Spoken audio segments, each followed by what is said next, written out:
What's good, everybody? What's good? What's good? How y'all doing, man? TGIF.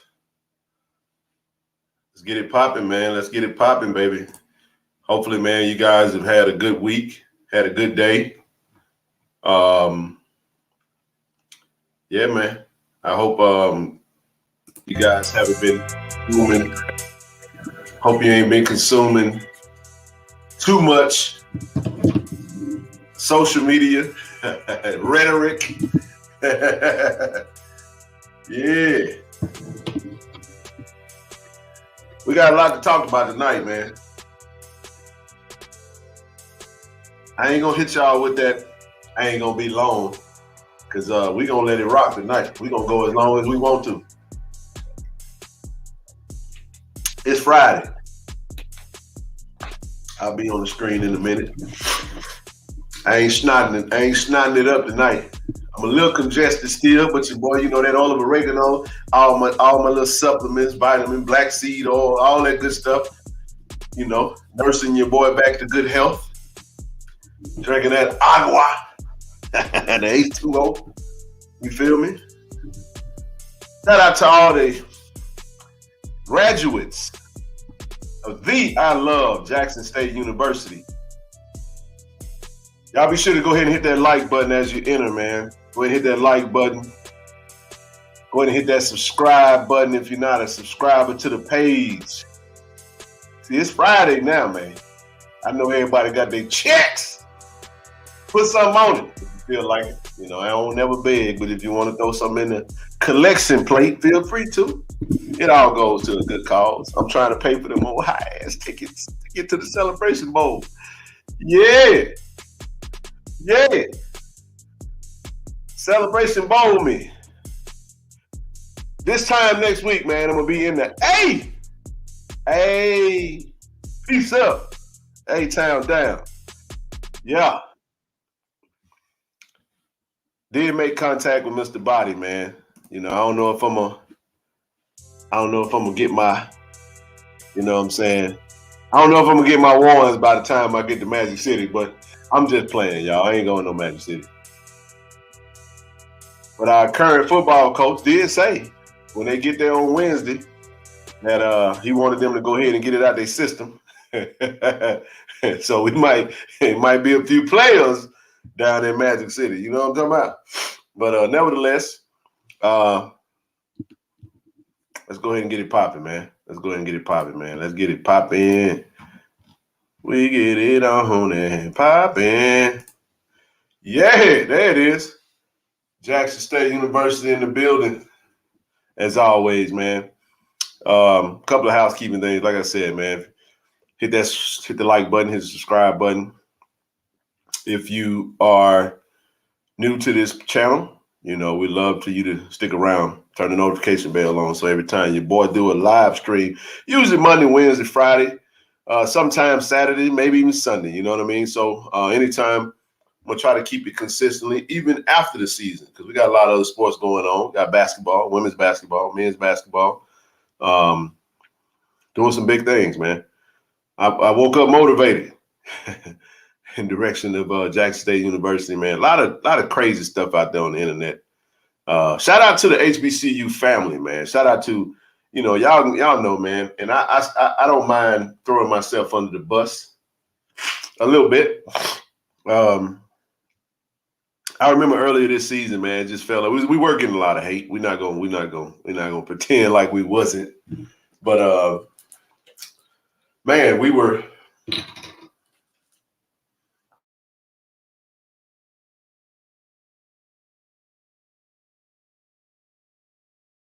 About this entire season, right?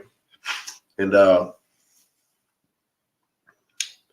it was D against the world, man, you know. And it's still D against the world, but not so much as how we, you know, it's not. I have to give credit to the HBCU community, man, that has come to the defense of Jackson State in light of a lot of the bull junk that's been pointed in our direction. Remember, like we said, when you are an HBCU supporter and alum or whatever, what have you, you know, a few decisions, especially bad decisions of a few, everybody has to suffer. So what you have is you have these elitist all these personalities that sit on major platforms, and it just felt like it just felt like a storm, like just a storm of just criticism in our direction because people had taken a Facebook post or some allegations. Man, y'all remember on this page before I scrubbed it because I just wanted to make sure that I didn't have anything left on the page. Y'all remember when the page got popped and we, got set, I just, get sit down for about 30 days. And so I took everybody's stuff, anybody that had, as I was combing through the content on this page, I took off anything that didn't originate necessarily from me, with the exception of the coaches' interviews that I did have access to. If y'all remember a couple months ago, Coach Prime did the interview, Earn Your Leisure. And if you guys have been rocking with me since day one or within the last couple of months, y'all know that I was doing kind of a breakdown. And when he did that interview and we broke it down, it was a great interview, man. I thought it was a phenomenal interview. I thought he left a lot of nuggets out there. I thought that he said a whole lot because it was information that we needed,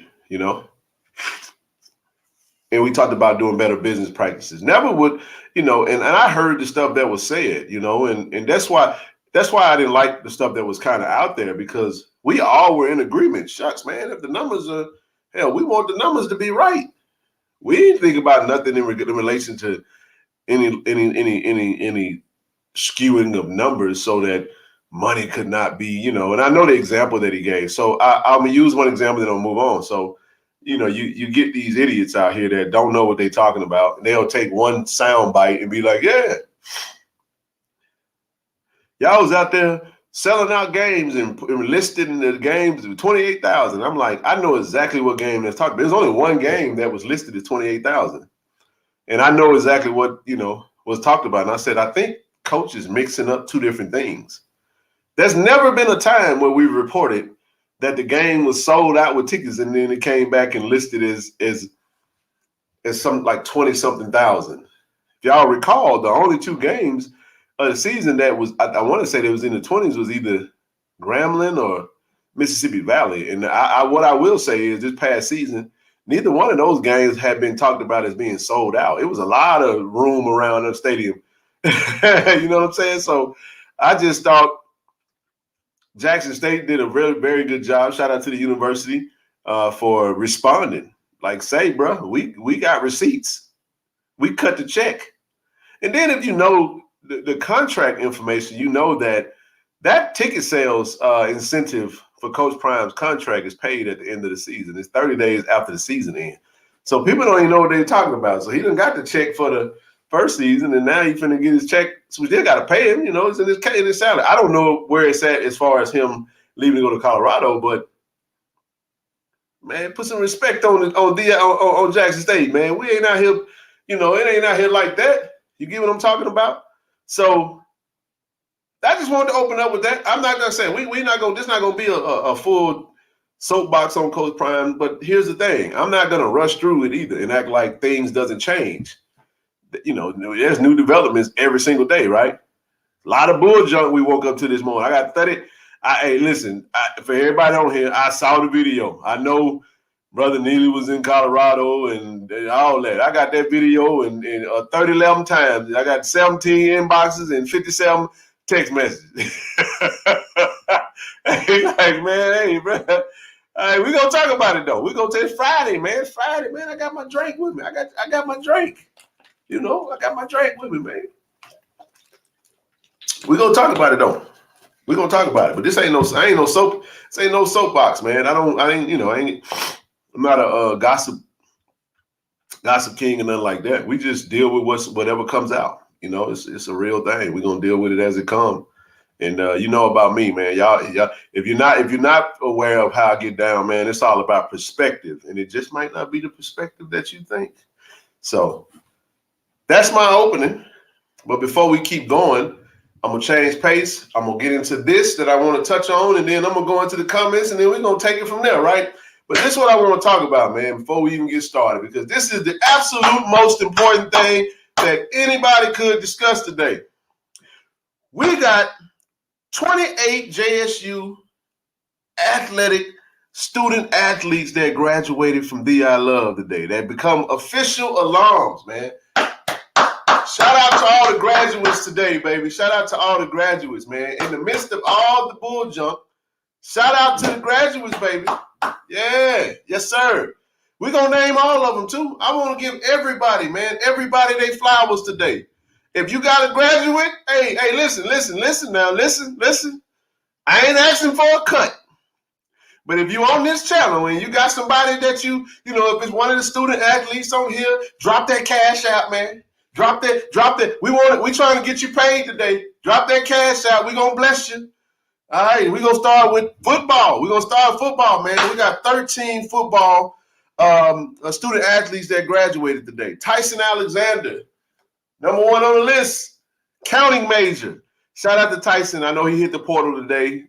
Tyson had had an injury last season, and he didn't really play. He made it back, but he didn't play. He was basically on the practice squad this year, and he did hit the portal. I think he got 2 years of eligibility, 2 or 3, something like that. But accounting major, man. Shout out to Tyson Alexander, number 25, bro. We appreciate you. We love you, man. We celebrate you, Tyson.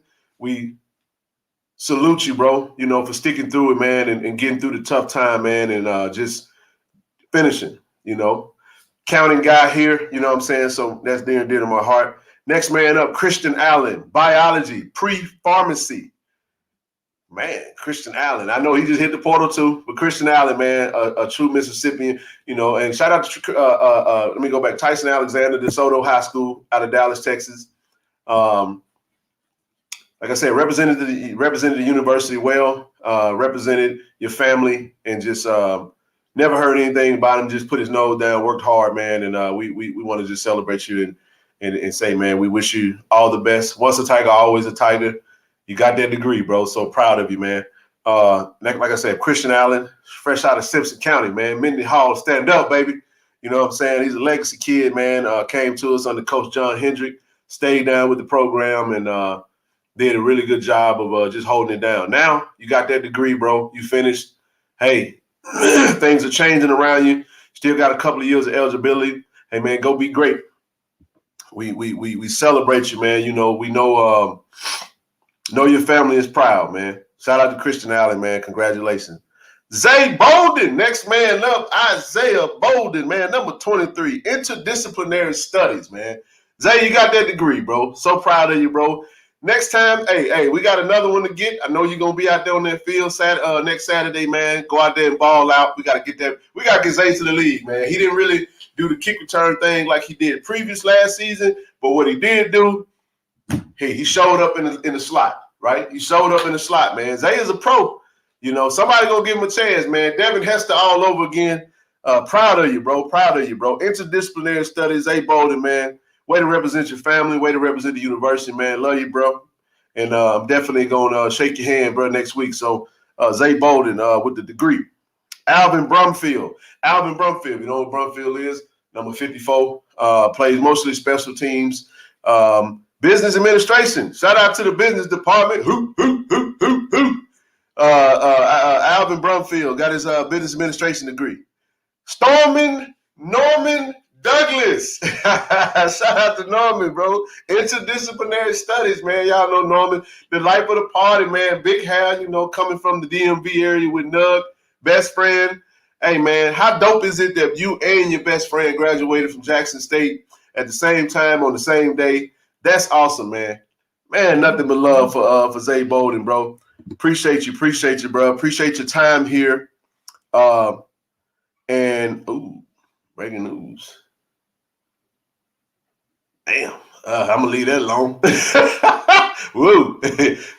All right, that threw me off a little bit because I'm looking at my phone and stuff come right. But anyway, that was a hot one that just dropped in your boy lap. But anyway, we're gonna leave that alone. Interdisciplinary studies, man. Norman, proud of you, bro. Know your family's proud.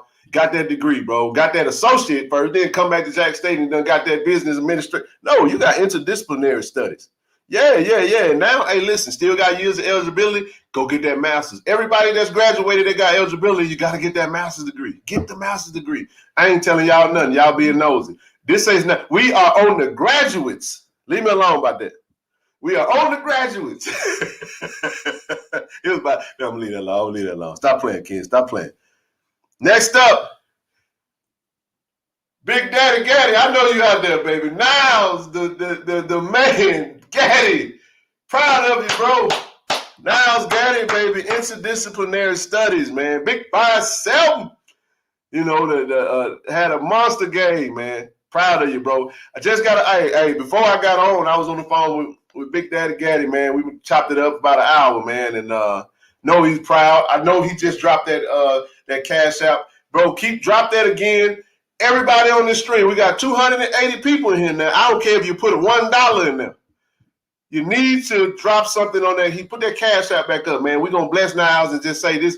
Hey, when you send it, hey, this from Kim Clark Stream.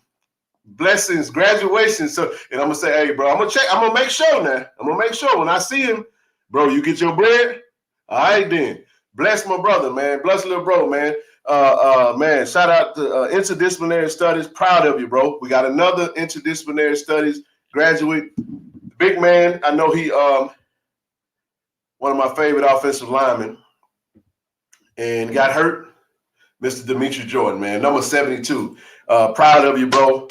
Man, got that dadgum degree, man, and I know your family's proud, man. Transferred from SMU, came in and represented your family well, man. The university well. You was a staple on the offensive line until you got hurt, and you know, next man up. And I know you didn't complain. You made it back. You dressed out for the last game, and I was happy to see you back standing upright, man. Salute to you, Big 7-2. You know, next man up. Cali kid, straight out of San Diego. We got Mr. Dalen Moses Dunn. Dalen Dunn, man, you know, coolest cat in the building, man. Fresh out of San Diego, man. I know the family is proud, bro. Number 44. I mean, you know, linebacker, special teams, Mr. Utility, do it all. You know what I'm saying? If you follow his social media, he's funny. You know, good brother right there, man. Proud of you, bro. You represented the West Coast, represented San Diego. You got a couple of San Diego kids on the roster, you and Herman Smith. But you're the upperclassman, man, and you got that degree. Way to set that example. Way to represent your family, bro. So truly proud of you. And keep going, bro. Keep going. Next man up, Mr. Willis Patrick, 73. 73, the big right tackle. Mr. Protector, leader. We don't do captains, we do leaders, but he's a leader. Protect number 2 at all times, right? Willis Patrick came to us, transferred in from Angelo State as an All-American, has absolutely dominated and represented, started from the beginning of the season all the way through. We got one more to get, Big Willis, number 73, man. I love the pictures that you put out today. If he's out there today, man, y'all definitely make sure if y'all follow him on social media, y'all make sure you go show some love. Shower them with love. Let them know what it's like. They are officially family now. Our family just got bigger now. Family just got bigger. And look, for those that want to, I'm going to slip this in there real quick. For those that don't understand what I wanted and what I desired, all the brother wanted, I wanted to see 2. And Shiloh and Travis. I just wanted to see him graduate from Jackson State, see him walk across that stage. That's it. That's all I wanted. After that, Cole Prime could have rolled to the sunset. Because we just wanted to get that first. We wanted to get them fellas that come in, man, all that freshman class. We want to get that freshman class graduated. That's all. That's all, man. So, nevertheless, proud of you, bro. Proud of you, Dalen Dunn. Proud of you, Willis Patrick. Criminal justice, by the way. Criminal justice. I got to make sure I put that degree, what he majoring in. Smart brother, man. Very intelligent brother. We did an offensive lineman show. If you don't know Willis Patrick, man, Willis is just a great person to talk to. I mean, he very, very, very intelligent brother, man. So absolutely just love it, man. Love that brother, man. And he is very well spoken. Hey, I know you got a year eligibility. I know you're getting caught, Big Will. I ain't gonna sing to you. Stay with us. He might be off the boat. I don't know. I don't know what he's gonna do. You know what I'm saying? But regardless of whatever you do, bro, hey, you officially a JSU Tiger now. Not officially, once a Tiger, always a Tiger, but you officially alumni status, and we definitely appreciate you. Next man up, y'all remember him from, he was the star of Coach Prime season, was it season 3 or season 2? Tim Robinson. Yeah, we're going to celebrate Tim Robinson too. Tim Robinson, fresh out of Jackson, Mississippi, Callaway High School. Had a major injury, but he was a star, and we call him Coach Rob. That's what we call him, Coach Rob. Tim Robinson, Industrial Technology. Shout out to Tim Robinson, bro. We salute you, Doc. Just way to persevere, way to get through it, man. Way to finish. Talking about focusing and finishing. I know your family is proud, man. Nothing like coming from the city of Jackson, going to your dream school, man. He said Tim was Jim Hill. Oh, my bad. That's my mistake. I thought it was Callaway. My mistake. Don't. I thought Tim was Callaway. Why did I think Tim was Callaway? I don't know. My bad, Tim. My bad. I ain't mean to put you there. He green and gold, man. My bad. My fault. I'm making you a Charger. So forgive me on that. Thank you for the correction, y'all. Jim Hill High School. So that's even better because Jim Hill right around it's closer to Jackson State. So that's definitely meant a whole lot more. But he definitely was featured in several other episodes from the documentary. Even showed the injury. Not the injury, but they talked about it, and he was able to recover. And shout out to Coach Prime for allowing him to stick with the team and get through that process. Went to his family's house and went to see him and everything, man. So Industrial Technology, congratulations to Tim Robinson. Next man up, they call him Nugget. Dejon Warren Nugget from fresh out the DMV, man. Shout out to Dejon Warren, man. Interdisciplinary studies. You got that degree, bro. Hey, man, got nothing but love for Nugget, man. Absolute fan favorite. Came to us, played in the spring. From Lackawanna Community College. Him and Norman came from Lackawanna. And just proud of you guys, man. Way to go, brother. Way to go. We salute you. And definitely going to love on you, bro. And big hugs, man. Big daps. All that good stuff, man. And I'm going to try to get them Hey, listen, if they out there, I know Nug was on one of the streams. Nug, if you own this thing, if you're a football player and you own the stream, hit any of the players that I'm mentioning, y'all share this stream with them, let them come on. I want them to come on, drop their cash app. We're gonna try to give them, we're gonna try to bless them tonight, man. Like I said, we're gonna try to bless them. We got 330 in the room. Make sure you hit that like button, make sure you hit that share button. Make sure you hit that subscribe button and make sure you turn that notification bell on.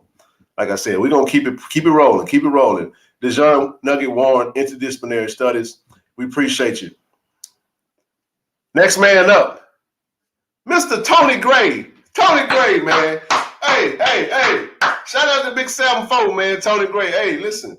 Hey, man, everything probably didn't go like Kelly G, I'm coming. I am coming. I got you, baby. I got you. Just hang tight. I got you. So shout out to Tony Gray, man. Journalism and media studies, sports medicine. Take that back. Not sports medicine. Journalism and media studies / sports media. Tony Gray. Hey, listen. If you haven't already, he got a YouTube page. Hey, go subscribe to his YouTube channel. Go support the brother. He's a Jackson State Tiger alum, man. Shout out to Tony Gray for sticking around, man. Big Tony, bro. We proud of you, bro. Hey, it's all good, man. It ain't how you start, but it's how you finish. And it's what you do. You still got plenty of time to write your story, brother. So nothing but blessings, and we wish you nothing but the absolute best. Last but not least, not a football player, but one of the most important ingredients of a football team. My little brother, my partner, holds the flag. Marcus Wallace, Marquez. Marquez Wallace, man. Shout out to Quez, man. If you don't know who Quez is, it's the one who always waving the flag. The flag man, the hype man, the Mr. Everything, the equipment, all things Jackson State. Shout out to Quez, bro. Hopefully, matter of fact, I owe you a donation because shout out to Vic. Vic anyway, we put something together today in the family amongst the whole group and chat and everything. And hopefully you got a big blessing today, bro. So Nothing but love for Quez, man. That's my brother right there, man. Proud of you, bro. Proud of you. I remember when you first said that you was gonna be, you was back in school trying to finish, and just want to say we're proud of you, brother. We celebrate you. We salute you, and thank you for everything that you do. And those are the 13 under football. Next sport up, like I said, next sport up. We're gonna kind of move through these a little quicker because and you can jump on me. Like I said, I don't know the ins. I don't know everybody's story for every sport, but we are going to touch on soccer next. Soccer next. We got Harper Bennett. Miss Harper Bennett graduated today. Journalism and media studies. Congratulations, Harper. It's 4 total from soccer. Coach Ted Flogaitis. Let me back up a little bit. The SWAC championship winning soccer team got 4 graduates today. Let me make sure I get that right. Who is SWAC? They are SWAC. So Harper, my daughter's name is Harper. Love that name, man. It's a beautiful name. Harper Bennett, journalism and media studies. Congratulations, Harper. You officially graduated and completed the mission. Next Lady Tiger up, Sage Magruder. Sage Magruder. Congratulations to Sage Magruder, Business Administration. Alicia Skinner, Business Administration. Corey Walters, Media Production. Shout out to those 4 championship Lady Tigers from the soccer program under Coach Ted Flo. We salute you. We congratulate you. I know you guys have represented your family and the university very well. So on to the next level, man. On to the next step. Baseball up. We got 3 graduates from baseball. Caleb Evans, graduate from the marketing department. Omar Gomez, interdisciplinary studies. Jatavis Melton, interdisciplinary studies. So congratulations to the 3 JSU baseball Tigers. Congratulations. Shout out to Coach Omar. Has one of the most stable programs on the university campus. Has been coaching the baseball program for quite some time and have done a phenomenal job. So I know he's proud. And talk about doing a lot with we're going to definitely try to get baseball, show baseball a lot more love and really try to do some big things for baseball coming up. So shout out to you guys. 2 on the softball. We got 2 Lady Tigers on the softball. Isabel Guzman, therapeutic recreation, and Leah Hobson, accounting. We got 1 cheerleader, Jemiah Andrews, therapeutic recreation. Cross country, track and field. SWAC champions, baby. Another SWAC championship program. We got Jalea Galima.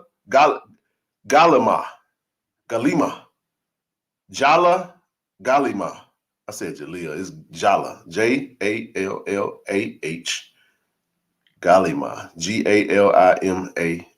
Interdisciplinary studies. If I messed your name up, Jala, please forgive me, brother. Because trust me, men's basketball.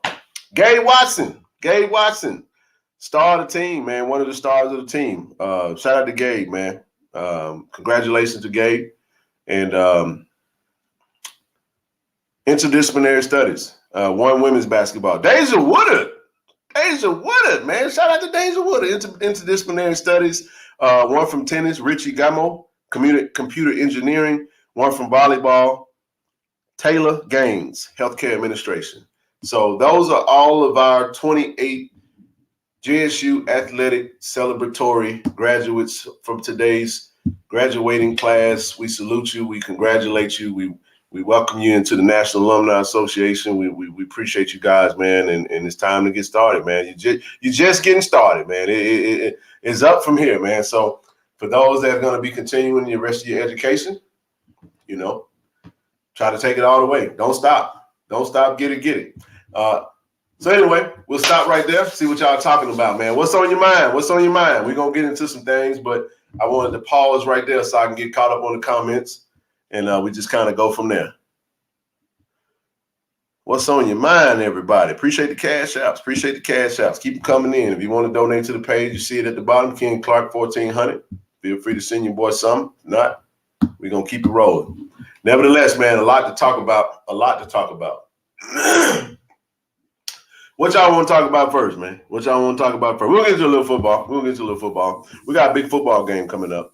We're past the Celebration Bowl press conference. Coach Flea, shout out to Coach Flea for going out representing our women, not women, our men's. Well, I don't have to say it. It's just representing the football program. I got everything going through my head after reading all them names off. But play for Jackson State. I like that. Hashtag play for Jackson State. Breaking news. No breaking news from right now. No breaking news. It was just a conversation regarding somebody that's a player. And shout out to all the recruits that are getting offers from us right now, man. Coach Morton, Coach TC, Coach O, man, they sending them offers out there. They dropping them offers out there, man. And I'm loving it. Hold on, y'all.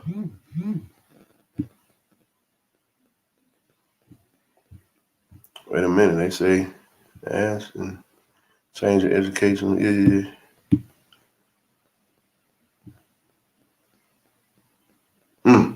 Interesting. It's gonna be an interesting offseason, man. I was just saying like that right there. Why doesn't your page have members? Okay, so my page. So here's the thing.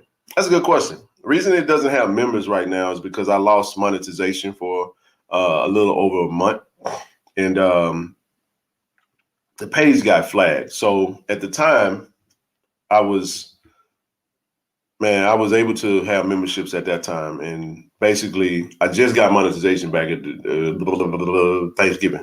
So we're only about a week and a half removed from Thanksgiving, maybe 2 weeks, maybe 2 weeks removed from Thanksgiving. So yeah, so now that the monetization, it's a process.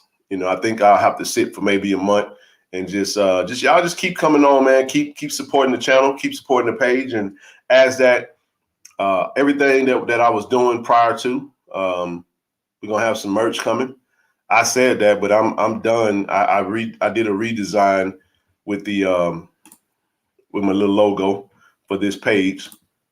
That's the logo right there in the top right of the corner right there. So I'm thinking about throwing a little bit of that on the merch. I don't want to put my whole name, the whole channel name on no t-shirt and nothing like that. So whenever the memberships come back, it'll be broken down in 3 different tiers, and it'd be more information to come from that. So definitely gonna still have Tiger Talk merch. Definitely gonna try to push that out.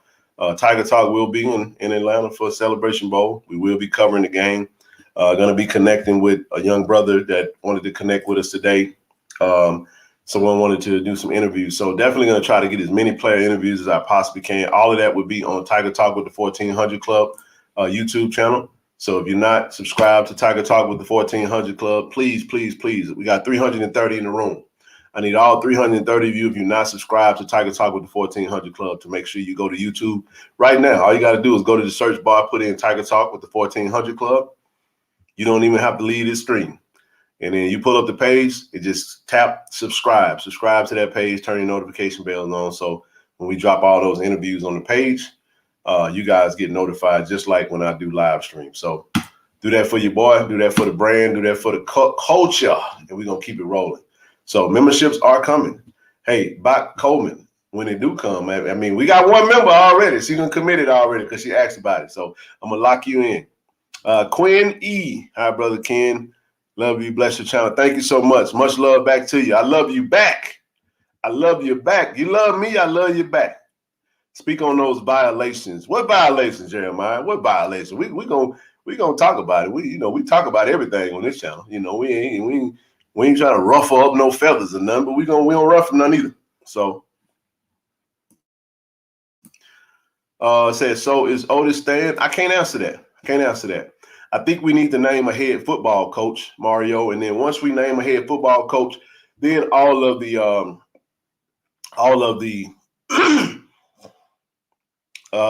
the rest of the staff will be finalized. Says, shout out to my head drum major, Ira Vaughn, who completed his degree today. Oh, Ira Vaughn. Whoa. Yes, indeed.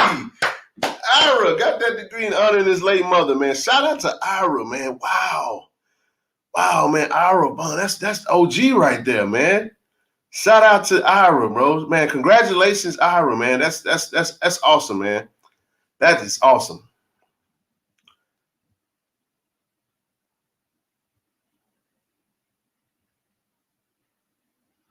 His oldest stand, somebody Coach Prime. I ain't touching that. Will Coach O remain? All right, just say that. I'm not sure. We'll all know. Before it's all over. Dad, what's up, big? What's up, baby? What's up, baby? That hotline blinging. Yeah, man, your boy phone been blinging all day, man. I missed it. Let me tell y'all something. This is a true story, man. And I had to put the phone down because, man, folks be hitting me up so much that I messed around and just went right past a couple of meetings this week. And I'm talking about just completely didn't even, just went right past them. And I was like, oh my goodness. I was like, nah, no more. Can't do that no more. I think they have given the job to TC. Yeah, we'll see.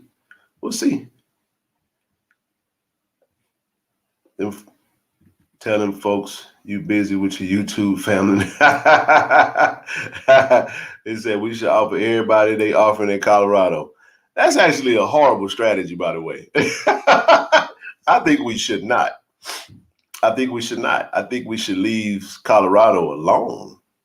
When it comes to a recruiting strategy, I think you go in a different direction because Colorado has a lot of momentum right now. Coach Prime is a magnet, man, for recruits. He's going to kill it when it comes to recruiting. He's going to be in the top 10 soon. He's going to have a top 10 recruiting class. I'm not saying he's going to have it this year. Nah, we ain't gonna do that. Can we talk about increased interest in HBCU football? Absolutely, man. There has been a major increase in more specifically, starting back from, when Coach Prime came to Jackson State. But don't think for one second that the fans, the new energy that came around HBCU football, I think a lot of that's going to stay because people just want to see good football. And then especially people that wasn't really watching. Shout out to the different new platforms, all the new, YouTubers and media personalities that are covering HBCU football. The challenge is that everybody stays busy and keep this wave going. Don't stop because Coach Prime went to Colorado. Colorado ain't no HBCU. So we don't expect us to do no covering of that. So we'll get into that. The transfer portal ain't nothing nice. Dudes gonna be looking crazy like when the lights come on at the club and they ain't got nothing. Oh, baby. I can't say I don't know what you're talking about. We've all been there before in our wayward days. Do we have an update on the coaching search? Absolutely, we got updates, but I ain't got nothing to give you. I ain't got nothing to talk about. We just see, this is what we got to do. Jackson State, family, relax. We're gonna be all right. But Ken, you don't understand. Kids gonna go to the portal. Relax. You're talking to somebody that understands the portal. I get how the portal works. You do know that the portal works both ways, right?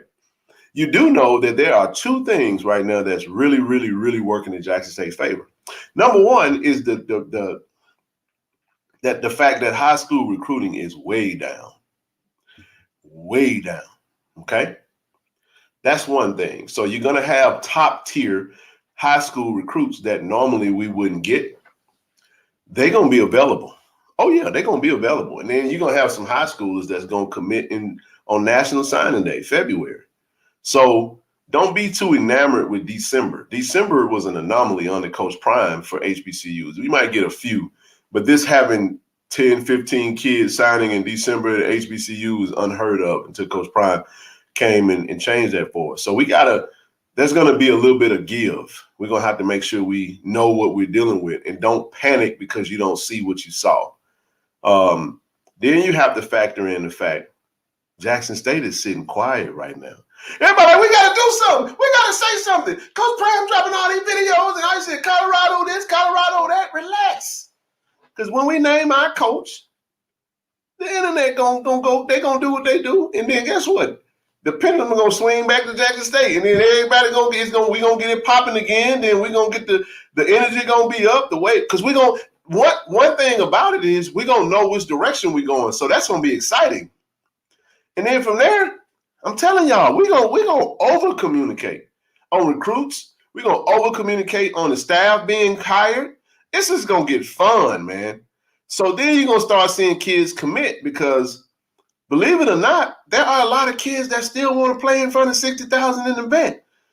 Y'all must have forgot. We Jackson State. We've been this way, baby. Now, we picked up a hell of a steroid boost under Coach Prime, but some of that we'll lose. Some of that we'll trim away to some of the fat, but it's okay. We still can average 40K. We should average 45. But it's gotta be on us to do it. We gotta want this. We gotta want to go out there and make sure we're doing our part. But anyway, that's the update on the coaching search. Coaches, a lot of interviews, man. Big time interviews too, man. Big time. I'm talking about big time. You know what I'm saying? Yeah, we. I told y'all, man. Listen, y'all better stop listening to them reports about that Deion not getting paid stuff. That's baloney. Deion Sanders was the highest paid coach in FCS football, in case y'all didn't realize that. Do y'all know what the average FCS head coaching salary is? It's like 170, 160 something. Coach Prime was paid 3, 4, 5, 6 times more than that. Now, anyway. Does TC check his DMs on Twitter? I passed information on him for football players GA that wants to come in. He thought I was a coach. LOL. I mean, I'm pretty sure he does. I gotta give him time. He busy, man. He holding down the fort right now. Plus, they getting ready for a football game. So I'm pretty sure he'll get around to it. Said, Ken Clark, are you going to Colorado? Negative. My services are not needed in Colorado. I am not going to Boulder. Now, if I get a chance to go to a Boulder and catch a game or something like that, if somebody from the family is going and hey, King want to roll the Boulder, yeah, I roll through. I go, why wouldn't I go to the game?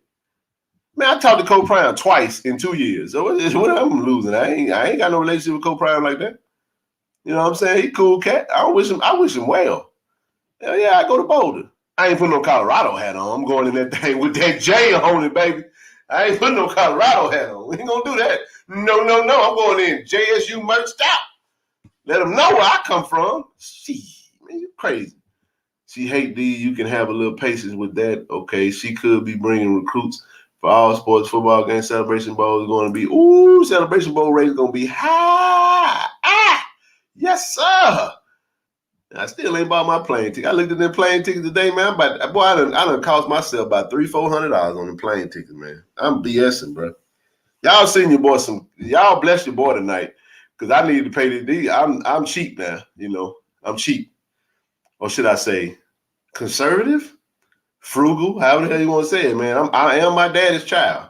And I don't know why I keep looking at the ticket prices thinking they're going to go down or something. Then I walk away from it and I forget. My mind gets snatched up and then it's like I go back to it and it's like $500 one way and it's like, what the heck? All right, let me move on from that. Violations, these so-called true blue JSU fans out here doing sideways stuff. Hey, man, I already know what y'all talking about. Let's jump right into it. Talking about Neely. People are highly pissed off about the pregame show showing Coach Prime in Colorado. That pissed a lot of people off, and for very good reason. A lot of people feel like, hey, man, you could have just put that on you. It's a designated platform for Jackson State. But later on, at the end of the day, Neely did another video where he basically did pregame show live from Boulder, Colorado. And he's highlighting the fact that Coach Prime, although some may not like it, he is coaching in Jackson State and Colorado. So this is the thing. We're in the middle of, we're transitioning right now.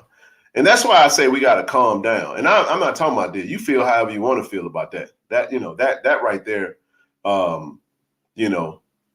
that was very disrespectful. That a lot of people felt very disrespected in that regard. And here's why. And this is why somebody like Bro needs to understand that it's very sensitive right now. We like of all people, he understands. Neely is an alum, man. He know the ins and outs of our fan base, and but this is the thing that alums at Jackson State needs to understand. Neely is also very close with Coach Prime, and I would even go to say as a friend. Ain't no friends getting on that private jet that ain't a part of the friendship. You get what I'm saying? So I take emotions out of everything and I try to look at it from both sides. And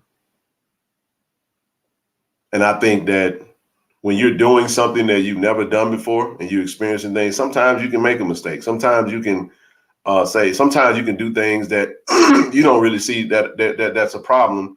And that's why one of the things you have to always be mindful of is just be considerate, like be considerate of the emotions of the fan base and the emotions of Jackson State right now. It's a very volatile time right now. High emotions, man. We getting kicked in the freaking teeth by the national media, people spreading lies, and it's been a rough week, man. It's been a rough week, and it's like you have to know that, bro. Love, bro. You know what I'm saying? Got number love for him, bro. And I don't say nothing I can't say to him, but this ain't, I'm not checking him or nothing like that. That's not how I move. I always try to keep it positive and try to do it from that. But that's the consensus of what I'm getting. It's coming from a place of, you know what I'm saying, vulnerability, a place of, a painful place. We're already going through transitioning from one thing to an unknown. We don't really know what it's going to look like. And people are in their feelings already. So when we see that, it's like, bro, what the hell, man? Like, come on, dog. You know what I'm saying? Like, that's what people feel. And it's like, okay. But if you go back and watch the video, that is out there, he explained it. Now, you may not like the explanation that he might have gave, but he ain't lying. Coach Prime is coaching next Saturday. He's still the coach Jackson State, and he's the coach Colorado. It's uncomfortable. It's uncomfortable, man. I get it, because we want to be like, man, heck no, man, you need to go to Colorado. What we should do is just take our emotions out of this and just get excited about what's to come for JSU.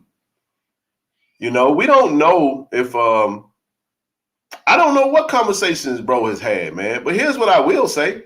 Anybody that has an opportunity to partner with a Coach Prime that was close enough to build a relationship and they're able to utilize Coach Prime going to Boulder as a means to generate revenue for themselves, a business opportunity. I can tell y'all right now, I ain't passing on no damn business opportunity. Now I don't commingle two different things. I know how to make the main thing the main thing. You know what I'm saying? But I ain't passing up no. Had a conversation with, I hope bro don't mind. I had a conversation with Rick Deuce, man, bro. I am public figure. Make sure y'all go to iampublicfigure.com, buy some merch from my brother. Also shot with Mr. Thad Reed Enterprise. This is Reed Enterprise sweater, Reed Enterprise hat. I'm always plugging everybody. It's enough room for everybody.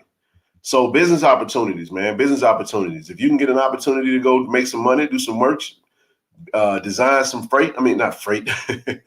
Design. I'm thinking of work. Design some merch for. And I was talking to him. I said, look, bro, you live.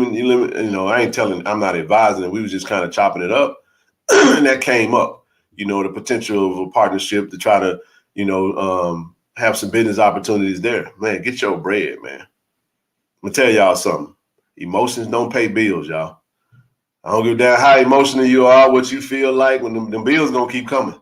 And I don't know if y'all noticed, the cost of meat done went up. Them eggs, they not the same price they were 3 years ago. That milk, orange juice, everything done went up. You get what I'm talking about? So I understand it. There is a way to do everything. There is a way to do everything. And although nobody has to do anything the way that you think they might, that you can do whatever you want to do. You can do it however you choose to. But for every action, there's a reaction. And you have to understand that, especially when you're out here in this space. That's why I told y'all, I don't want to come on here, man, and I can't come out here publicly and be wilding and doing stupid stuff. It has to be buttoned up. No, we can't. You come on the stream, they clean it up, man. The use of the N word. You know what I'm saying? Calling other racial groups, being disrespectful. We got to make sure we keep it professional, because that's the way it should be. That's how we get down. So A lot of people rock with me simply just because I just try to be the voice of reason, man. I get it. Some people don't like it. I'm not speaking on everything, but that is something that I do understand because bro started with Tiger Talk with the 1400 Club, and Coach Prime, I'm done with that. That can pretty much leave it at that. So I ain't got no problem with going to a Colorado game. Somebody give me a hoodie, I'll put that on if you give it to me for free. But I ain't gonna record it and put it on no platform because I'm just saying that's just what I'm not gonna do because it could look that way. I had on a USC shirt earlier today because I got some free USC merch because I went to play golf with somebody. I'm on the West Coast, man. Somebody went to USC. He was over my man Sanchez over the equipment department for USC. Man, you think he give me a Nike hoodie and USC merch, a long sleeve joint, man? That's up to my fly. It's free. I'm gonna wear it. I ain't gonna come on the screen. I'm not gonna come on the screen with a JSU background and talking about Tiger. I ain't going Tiger Talk with no damn USC merch on. No, man. It's a way to do everything. So listen, man. Listen, folks. Can I be real about something? We got to get out of this mindset of throwing each other away. This stuff is new. A lot of us are in new spaces and we're learning how to navigate a lot of things. And sometimes you just might screw up. And I'm just in the business of grace and mercy, man. Grace is an unmerited favor. Mercy is when you deserve to get that hammer dropped on your head, I'm going to give you a pass. And I just don't, I'm a child of grace and mercy. So I'm always thinking about it from a standpoint of forgiveness and trying to make sure people understand the importance of being considerate of others, man. Because sometimes you can offend people and not mean to. You can have the best intentions in the world, man, and you can really offend somebody. And that's one of the things that I'm pretty sure, but I do know this. I know that y'all know that he has a great relationship with Coach Prime and they tight, man. And Coach Prime is a loyal dude when it comes to the people that he loves and the people that he built relationships with. He'll take care of them. And I ain't got no problem with Coach Prime taking care of bro, man. Bro put that work in. Bro has dedicated all his time every single day to be right there. And we were watching the videos right there in the locker room, right there in his home, right there bringing you the raw content, we get it. But it is what it is. I ain't got no extra juice for that. I wish bro the best. And they'll figure it out. They'll figure it out. That's all I got on that. So there ain't nothing else coming. So I'm gonna scroll past any other comments behind that. You know what I'm saying? I'm not speaking on that no more. You know what I'm saying? So y'all see me. When I see bro, I'm dapping him up, man. Hey, bro, keep doing what you're doing. Cause it's all about, pushing each other to be our best, man. We gotta move on. All right. Ready to get the ball rolling next year, man. Hey, Mario, take your time, baby. Live in the moment. Live in the moment. We got a celebration bowl to go win. Just stay in the moment. We're going to get there. Man, I ain't thinking about next year because this is, listen, all right, let me do this for you, bro. This is the fun part. The cool part about all of this, we don't have a coach yet. We don't know who it's going to be. So there's a little bit of anticipation.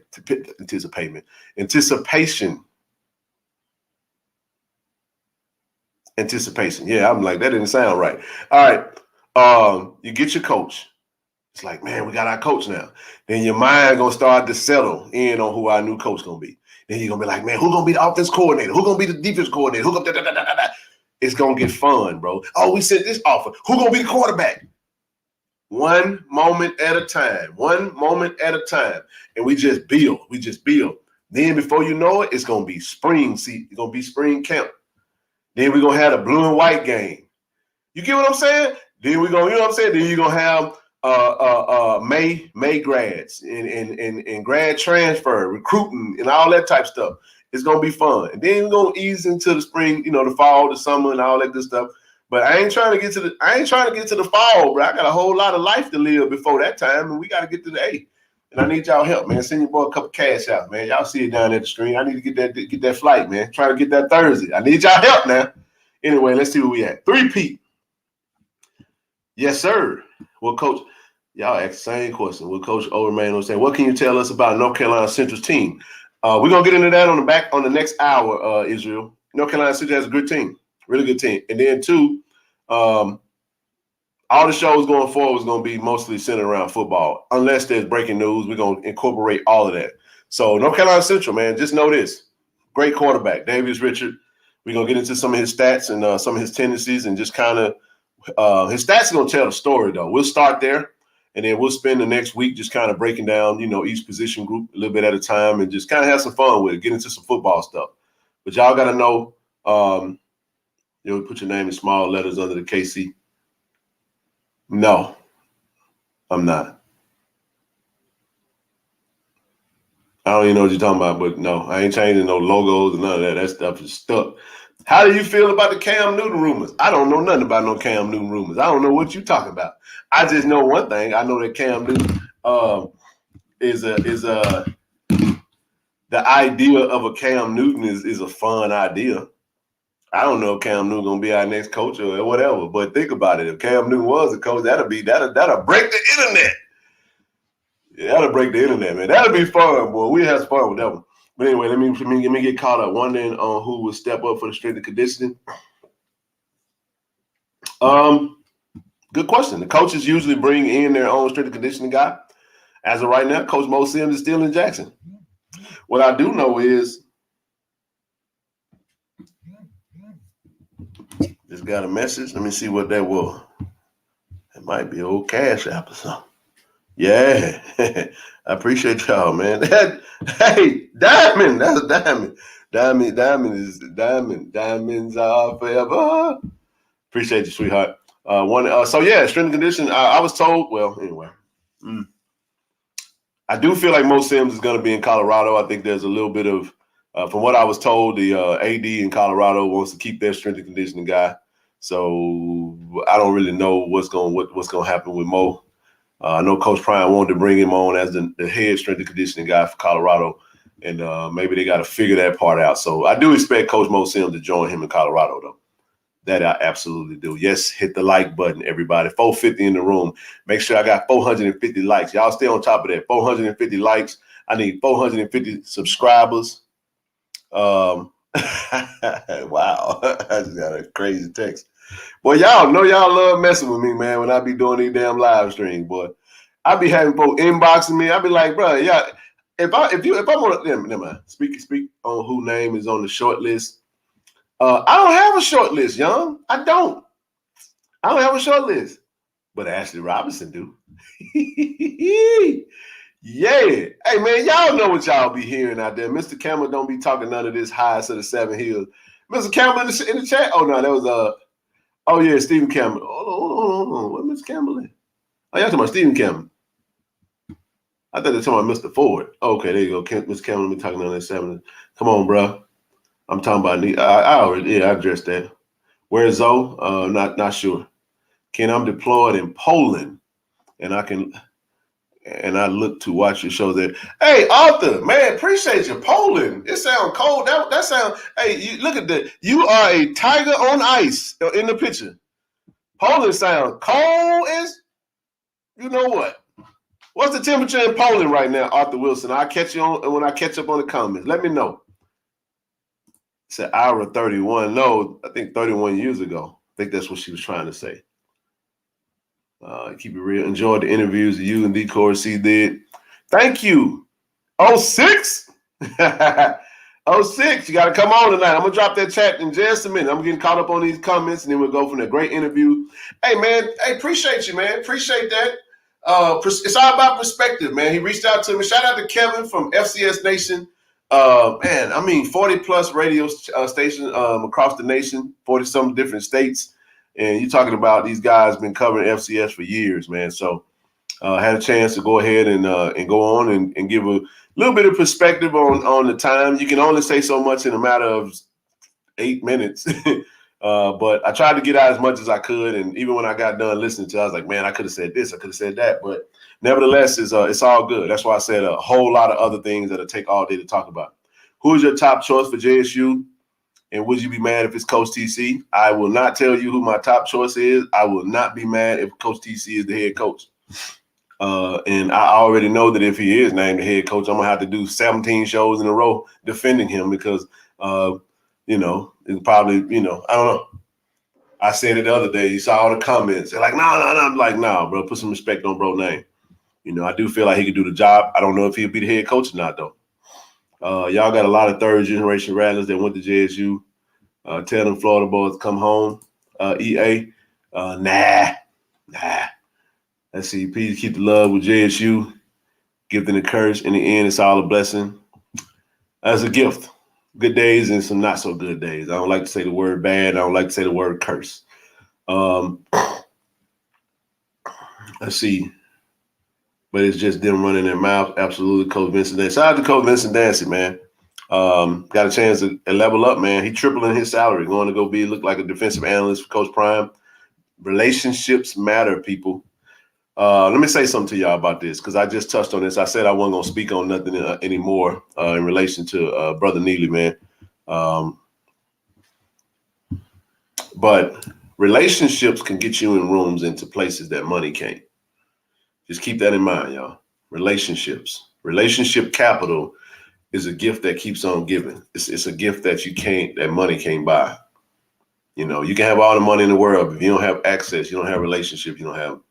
I mean, you can get into some places, but you ever been around people that got money, but they lame? They ain't got no personality. They got the nice car, they got on the sweet, all the nice clothes, got the jewelry on, but they just ain't got no personality. You don't really want to be around them. You got a bunch of money, but you're a sucker. So, yeah. Do you think ESPN will televise as many games since Coach Prime has changed his address? I do think next season, because we did get a contract in place, I do think the schedule that is there, we might see a small dip, but it's going to hinge on who we hire. It's also going to hinge on the level of football that's being played. You got to keep in mind there's four coaching jobs open in the SWAC right now, and one in the MEAC. And you got one in Albany State. So you got Albany State, Morehouse State, or not Morehouse State, Morehouse. You have Morgan State, not Morgan State, Delaware State. I'm sorry, Delaware State, Morehouse, Albany State, Arkansas Pine Bluff, Mississippi Valley, Bethune-Cookman, Jackson State. A lot of jobs open right now. Transfer portal, essentially NCAA free agency. You think it has hurt the game or it has helped it? Boy, that's a great question.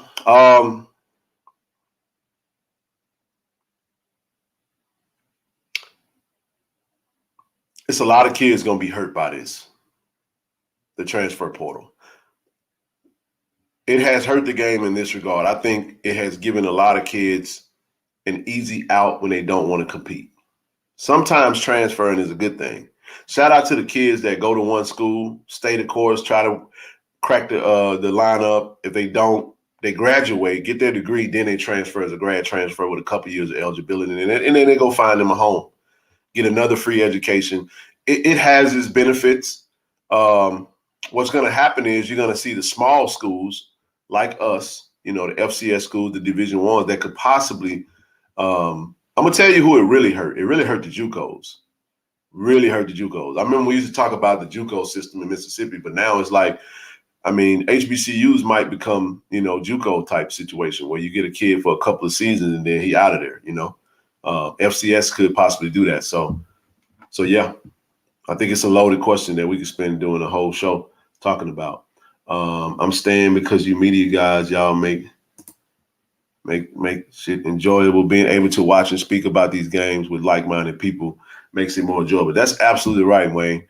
When I'm sitting down watching the game, I know I've been on the sideline a lot this year, but when I was sitting down watching the game, I just want to be around people that talk the football game. I don't like being around people that just talk. You're talking about shit that ain't got nothing. You're talking about things that ain't got nothing to do with the game, and I try my best not to be around people like that. I want to talk about football when I'm watching football.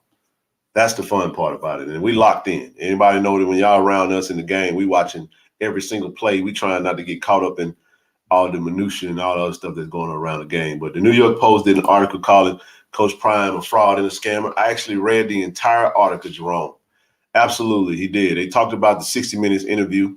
They brought up Prime Prep and how everywhere Coach Prime is gone, he's left a mess behind him.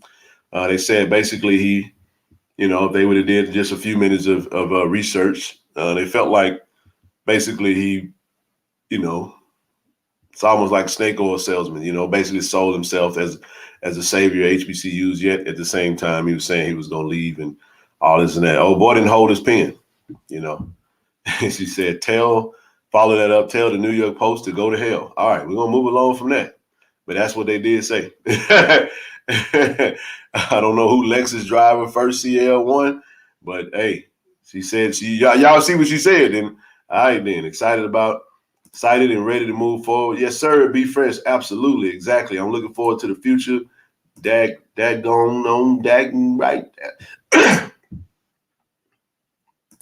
Yes, there's plenty for everybody. Trust me, we're not going to have no problem recruiting, baby. It's going to be, man, you got 4,000 kids in the portal right now.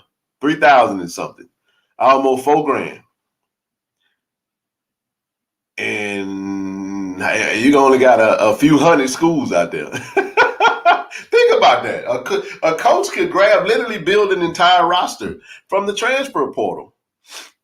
And the kids that get neglected are high schoolers. I'm telling y'all, if y'all want to know who got the smartest recruiting strategy, in my opinion, for this era, it's Mike Minter at Campbell. He's going to have the #1 FCS recruiting class. And he went heavy high school, 3-star, 3-star, 3-star, 3-star, throw his sprinkle in 1 4-star. But it was smart. You already got a good depth. You already built your program. Go give me 16, 17 3-stars and let me roll. If you don't know this by now, the NFL is full of more 3-stars than there are 4s and 5s. I'm telling you that.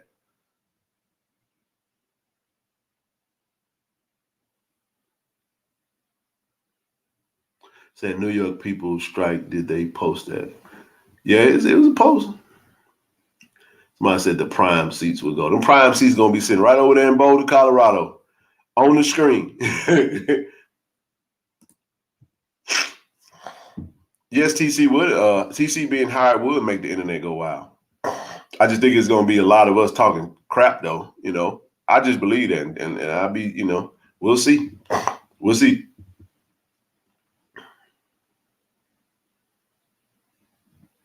Y'all, it said, yeah, y'all averaged that, but that was just Mississippi. But now y'all national, just local and regional. We've been national. Y'all just now finding out about it. Can't wait to beat you. Yeah, man, that's good. I'm trying to get caught up on these comments, and then once I get caught up in the comments, I'm gonna drop the stream. He should be the highest paid. Yeah, we ain't got no problem with that. Y'all see, this is the thing. Y'all gotta understand. We were fine with paying Coach Prime what we paid. And then here's the other thing. Y'all gotta stop acting like, listen, we pay what we pay. He accepted the job. And folks act like we supposed, y'all should have paid him more. And I'm like, man, we a fucking FCS school. We gave it a good shot, man. We ain't competing with no Power 5 PWI that, yeah, they ain't even got the money that they got to pay, but they gonna get it. I'm pretty sure they know they can get it, but that's fine. It was a symbiotic relationship. Do you know what that means? Symbiotic relationship, like the trees and humans. Like, the trees give off oxygen and we give off carbon dioxide. It was a give and take relationship. It was. And people want to talk about, man, he did this and his salary. Do you not realize that Coach Prime benefited from everything that he did? Y'all act like it. All right, let's do this. Let me ask y'all a question. Everybody that want to defend people, so people feel like they need to defend Coach Prime when the people that are really affected by, are expressing their emotions of man, I wish this would have lasted a little longer, or disappointment. All right. People say that he did this, he did that for Jackson State. You're right. But here's the question that I ask. If everything that Coach Prime did while he was at Jackson State benefited Jackson State only while he was there, did we really have it? So if he leaves and everything that he brought there leaves and go with him, he benefited from it. And let me set the record straight, because everybody like to bring up, people be trying to tell me, you live in Rhode Island, let me not use Rhode Island, because Dave might think I'm talking about it. You live in Maine, but you want to tell somebody that that's plugged with Jackson State about what's going on with Jackson State affairs because of something you read on the internet. And let me get off of this because I'm not talking about you, Indian Carter. I'm not talking about you. I'm just talking about people in general. So here's all I'm saying. The plans for the locker room, all that stuff was in place since 2019. I'm gonna say it again. There was a video. If you don't have nothing to do, just scroll back. There is a video of Coach Prime sitting in his office going through the big posters with all the blueprints of everything that was in the works, and he was like, "Yeah, I like that. I don't like that." But he was allowed to make the changes, and he added some things. If you don't know, I watched the video today of Well Off Media. I watched the video of Junior. Coach Prime was going through the facilities at Colorado. He was doing the same thing he did at Jackson State, making changes. I like that. I'm going to put some TVs over here. We're going to move that out the way. We're going to get this up here. I want to put smart, tough, fast, discipline with character in the locker room. I was watching that. That's what somebody does. It's like somebody comes in and they put their touch on it. He did that. Well, he donated half his salary. The money that he donated was for the changes and additions that he wanted to make, which he had full autonomy to do that. And he wanted to complete the project so that we can be in there by fall. That's why facts matter. This ain't a back and forth. We're just giving you the data about exactly what happened. So you don't think that you can come and tell us what actually transpired as if you're telling us something and how we should be grateful. Let me tell you something, folks. Everything that Coach Prime did was phenomenal. The partnership with Walmart for that practice field, my goodness, I thank you. Because I actually have the picture. I told y'all, I could help you outside haters better make your story on the things that Coach Prime did for us. If you just be quiet and listen, we could give you the actual details of what he did for us. More better than what you can. But y'all come in talking, thinking you know it because you watched the Twitter feed. Or you got on social media and you saw something, so now you're informed. Everybody's informed because they saw it on social media. How you know it? So social media is the new Google now. Everybody's intelligent because they got a phone and they read things on their device, and everything they read, they internalize and they believe in it, and they come tell people that actually live it, that actually know about it. And I just find that funny. But that's the world we live in now. So when we present facts to you, you get emotional and say we're emotional. And then you try to say, well, y'all need to just understand. Let me say it this way. It was a 2-year marriage. And if you don't understand who I am and what my thoughts are, go back and watch the interview they just talked about, what I did with FCS Nation. I said it was really, really, really beneficial for both sides, right? And all those things that you're talking about that you saw was a recruiting tool for Coach Prime. He was able to recruit a Travis Hunter and recruit a Kevin Coleman and their families because he was able to show them some things that was happening at Jackson State that they bought into and they wanted to join. And you know the benefit of recruiting a Travis Hunter, recruiting a Willis Patrick, recruiting a Devin Hayes, recruiting a Cameron Silman-Craig, and recruiting a Jarente Davis, and recruiting a Isaiah Bolden and a DeJohn Warren Nugget, and I could go on and on and on and on. You know the benefit of that? We went 12-0 and we won 2 back-to-back SWAC championships. And the whole world saw it. And Coach Prime, being the phenomenal marketer that he is, landed himself a Power 5 job, which was his initial dream to begin with. So like I said, I see a youthful spirit in our coach that about to be our former coach after next week. And he's living his dream. I'll never be mad at a man for being able to realize his dream. But there are some details in there, and there are some things that's being said that's just not true. On both sides, when I say there are some things that's being said that on our side, well, we need to back off and be like, nah, we don't need to express that like that because we ain't looking at that right. And then on the other side, it's like, well, that didn't really go down like that. So y'all shouldn't really say that. And we really shouldn't be celebrating one another. Instead, we got to talk about the mud. And that's the stuff I get tired of because I just want to move on from it. So every now and again, I get a little distracted and I have to set the record straight. Because like I said today, Jackson State, we just want peace and harmony. We want to move on. We want to hire a new coach. And we want to keep being great. It's a great day to be a JSU Tiger. We're going to keep that going, baby. We're going to keep that going. So that's all I want to say about that. So when people say that, it's like, you should be grateful. Well, he should too, because the things that he did, he benefited from them the most, just like we did. Well, he signed the number 1 player. Well, what happens if the number 1 player walks out the door at the end of this season? What did it mean? Okay, we signed the number 1 player. He played for half a season, and then he's gone. So the practice field, finishing in the locker room, the brand recognition, those are the things that was more tangible that we could hold on to, that we could build on. We can't build on a roster that's no longer at 1,400 JR Lynch. That's why I said, but the interest, we got to capitalize on that. Now, here's what he did do. He did highlight the fact that we got to do better business. We got to make sure we giving. So I had a conversation with an alum today talking about in Lumumba, you email me if you're on the stream. Appreciate it. I'm gonna definitely go through that over the weekend and just kind of look at. We're trying to get busy, get organized, and get the rolling, man. You know what I'm saying? And speaking of, I mentioned Neely one more time. Bro could very well go out there, look at some things that are infrastructurally working very well for them. Take the ideas, bring them back over there, implement them where we at, and we continue to build. That's how business works, a sharing of ideas. So anyway, all right, I ain't on no soapbox because I ain't got no negative energy. I'm loosey goosey with this thing. It's Friday night, baby. When you know what I'm saying? I'm gonna go get me a little something to sip on later on, but I ain't gonna do it on the stream. I'm just saying, I'm chilling. The week's over with. I'm gonna have a great weekend. Ain't no pressure. I'm chilling. It's on and popping. All right, let's keep it popping. Let's keep it popping. See how I focus the coaching staff and some players maybe for saying that's in your mind. That's in your mind. Eddie J, love you, bro. But listen, we have to stop internalizing. All right, not internalizing. We have to stop projecting our thoughts onto the team. We thought the team was going to be distracted last week, and they went out there and dominated Southern. I know that Bubba McDaniel got in the game and kind of made it a little close and made it look like it was a little bit more of a competitive game. I get it. But the team played well last Saturday, and we won the SWAC championship. And I would say not so fast. Not so fast.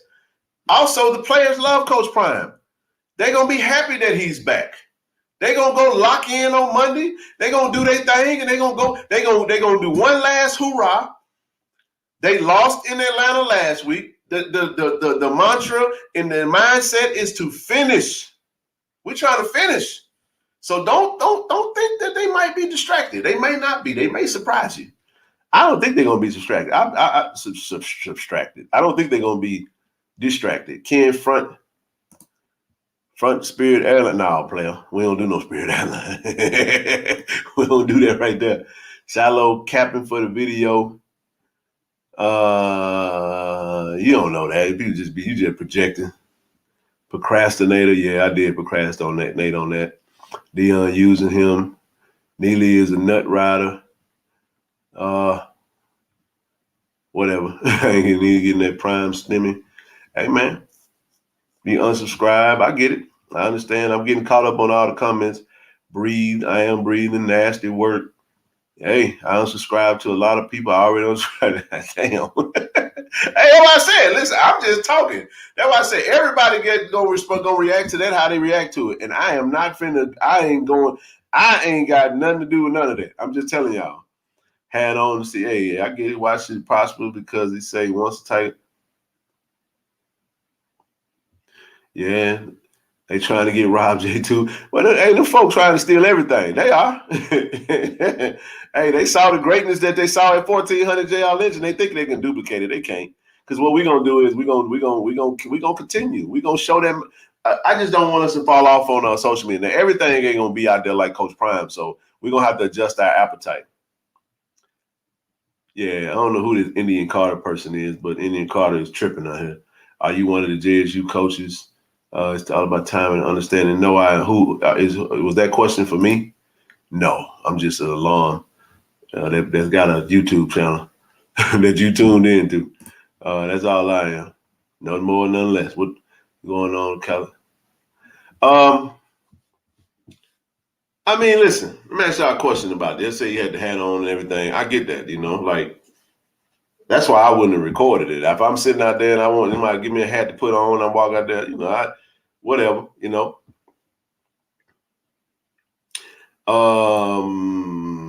Yes, he did. He actually did have a hat on, so that's not true. He sounded like this person here is They actually did have it, because if you go to the ESPN video when he was sitting in the row, he did have the hat on, and it's okay, yeah, people just. I'm getting caught up on these comments. If they're so close, he should have told Prime, Coach, I appreciate the opportunity, but as an alum, I don't feel the temperature in the room is correct for me. I'm too true blue. I don't agree with that. I don't agree with that because he's not going to pass up an opportunity to go to Boulder, Colorado. I just wouldn't have recorded it because I do a lot of things that is not for social media, but that's just me. I'm not going to, if I'm friends with someone and that someone is Coach Prime, my friendship doesn't end with Coach Prime because he left Jackson State. That's just, that ain't even realistic. Like, Coach, thank you, because that's situational now. That's conditional. Now you're saying you were just my friend because I was coaching your alma mater, and now that I'm not coaching your alma mater no more, I'm supposed to throw my relationship away? Like, what are we doing, people? That's not. Come on, Jeremiah, you know better than that, bro. Now I get what you're saying because I'm not correcting. I'm just giving you my perspective on what you said. I'm not. No. But what I will say is that it's all about perspective and making sure we put both sides on it. Now you feel how you feel. So it is what it is. Said, yes, you are blind. Hey, who is Lex? Who is this Lexus driver first? Like, yeah, he did just see it. Yes, he did. He did on the one I just watched. I tried to tell you, don't be so convicted. Because you can be loud and wrong. My dad, like I said again, my dad is saying, leave room for error, son. Don't be so your chest stuck out. Don't you know what you know, but when you don't know, don't be too quick. You know what I'm saying? Definitely support Rick Dude. Shout out to Iron Public Figure, man. Go to Iron Public Figure. Got some fly jackets. I gotta get that swag championship jacket, man. With the gold swag championship jacket. Y'all know what time it is. That man said Neely hit the portal. Hey, sound like it. Maybe there's more than one video then because I watched the one he had a and one. Okay, we're gonna move on from the hat situation. Why are you yelling? I'm sitting in talking about me, or are you talking about somebody else? I don't know what's going on. I gotta get caught up. If I'm talking too loud, the microphone is like right there on my desk, and maybe they're not talking about me, or they talking about. Maybe I think they're talking about you, Lexus driver, because you got all caps. I'm waiting on my public figure jacket. Oh yeah, just maybe there's one more. All right, move on from that. Could be the plan. A few. All right, fast forward. Yeah, I remember I used to send emails in all caps when I was working because I didn't feel like I used to have that tough book. I was working out in the field, working for a beverage company, and I just used to just do all caps because I didn't feel like, shifting. And and that was Rebel was talking about turning your caps off. And so I didn't realize that people was interpreting like my messages were like people were reading it as if I was hollering at them. That's true. That actually people really feel that way. Yeah. All right, I'm scrolling. I'm almost caught up, y'all. It's blind folks in here for me. Not at all, Mac. All right, let's see. Love JSU stream. All right, we're finna open this stream up, by the way, so y'all can come on and act a fool with me. We can talk about some football. Let y'all talk about whatever you want to talk about. Boulder's black population, 0.09. It might be 1.3 now because, Coach Prime going to bring that chocolate with him because he know ain't nothing out there. You literally live in L.A. I live down the street from L.A. Let's see. Neely didn't feel he violated. He wouldn't have had to explain it. That's true. That's why I covered that. I did say that.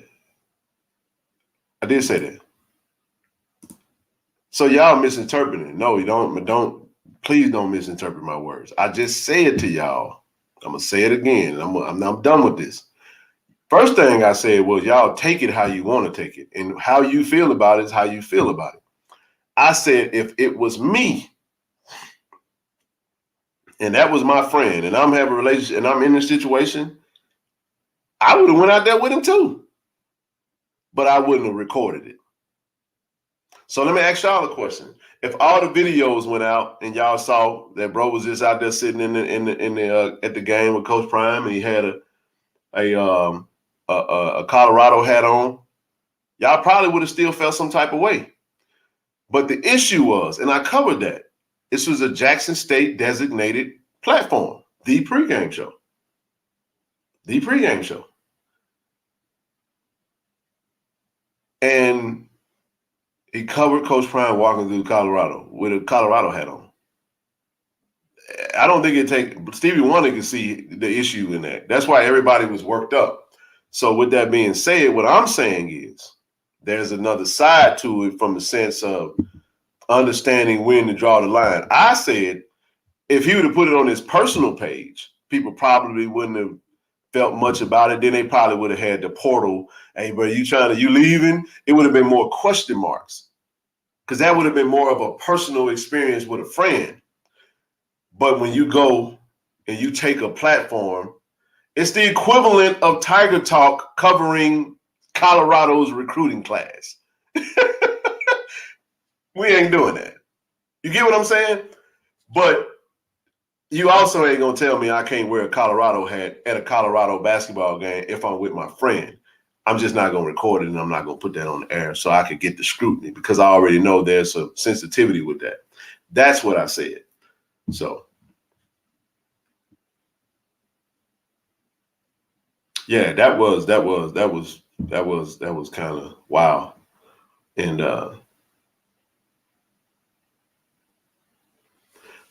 he said, don't do that. My picture would be taken by someone. I'm okay. I mean, it's all good. But if you see me rocking anything that's not Jackson State, that doesn't mean that my Jackson State, like I am a Nick Saban. I rock with Nick Saban. I ain't gonna wear no Alabama merch unless it's free.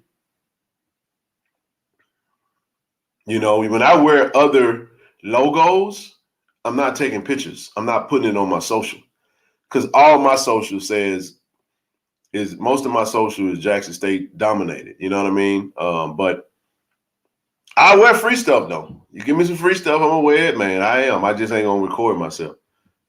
Have I talked to Charles B? No, I haven't.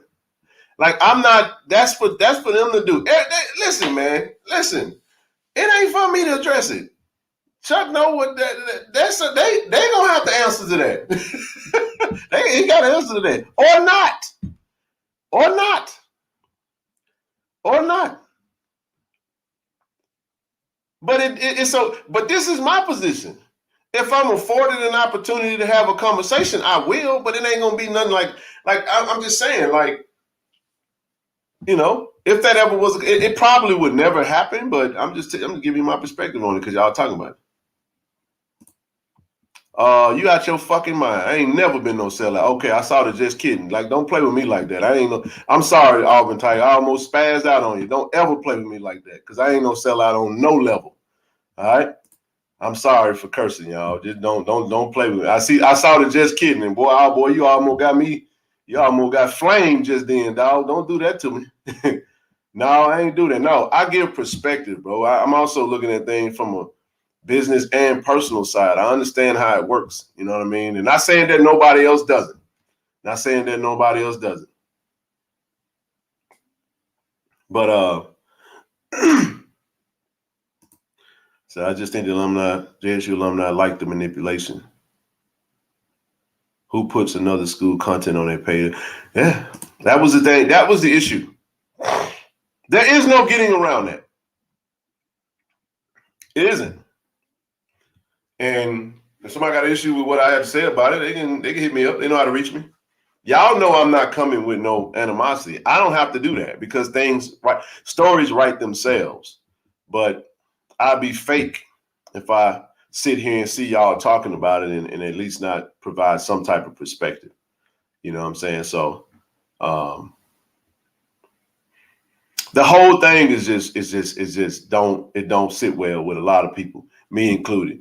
I don't like to see. I don't go into look at the videos. I looked at that one video. I don't want to see Shedeur with a Colorado hat on right now because he's still a Jackson State student and he still has to play quarterback for Jackson State. I don't want to see Coach Prime in Colorado gear because he still had to coach a game. But it's like, you know what?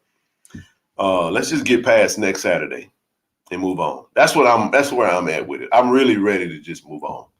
And but I do want to get that game. Okay, to cash app you now. Yeah, man, you see the cash app down there? Go ahead and send that cash out. Yeah. So yeah. Honorary JSU alumni membership. Well, he gonna finish. I think he gonna finish. Charlotte gonna graduate. He probably gonna graduate next year. Or in the summertime, he might expedite it. We don't know. I don't think he gonna walk away from school if he right there getting ready to graduate. I don't think he gonna do that. I can't lie. I'm not thinking about next year for the football, basketball. Yeah, man. I listen. Oh, let me do this real quick. Let me drop that link, man. That way, if y'all want to come on this thing, y'all can. So the link's down there. But anyway, enough about all that, man. We like I said, we're gonna extend grace, man. We're gonna move on, man. We're gonna move on. I'm not thinking about your cash out. I'm going to celebration myself. Why are you hollering at me, Lexus? Take your now I feel what you're talking about. Take your damn cash. Take your whatchamacallit off. Will, what's up, man? You on mute if you're talking. You on mute. What's going on? Lexus, who is that? Who? What's going on, Lexus? Ken, hi. Oh, you know what? You about to get cussed out. You see, I don't see. I don't be knowing if I'm talking to a male or a female. What's going on? You in there Yep. starting trouble tonight? This is a female, so your mother would come and kick your butt if you start cursing at me. I know she would. I can look at you I and ain't tell gonna you. cuss at nobody. I almost cussed at Auburn Tiger because I saw he called me talking about I'm trying to sell out low key, and then I realized he was just playing. But people tell jokes and then they try to laugh it off. I'm like, no, you will get cussed. Don't play with it. But no, it's all we keep it respectful. How you doing tonight? What you in this chat keeping up that ruckus for? What's going on? What's on your mind? I, I'm, I'm, I'm doing wonderful. I just want to say that I am so happy, in spite of all the ruckus, that Deion Sanders took this job because I am an HBCU graduate. Yes, ma'am. And I'm a female that loves football. Yes, ma'am. And although I have heard of, to be very honest, other HBCUs, I had not heard of Jackson State, just keeping it 100, That's okay.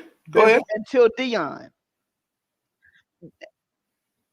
And that- I'm gonna let you now, go on that. I want to hear the rest of that. What you? and I have been to some Southern Grambling games, So how you been to a Southern Grambling game and ain't heard Jackson and State? I have to some some some Falcon. I went to the Falcon Saints game a lot, and I used to do a road trip from Atlanta to New Orleans to go to the Falcon Saint game. Okay. And included in that packet was the Bayou Classic game. Okay. And so the Bayou Classic game usually was Southern and Grambling, or FAMU and Grambling, or FAMU and somebody. So Which HBCU did you go to? I'm a Spelmanite. Spelman. Yes, Just yes, sir. see that you over there in the what is it, Mm, mm. the AUC? What do they call it? Um, no, Spelman is in where the hell is Spelman at? Atlanta, see that you I man, thought listen I at heard you. the far for a minute. I'm like Spelman, Clark, Atlanta, and then we got what else we got over there? Is it Morehouse? What the hell am I? Yeah, Morehouse, ain't it? Morehouse, the Yeah, house. yeah. I'm sitting there like, well, you got see you rubbing off on me. You come in here, you said, how you ain't the AUC? That's what it is, the AUC. I'm like, the AUC, ain't it? Spelman, Morehouse, and Clark, Atlanta. I think that's right. So how many? Let me get this straight. So you went to Spelman in the A, and you ain't never heard Jack State till Dion got there. Never heard of Jackson State until Dion got the coaching job. Now, Like West Jackson not and knowing what that's Crisco is. just keeping it 100. Now, now that I'm watching Jackson State, I like Jackson State, and I'm gonna keep watching them. Yes, I'm not ma'am. gonna leave just because Dion left. Oh my gosh. Well, I just want them welcome. to keep winning. I want them to keep them. I'm gonna keep. I hope they keep winning. I'm going to the Celebration Bowl. Oh yeah, because you down the street. You still in the A? You in Atlanta right I'm now, in the A, baby. huh? Yeah, I hear you then. Okay. All right. So you in this chat talking all this, you in here causing all this ruckus and Let me talking tell all you something. uh, I am a huge Dion fan, and fan is not a word I use lightly. It's kind of like friend and love. I'm not that person that use it very lightly. okay. And so there's only two or three people that I would say I'm a fan of. Okay. Kurt Franklin is one, President Obama is another, and Dion is another, and maybe Magic Johnson. That's probably about it. Okay. Well, I appreciate you then. I like I said, well, this your first time on the channel? Yeah. So let me say this. I know people are upset. I was mad when he left Atlanta. I was real mad when he left Atlanta as a player. That's Hmm. understandable. I mean, I think people were disappointed in the time. We wanted more. That's all. And I gotta tell people, it's okay. Like it's okay. People need to understand that it's okay for us to have wanted more. Like shucks, man, we was having a great time. We was enjoying this ride, right? And people act like we're like we're breaking the law for saying we wanted Deion Sanders to stay longer. Um, now there are a lot of things that we could break down as to what we feel like could have been done a lot better, and I think even maybe he would say that on both sides, right? So in the end, there's so many good things that happened while we were together that I think is getting lost in the midst of the minutia. You know what I mean? We don't want to keep talking about the mess, and we want to get to but at the same time, I think there needs to be sensitivity on really on our side more than anything because it's a vulnerable time. You want to celebrate somebody for elevating from a professional standpoint, but at the same time, there's a lot of nuances that come with it because what has come our way, being HBCU alums and graduates and supporters, is that there are a lot of people that wasn't never in this space. They don't understand this space. And it's like they're not understanding that we're having to defend the honor of HBCUs all at the same time while being crapped on and being indirectly told that we're not good enough and we don't have enough and we should be appreciative. And that's the thing that I think people aren't really understanding with a lot that's coming with that. So for me, it's always been I wish that Coach Prime would have departed in a manner which everybody would have been a little bit more celebratory because we didn't want the backlash. Neither did he. So Yeah. that's all I I wanted. I just wanted to see yeah. it end more harmonious for both sides. But we're Yeah, gonna keep I'm moving gonna on. We're moving on. We're moving on. Go ahead. yeah. I just want to say as a person that went to the Bayou Classic quite often, I'll be honest. Now I love myself some football, and I'm one of the women that know football. My brother taught me well. The most the best thing about the Bayou Classic used to be the band. Well, And as Nick Cannon used to say on Drumline, halftime was game time. yeah. Okay, because the And football teams were not so great. Let's just keep it real. have you at least heard of the Sonic Boom? Yes, yes, I have heard of the Sonic Why Boom. you hear the Sonic Boom and you ain't hear Jackson? We Well, gonna you know, hey, we gonna here's what we're gonna do, Lexus. I'm I gonna didn't hear y'all from a football perspective. Let me say it that way. Mhm. all right, so what we're gonna do is we're gonna park the Lexus in the garage for a minute. We got a couple Okay, on the channel, and then we're gonna let them rock. If you want to stay on, I'll come back to you. 1 second. Will, puppy Will, the puppy Will got a puppy pick. Take your phone off, take it off mute if you want to speak. All right. There Hey, you go. how you doing? What's good? Hey, wait, one thing I learned to do is stop looking at these reality shows and some of Yeah, these YouTube videos because I mean they put out stuff that they want you to see, and want you to know, and you kind of fall in love, then you realize it ain't all what it's been, and Yeah. get disappointed in when you find family is not what they meant, made out to be or whatever. But Right. anyway, other thing I wanted to say is I'm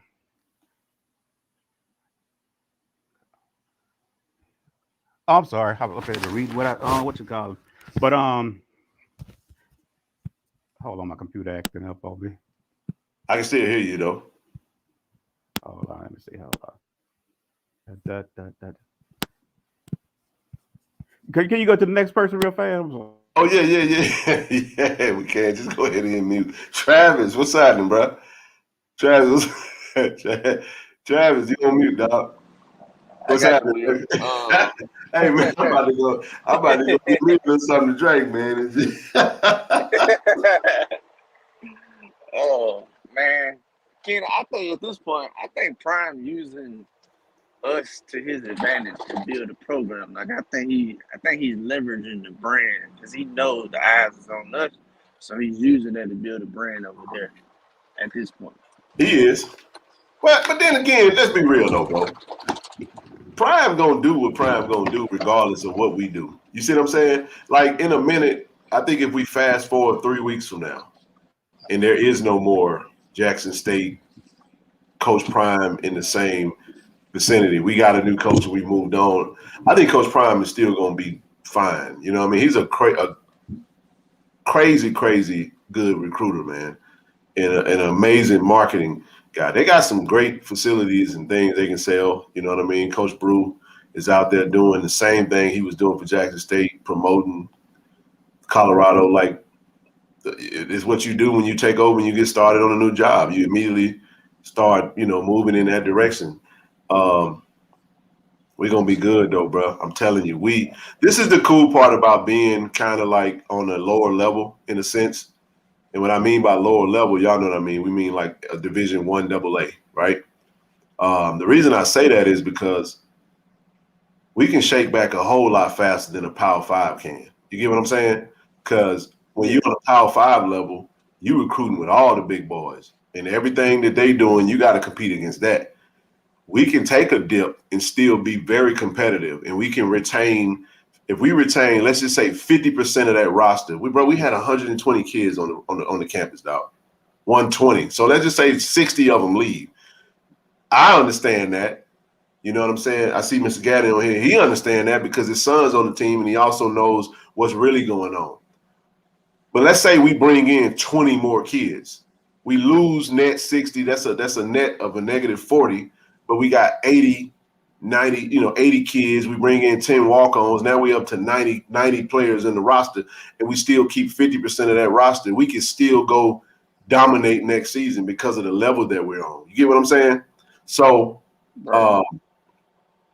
I'm fine with it, bro. I have already turned off my emotional motor with the Coach Prime train, and when you accept something, it no longer bothers you. It don't bother me no more. None of this stuff is bothering me because I know what's coming. I know that our athletic director is busy at work. I know that he is doing some interviews. I know that hey man, he's gonna do everything he can to make sure we're in the best possible position that we could possibly be in. And I believe that we're gonna be just fine. And I think once we get our new coach name, bro, it's gonna get fun, dog. It's gonna get fun, bro. You know what I'm saying? Like, because now we get back to talking about only us. Because I'm gonna be honest with y'all. I'm sick and damn tired of talking about Colorado. I Yeah, am. me too. I'm tired of it. Like, I can watch all the videos and I don't feel nothing. Now, I ain't gonna lie to you. A week ago, it hurt. You get what I'm saying? I'm like, dang, man. Like, this is gonna be hard. But after about a week, it's like, all right, let's move on. Man, I don't care I what think at this point, my coping was I know we're gonna be good. So like, I mean, the other day, I seen some videos. He kind of, some of the stuff he's doing is on purpose, but I'm over it now the at this point. I'm at like stage 6. So and plus, I know we're gonna be good because we got two things. We got a culture. You can't buy that, 2, we got momentum. We're gonna be good. I think half the team we're gonna keep half the team, and then the other half probably gonna be out of the portal, which ain't a bad thing because, like Oh you man, said, that's the what I said. talent in the portal is It's gonna loaded. be fun, bro. That's what I'm saying. Listen, we got a platform, dog. This is what I'm saying. We got a platform. I don't care nothing about. I'm done with that other stuff. I'm, you know what I'm talking about. I just spent 30 minutes talking about something that don't pertain to me because the family wanted to discuss it, and we gonna talk about it, right? So I'm moving on from that. But we got a platform. That means that we're gonna introduce this platform to the new coach. Man, we're gonna try to get an interview with every single player that's coming to Jackson. You get what I'm saying? Yes, sir. We're gonna do that. Bro, we got fired when Coach Prime got hired. I'm gonna say it again. Me and Zoe Boone, Claiborne, who was some of the other cats that was deep heavily in recruiting? Bro, he fired all of us. Not literally fired us, but figuratively. You know what I'm saying? Like it was no longer needed. We were active on the recruiting trail. This is what we do. You know what I'm saying? So I'm excited to get back in the recruiting game again. You get what I'm saying? While I'm talking to recruits and seeing what's cracking lacking, you know what I'm saying? And really, really, really, really bringing you all the real on this and that, you know. And I know Kobe do a good job because he's big into that too. But, you know, Kobe has a great platform, Blitz City Podcast. Shout out to the homie Kobe. Shout out to Coach Walker, to the Mars Leader Sports Network. Shout out to DJ Raw Truth Media, giving you the raw and the that you deservedly need. You know what I'm saying? But as for us, like I said, we true blue. We true blue. You know what I'm saying? And we definitely we gonna give it to you how it comes to us. So I'm excited, bro. I'm excited. I'm gonna pause right there. Will, you ready to roll? Yeah, I'm ready to roll. I'm sorry about that. You good? You good? I had got down to one ball. Let me be real, man. You had to get that yak, that last sip of that yak in, huh, bro? Nah, he got down to one ball on me, and I had to plug it in. I'm messing with you. Go ahead, bro. Hey, I don't know too much about the portal, or anything like that. Somebody, so if the Jackson State players get into the portal and they don't get picked by anybody, can Jackson State get them back if they want to come back? Yes, absolutely. If the coach wants them back, when you enter the portal, they're still students at the moment. You know, they can now if they withdraw. Depends on when they graduate, when they get done. If they've already decided to finish up next year, they might stay in the portal or they might transfer. So for those that have entered in December, they're probably going to if they are not going to return, then what they're going to do is they're probably going to move out at the end of this month and look for a home where they can transfer into in January. However, they announced a new coach, and, you know, hopefully, you know, everybody's still intact as far as like, I know Coach O was the director of player personnel. So if he's still in place and still there's that continuity when it comes to who we've offered, who's kind of out there when it comes from a team standpoint. That player can absolutely withdraw his name from the portal and stay put. But I think it would come from a meeting of the new coach to make sure that new coach is okay, or they still want them, or there's going to be a role for them. That's one side of it. The other side of it could be you never went to the portal and the new coach comes in and he don't want you, and then he tell you to go hit the portal. Wow. Make sense? Yeah, I understand. Okay. Another question: why do it this week? Why do it over the champion? Once they won a championship, the SWAC championship. Why couldn't Coach Prime just kind of like wait? Was it a rush? I mean, why was the rush? Well, here's why, and a lot of people ask that question. The reason why is because of the recruiting sensitivity that comes with it. The portal opened up on Monday, December the 5th. Today is the 9th. That's when the portal officially opened. Early signing day is December 21st, the Wednesday after the Celebration Bowl. So it was absolutely important for him, because if he would have waited, he would have missed out on a lot of kids that he's probably going to get to commit. So this weekend is a big recruiting weekend for that school. It's also a great recruiting weekend for Jackson State. Next weekend, we're going to play that game. And after that game, Coach Prime is going to no longer be the coach at Jackson State officially. And he's going to head back to where that school is located. And that school is going to have another big recruiting weekend. So, so that's what I'm going to start doing going forward. Y'all know who I'm talking about. You know what school I'm talking about. But as of this moment, I'm going to try my best not to mention that school anymore. I will be talking about Jackson State, but when I say that school, y'all know which school I'm talking about.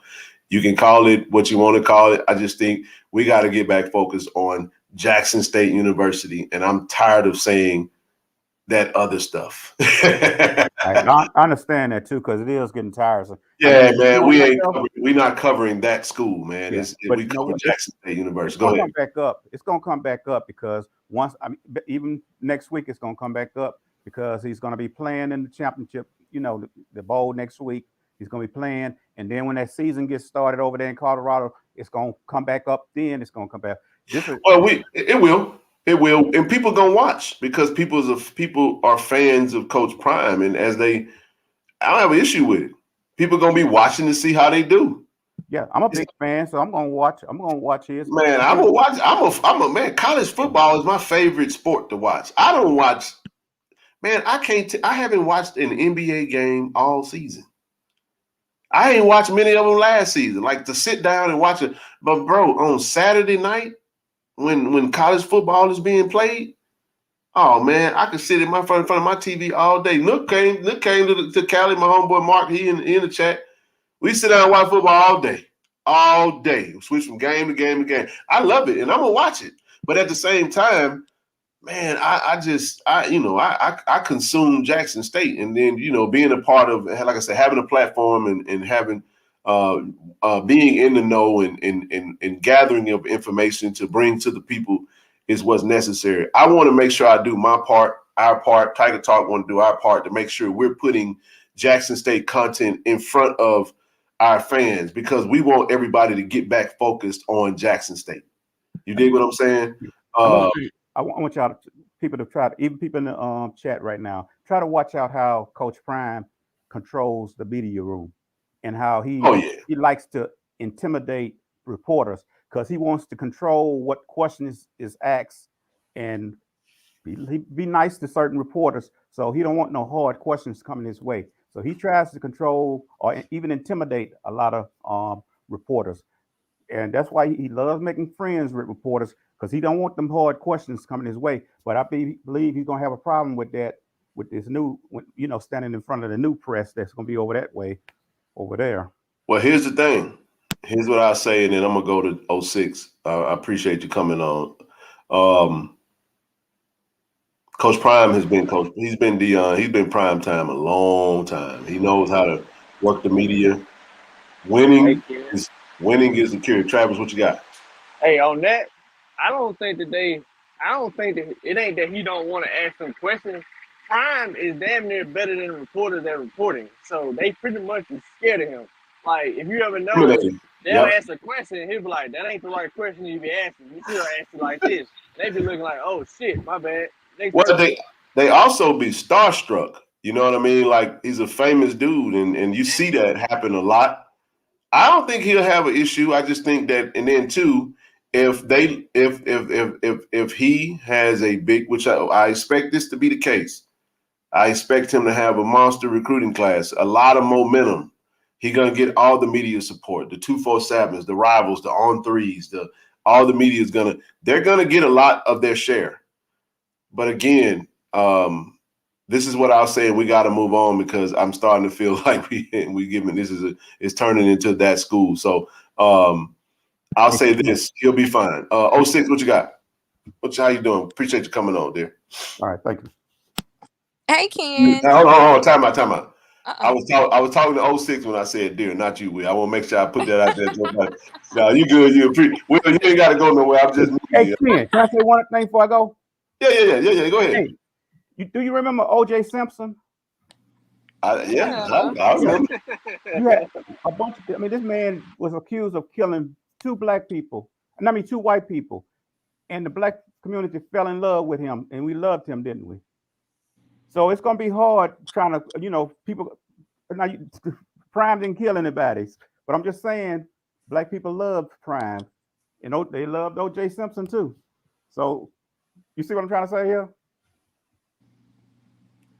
I hear you. I don't know where you're going with that. I'm saying, trying to. People are so in love with Prime, just like they was in love with O.J. Simpson, and it's gonna be hard to turn people against Prime.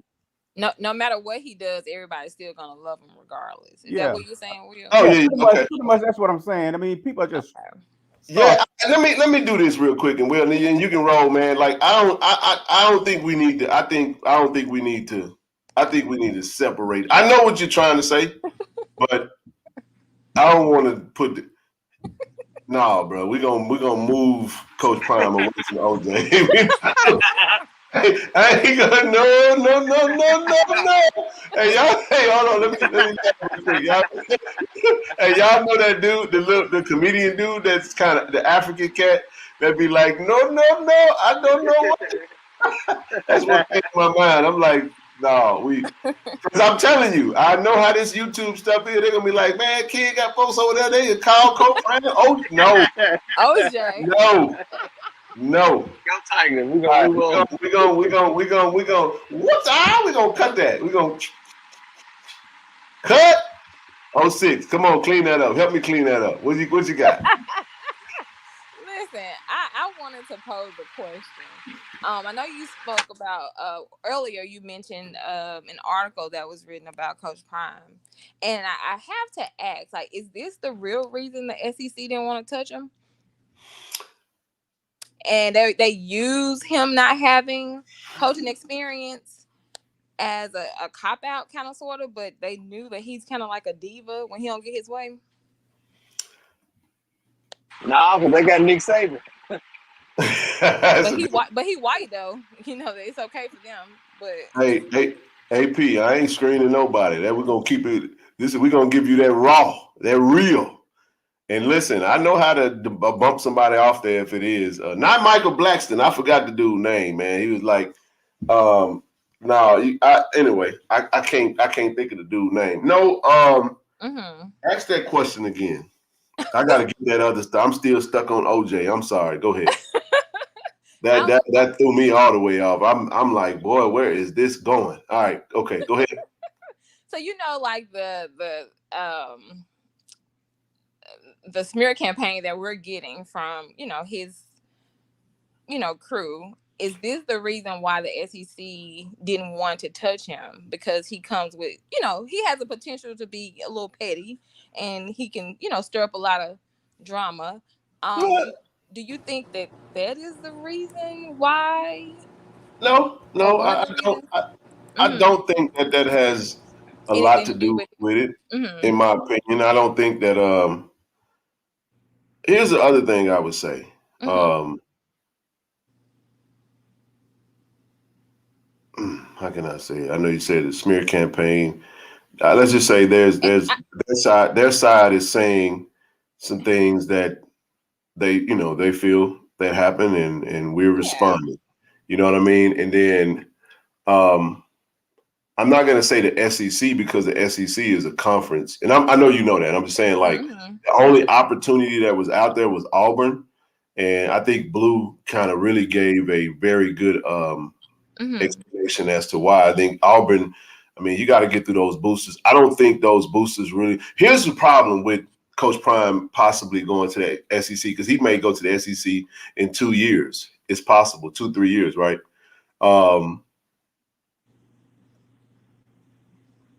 Coach Prime is a very powerful figure. Mm-hmm. He is larger than life in most rooms that he go into. He's the most famous person. You saw when he went into the stadium. He is electric. He's he has a gravitational pull that draws people in. Troy Aikman mentioned that, how he's been able to still be relevant amongst the younger generation And it's very hard to control somebody like that. Right. Not going to be controlled. He wants to control the narrative. Right. There's nothing wrong with that, because I'm telling you right now, I'm that way. I don't like being it's very tough for me to be in like certain organizations or whatever, because I don't want to be governed or ruled by. And I like to beat to my own drum. And imagine having that level of status and that level of fame, and now you're in the coaching ranks, and I'm talking about a famous coach. Because in the end, let's I'm telling y'all, man, in a minute, y'all know the negative stuff usually kind of dies down after a while, and then you remember the good stuff. It's what makes people go back to bad relationships after a while. You know what I'm saying? You hated that joker for about 2 years, and then after a while you be like, girl, what you know, come on, man. You know, y'all have a good day, and then all of a sudden, you know what I'm saying, you might have a whatever, but that's because over time, what they say, time heals all wounds. Okay. What am I talking about? What I'm saying is the man is famous. You get what I'm saying? And I mean famous. So because of that alone, there's a lot that comes with that. And when you got that kind of clout, immediately when you walk in the room, that's intimidating to boosters who control the program, because he ain't finna listen. He's not going to no program so I think that's why I don't think he's gonna coach that long. Because Prime is just, he's gonna coach his son to the NFL. Yeah. And this is my opinion. I don't think Coach Prime is gonna coach that long after the fact. LaDon said, "Ooh, I feel attacked." No, I don't internalize my words. I don't know your life. I'm just playing. I might be talking about me. The mistakes I done made. You get what I'm saying? Yeah. I done forgot after a while. After a while, I forgot you know what I'm saying? She done, you know, whatever. I'm gonna leave it alone because that might really hit. But anyway, so the article that you mentioned earlier, where did you find that at? Because I want to read it. It's New York Post. New York. It's a matter of fact, I'm gonna pull it up now. I'm not gonna post it in the. Well, you know what? Yeah, I want to read it because I was just thinking about that. Like Well, that particular person decided that they wanted to. They expressed what they expressed, and this is the thing that you can't run from. When you're in the limelight like that and you're famous like that, people gonna come for you. People been coming for that man for a long time. People have always felt the way that they feel, and they feel how they feel about you. So that's why I had to be careful with coming into the public doing a YouTube channel, because you can run into scrutiny. You know what I'm saying? I see it in the comments, and that's why I've decided to just try to, you know, when people say you being PC, no, I'm staying neutral because I don't want to deal with the backlash from either side. I don't mind dialogue, but it has to be healthy dialogue. But when it comes to people giving their opinions, people can write, and they've been writing stories for days, man. And I don't think it's hurt him that bad. You know what I'm saying? He still got to where he's trying to go. But I don't think that has much to do with the not the NFL, the SEC. Yeah, I just thought, because like I said, this is really nasty, you know, and I'm like, I know that they have to be watching. Like, I'm happy we didn't kind of touch him because we don't want, you know what I'm saying? You just have to be careful how you leave stuff. Like, don't burn the bridge.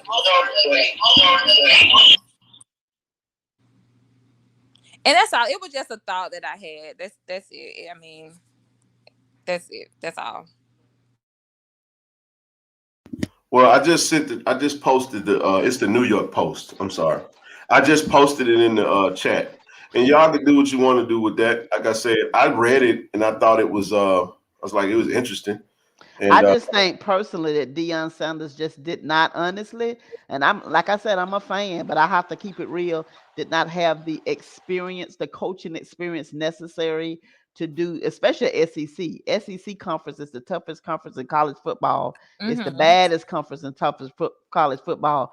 And when you come there, I don't care who you are, you better come correct, because you got to win there. Yeah. And I mean, you darn near have to be undefeated to even, you know, are you out, you know, type of thing. Yeah, it's tough. Fourth season to get you fired in the SEC. Yeah, Yeah. They don't. That's a whole nother level of college football when you talking about that SEC because it's strong. I mean, even But like I said, the I only don't think opportunity that was out there I'm was sorry. Auburn. So I don't think that that if Auburn had an opportunity, but they went with Hugh Freeze. So yeah, it wasn't. I don't think I'll the say issue this. would I be met him if Dion he when could win he. or not. I've got multiple people talking. Who I'm talking? sorry. I'll You stop. go, You go ahead, go Travis. ahead, Lexus. You go ahead and finish your thought, Lexus. No, I was just gonna say like I said, being from Atlanta, when Dion first graduated from Florida State, I followed him there, and when He he ain't came to graduated from the Florida State. when he played at Florida State, excuse me, Yeah, that's what, you're correct, no, you're I absolutely can say correct, that because I'm you're telling you. correct, you're correct. Yeah, shout out to Talladega, by the way. But go ahead. But when he came to Atlanta, he was the same old to your point, Ken, the same old larger than life person. The city of Atlanta completely lost its mind. I was probably one of the few people that was saying, listen here, y'all, just he came to my church one Sunday and my pastor got up and said, if anybody pull out a phone, this before social media now, but if anybody pull out a phone, anybody do anything and go over there, I'm gonna walk him out. Because he said, Jesus is Lord here, not Dion. And you all can talk to Dion when service is over. But to Ken's point, that's the way he is. When he walks in a room, he completely just takes over the room. He's been that way since Jesus was a baby too. That's him. That's who he is. He's actually nice to meet. I actually got a chance to meet him, going to events and stuff. He's actually a nice person to meet or whatever. But people been talking about him since he started. So he's not gonna let none of that kind of stuff stop him. He's a winner, he's a believer, and all that stuff to Ken's point attracts other people. It make other people believe when they didn't believe. Dion had me think I could play some freaking football. And so he's got that kind of aura about himself. He really always have. He hasn't changed, just got older. He that same larger Yes, life yes, person I ma'am. saw at my church. Got it. So Yes, ma'am. I appreciate that about him. I respect him. It don't make him right all the time. It don't make him God. And people need to watch that. They need to be careful about putting him on all these high pedestals and all of that. But I knew he wanted P5 the whole time. I knew that. So when he came to Jackson State, I said, I'm gonna watch him. But I said to myself, he ain't gonna be here long because But, that's not what he wanted. He wanted P5. which So is okay. Which is okay. And I think that's where. And I'm gonna go ahead and mute you, Lexus, because I want the football girl to get on next. And if you don't mind, Veronica. You can come back on. I don't know what happened. I thought you jumped off. I never boot anybody. But what I'll say is that you're right. You're right. But what I don't want to do is we want to keep it. Okay, she gone now. But I see you running. Come on with the bunny. He just threw my whole thought process.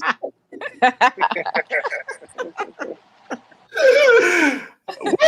It's Friday. Oh my goodness, boy. Y'all are entertaining me. Now, about something that somebody said. I don't know nothing about nothing being bought. As far as I'm concerned, Dion graduated from Talladega. If y'all want to address that, y'all can do that. I'm not touching that. He got his degree from Talladega, got his first coaching job from Jackson State. Let's keep it positive, man. I am not here to oh wow. I Uh, know. I didn't want to come off as being negative Yeah, either. yeah, we're not gonna do the negative because that, at the end of the day, I'm not, Right. I'm not gonna entertain that. But we can It's definitely have all, we can have dialogue about everything though. yeah. That's all I'm saying. It's not. Let's keep it professional, but let's have real dialogue. Who was supposed to go? The football girl, then Veronica. What's good, y'all? What's going on? How you doing? What's I'm cracking good. lack? What my girl up to? She good? I'm good. I'm ready to talk football now. Let's get it. Come on. This coach is getting he's gone now. Not yet. he Not got yet. a game. He got a After game. next week. Now we got one After more to next get. week. One more. And I'm rooting. And then listen, I'm rooting for him Saturday. You dig what I'm saying? Mm-hmm. I'm gonna root for him after that, but I'm gonna root for him in life. But let's keep it. What you got though? Let's go. Football. Let's see. Matchups. Our defense against what's quarterback name? Davis Richard. Davis Richard. Davis Richards scare me a little bit. I ain't gonna lie. I don't mean that in a way from. This is why I say that. Now, granted, Listen, go ahead. I'm gonna let you go because I'm thinking about last game. But go ahead. I'm gonna let you talk. Go ahead. Listening to Josh on Inside the HBCU Sports Lab, talking about Josh gonna give us. Oh, now Josh is an alum in North Carolina Central, so you know he gonna come on. Yeah, he definitely bigs them up. That's my boy though. I love Josh, man. I can't wait to meet him in the A. I can't wait to meet Josh. But go ahead. What did he say? He was like, he's better than. I've heard him say he's better than Shedeur. Okay, all right, okay. I don't know if I agree with that, but I can't. It's hard. I don't agree with that. I'm saying I don't. I wouldn't say not. It depends on what you're talking about. Is he a better runner than Shedeur? You can make that case. Absolutely. Yeah. Is he a better athlete? You make that case. Better passer of the ball? Not at all. Not at all. They both had 36 touchdowns though, but they had it their own way. You dig what I'm saying? Yeah. So, but go ahead. What else did he say? You give me ammunition, by the way, because it's on and popping. I'm gonna invite Josh on next week too. You should definitely do. I'm sending him the link. Hey, bro, you come on here and we gotta talk. Us to stop him. Matter of fact, we're gonna get Josh on Tiger Talk. We want to get him on Tiger Talk. That'll be a great show, a preview show for sure. That'll be a good show. Yeah, him and Zoe goes back and forth on the Twitter. Oh yeah. And I see y'all. I see you, Doc and LaDon. I'm gonna bring you on in a minute, but just give me a sec. But no, from a matchup standpoint, we gave up a lot versus Glendon McDaniel. But think about it. Yeah. Then this is the thing. This is why I say that. The way we run our defense, we run a lot of man and we blitz a lot, which make the middle of the field kind of soft. And he was just so hard to tackle. And I mean, to see a quarterback with 20 plus rushes, you would think that McCray would have been the better rusher. And we just could not tackle Bubba McDaniel. We could not tackle him. So I mean, he ran the same play every I'm talking about it was so frustrating because I'm like, the dude just, but he's elusive though. His ability to get away, he was very deceptive with his moves. That's why I say, I was thinking about that. I was like, Davis Richard can absolutely do what McDaniel did, but do it better. So I think the reason why we struggled so much to tackle him because you wasn't expecting for him to do that. McCray, you know what he gonna do. Facts. The other guy, he just got in, and I don't think he that good. I think he just went out there and be like, hell, I ain't got nothing else to lose. So same thing. You can argue the same way South Carolina did last year. They really just started. They didn't care. They just started playing, and I think that's why we had so. I mean, he is a big dude too. So the other dude, he probably 125 soaking wet, maybe. Yeah, I mean, I would say 180. You know what I mean? But Richard is a big dude, man. He can take a hit. Daniel. Bubba McDaniel. Glendon McDaniel. Yeah. So I know he got to be at least 210. Right. So what we're gonna do though for you guys, I mean, to really get a really good preview show, is we're gonna get some North Carolina Central folks on here to really talk about their team. That's one thing Corey does very well on the show, and I'm looking forward to that. So definitely gonna get more of that. I plan on doing some more streams over the weekend and just talk more about football. But like I said, we're gonna cover things as it comes up because every day it seems like something is happening at 1400 J.R. Lynch. But who else? I'm gonna get Solid Life in, and then we'll add everyone else to the stream. The football girl, you got what else you got? Oh, that was it. I just want to talk a little bit, talk about that matchup specifically. Oh yeah, I know we're gonna have our linebackers are gonna have to be on point. Eye coordination. Which they are. Go ahead. Yeah.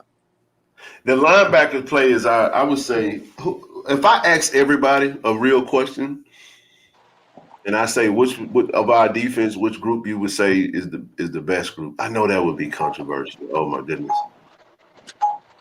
But I would give the nod to the. You say the D line? Yeah. Okay. So Big Daddy, I know Big Daddy might be on here, and is Niles? He got to be D-line because that's what he got first team all SWAC in. So the D-line Yeah. now is on D-line. You got Reagan's on the D-line, Mercier, JB. Okay, I can respect that. I can respect that. I was going to say, you can say make case for the linebackers, but then again, the D-line, that's a great point.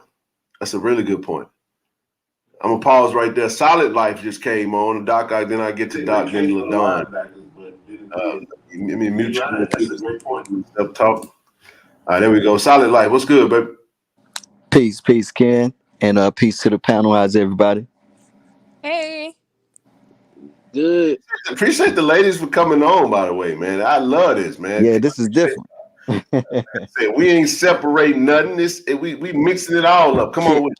Ken done got sexy on here. No. Don't do that to me. Don't do that to me. But look, go ahead, brother. What I wanted to say is like about on that prime prep thing, it was just a lot of it was beyond, like, Coach Prime wanted to focus on developing the children as far as like football, and there was other people handling the money and the mismanagement thereof and so forth, so on, so much so that he wanted to whoop one of the dudes, and that's well documented. So I just wanted to I wanted to chime in on that, but that's well documented, and anybody can go back and check the story on those.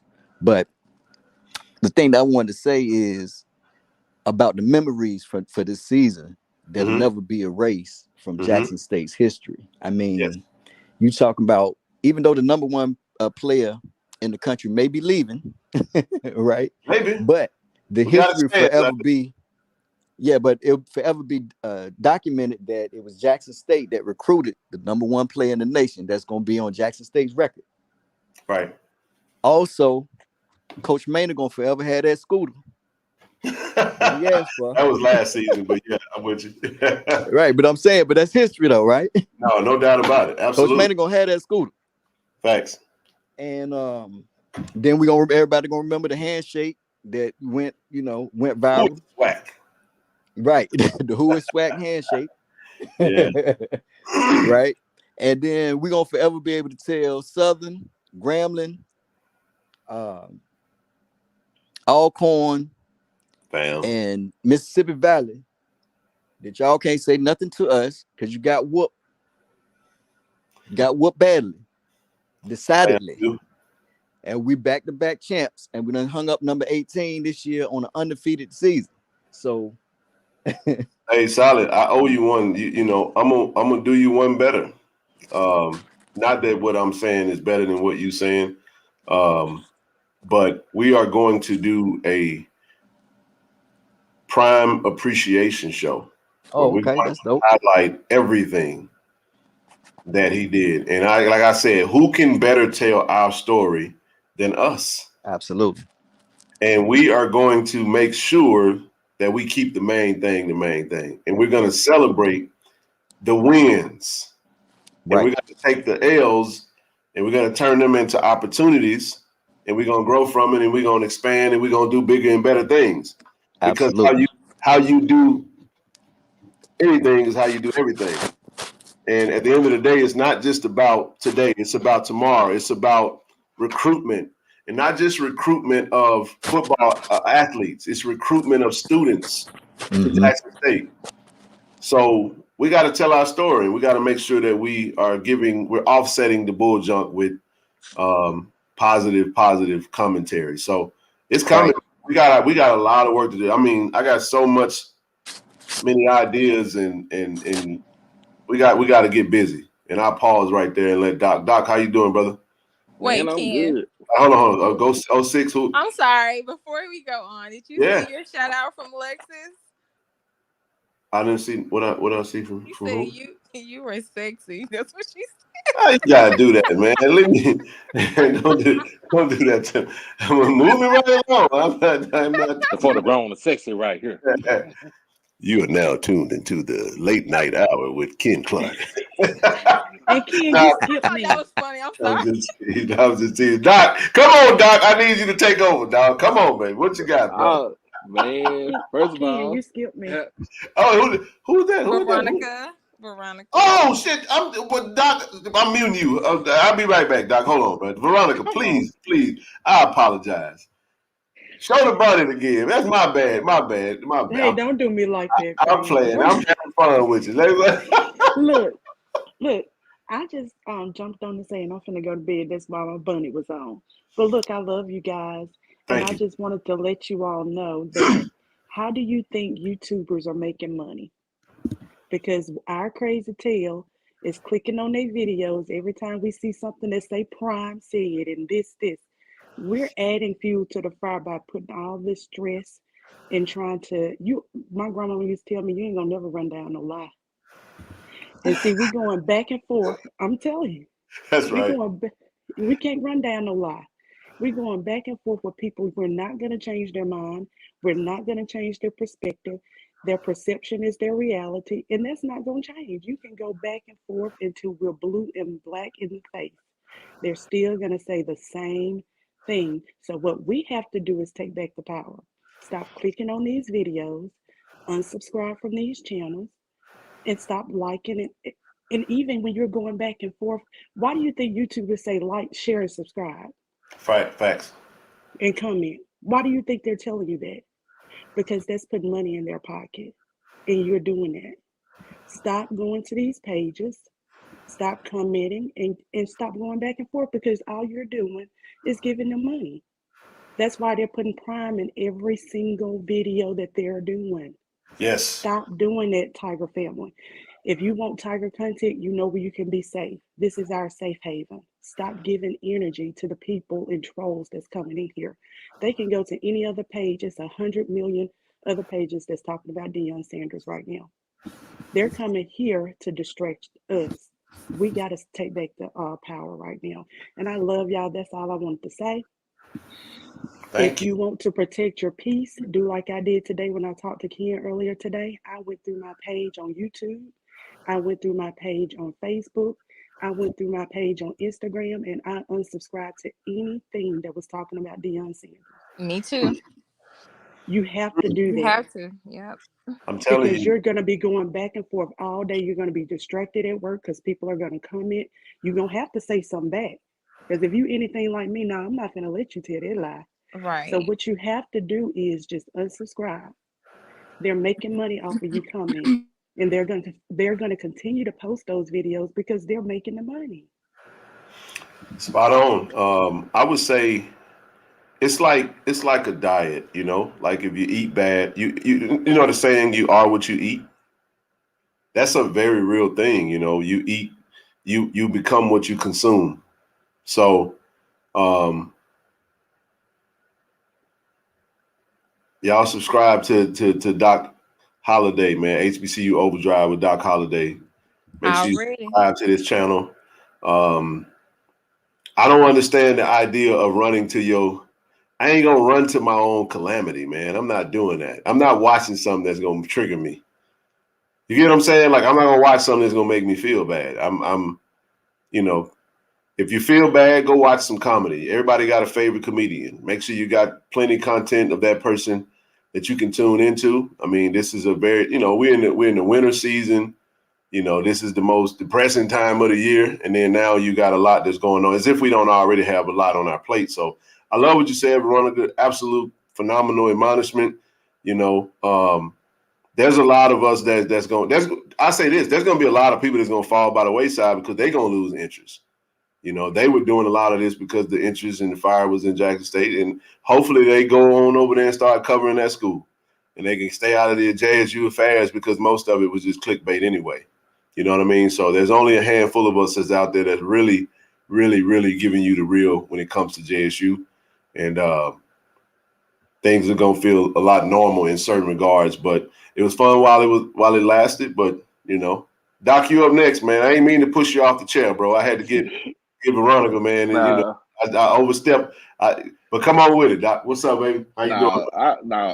I'm cool with Veronica because she on the page. You know, she comes on the stream all the time. So no doubt. So she good. And most everybody on here is good with me. So you know how I do. I don't push no negative narrative. At all. At all. So you know, I cover and I'm the one of few that cover everything. Like I said, HBCU. Like I'm saying, I'm talking about SWAC, MEAC, the SIAC, Mm-hmm. CIAA, NAIA schools, Tennessee State, Hampton, Right. I push it all out there. So I mean, I don't be looking at the hate. Like I look at it, and most time I be laughing. I'm like laughing my ass off. Like these Negroes dumb as hell. And then I move on to the next. Yeah. But I move on to the next. But man, I'm at home. I'm chilling. I'm actually happy because my niece, their school is going back to the state title game. Big ups to South Oak Cliff High School. Oh About to wow. go, about to make it 2 in a row. First time Fuck. gonna be the first time in the history of the city of Dallas they're gonna go back to back. You know what I'm saying? Gonna try to win it back to back. So That ought big to ups be to fun. big ups to them. Also, like I said, I say my condolences for the 3 band members from Southern University. Absolutely, man.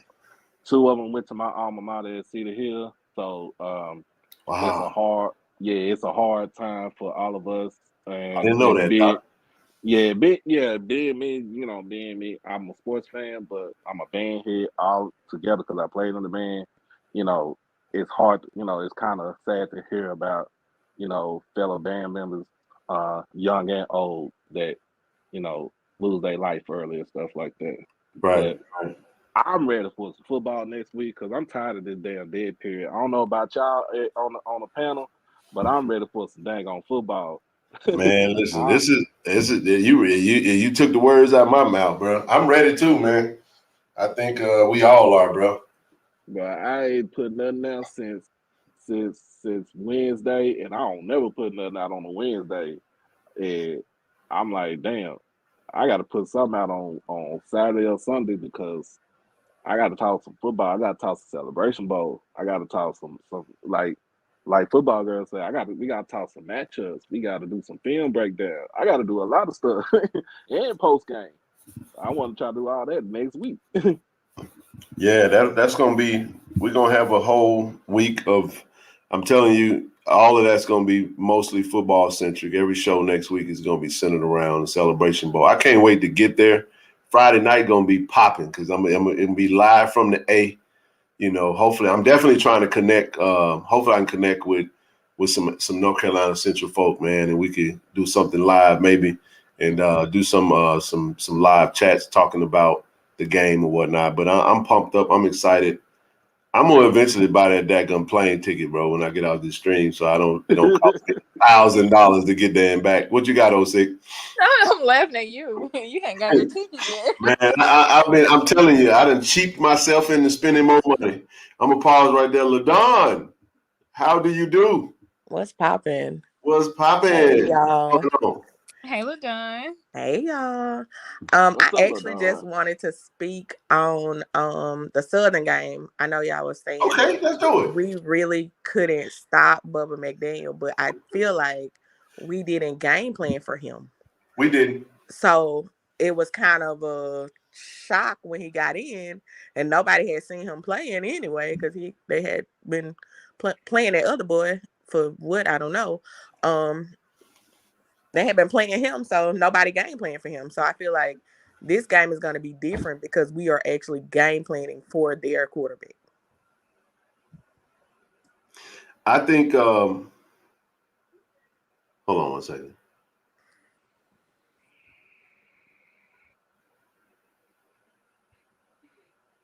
Oh, I don't know what Jeremiah talking about. He threw me off, bro. Anyway, no, he was third string. I mean, it made me wonder. I always felt like Bubba McDaniel was the better quarterback. I don't know. I kept trying to figure out, like, and Doc, maybe you can. I ain't seen Out of nothing else. all three of the quarterbacks on the real, Bubba was the better one. I He never was the better. understood that going with McCray. Like even watching a few games throughout the season on them. If you go back to Bubba, last year's game, he actually played pretty well. Factoring in our defense, right? Our defense is But I always knew that with our defense, the speed off the defensive line and the linebacker play with extremely good with decent cover on both sides, really good cover play. So I'm like, how is this style of play going to translate? I never got it. I'm gonna tell you like this, Ken, and LaDon, talking about Southern. For the whole season, they duly kept sticking with that kid.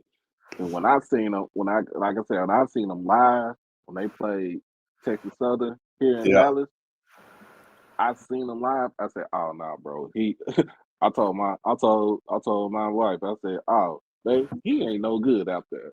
She's like, "Why?" They said, "First of all, he can't see over the line. He ain't number 5'10", and then two, it's like his progressions, like he couldn't read the progression, so he threw 3 picks in the first half.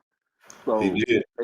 And if I'm saying, look, Dooley, I understand where you coming from, but you got to salvage your season, or you're gonna be in the same situation you was when you was at Prairie View." And let me tell you this, Doc. Numbers don't lie. If you put the stat sheets up with all 3 quarterbacks, it just don't make sense. I mean, it made no football sense, which is why Dooley was explaining himself. And maybe that's why we didn't get a chance to catch a Coach Prime press conference, because he was in there explaining himself on why why Bubba McDaniel was third string. And doing a lot of stuttering and trying to come up with answers. This is a great point. So Wayne Morgan, I'm gonna quote you. Bubba was the only one that could outthrow the trail technique. Absolutely. Yeah, I didn't get it at all. Like, he was killing that. He was killing them when we were doing trail technique, like killing them. Like, and then did he score like 2 touchdowns?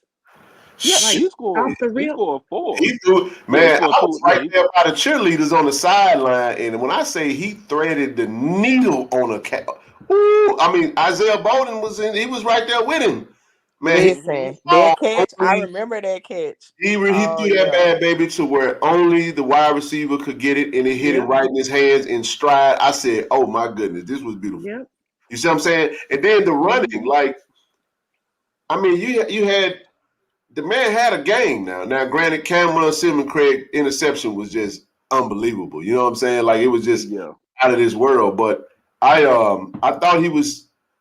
That was the one time I felt nervous, because I'm like, dang, man, I never wanted him in the game, because I kept saying, I hope they go with McCray, because McCray can't hit the wide side of a barn. So I'm like, all right, cool, because all y'all gonna do is run and hand the ball off. That's an advantage Jackson State. But Ken, take that boy, Bubba, out of the game. Does Southern even score this time? Nope. Nah, it was ugly. No. Yeah. That's what I'm saying. You know what happened in the first quarter? It was 26-0. We were telling them to go home. And then they brought in number 9. I think he fumbled the ball, and then Dooley was like, all right, I guess it just felt like to me, and I'm not saying that this was the case, it just felt like there was more like it's like he had an issue with him or something. I never understood how he took over and he immediately went in and made a change that it never made sense to me. Bro, he didn't make that change. Them Blue Bengals would have scored at least 60 on them. I'll say this. I ain't got no problem with Jack State making an offer to Bubba McDaniel. You took the words right out of my mouth. He graduated. No, he done. But see, y'all got to understand about Dooley. Dooley is stubborn. You know what I mean? He's been touted as a great recruiter, and when he put a team together, in a similar team, he don't want it to be said that he made the wrong selection at choosing the QB1. So it's that stubbornness of Dooley that gets detriment to him. Fine with us, because we'll just beat him. That's he did make the wrong selection, but I reached out to somebody from Southern, and they told me that Bubba graduated this year. Okay, he might be done. Well, no, it's okay. I mean, I thought he can grad transfer if he got a year left. Right. They didn't. He probably got a COVID year. No, he don't have a COVID year. I think he already played his COVID year. Oh, he done? Okay, all right, okay. He's a 5th year. He's a 5th year graduate. Mm-hmm. Okay, it makes sense then. Okay. But I did reach out to inquire about him, because I knew that if he wasn't graduating, he would have been in the transfer portal. I'm sorry to tell y'all this. I'm sorry to tell y'all this. If he, What is this ghosted for Twitter next, tribe? You said Colorado. Say something. I got if I got any moderators in there, y'all go ahead and zap that. I Zap got it. it, and we're gonna move on. We ain't gonna have that tonight.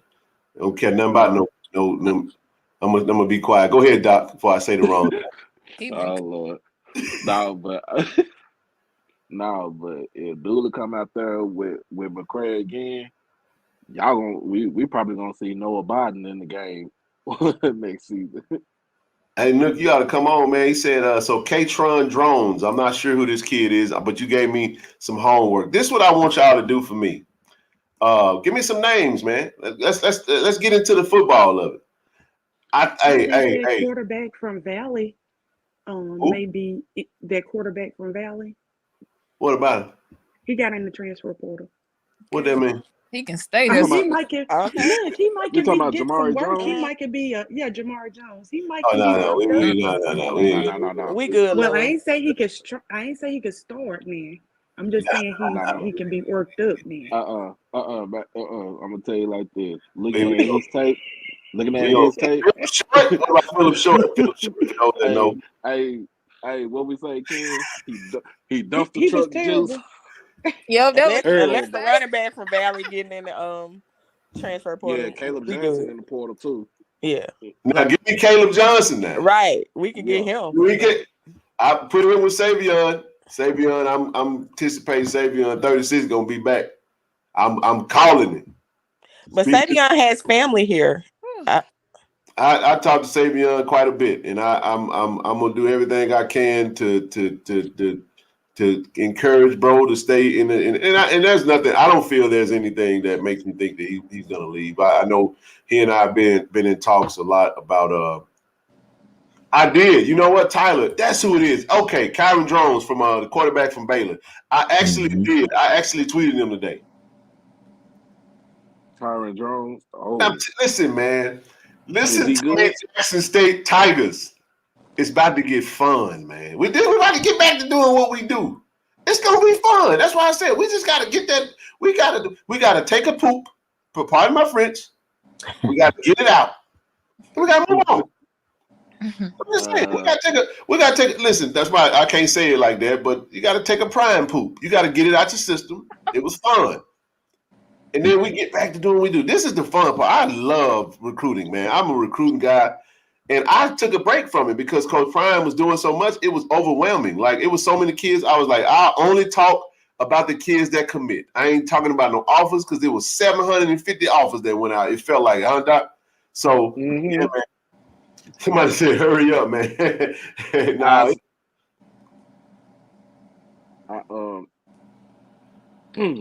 Yeah, we got a lot of quarterbacks in the portal. That's going to be the thing that's going to be very interesting because Prime detox. There you go. Detox. Love Coach Prime.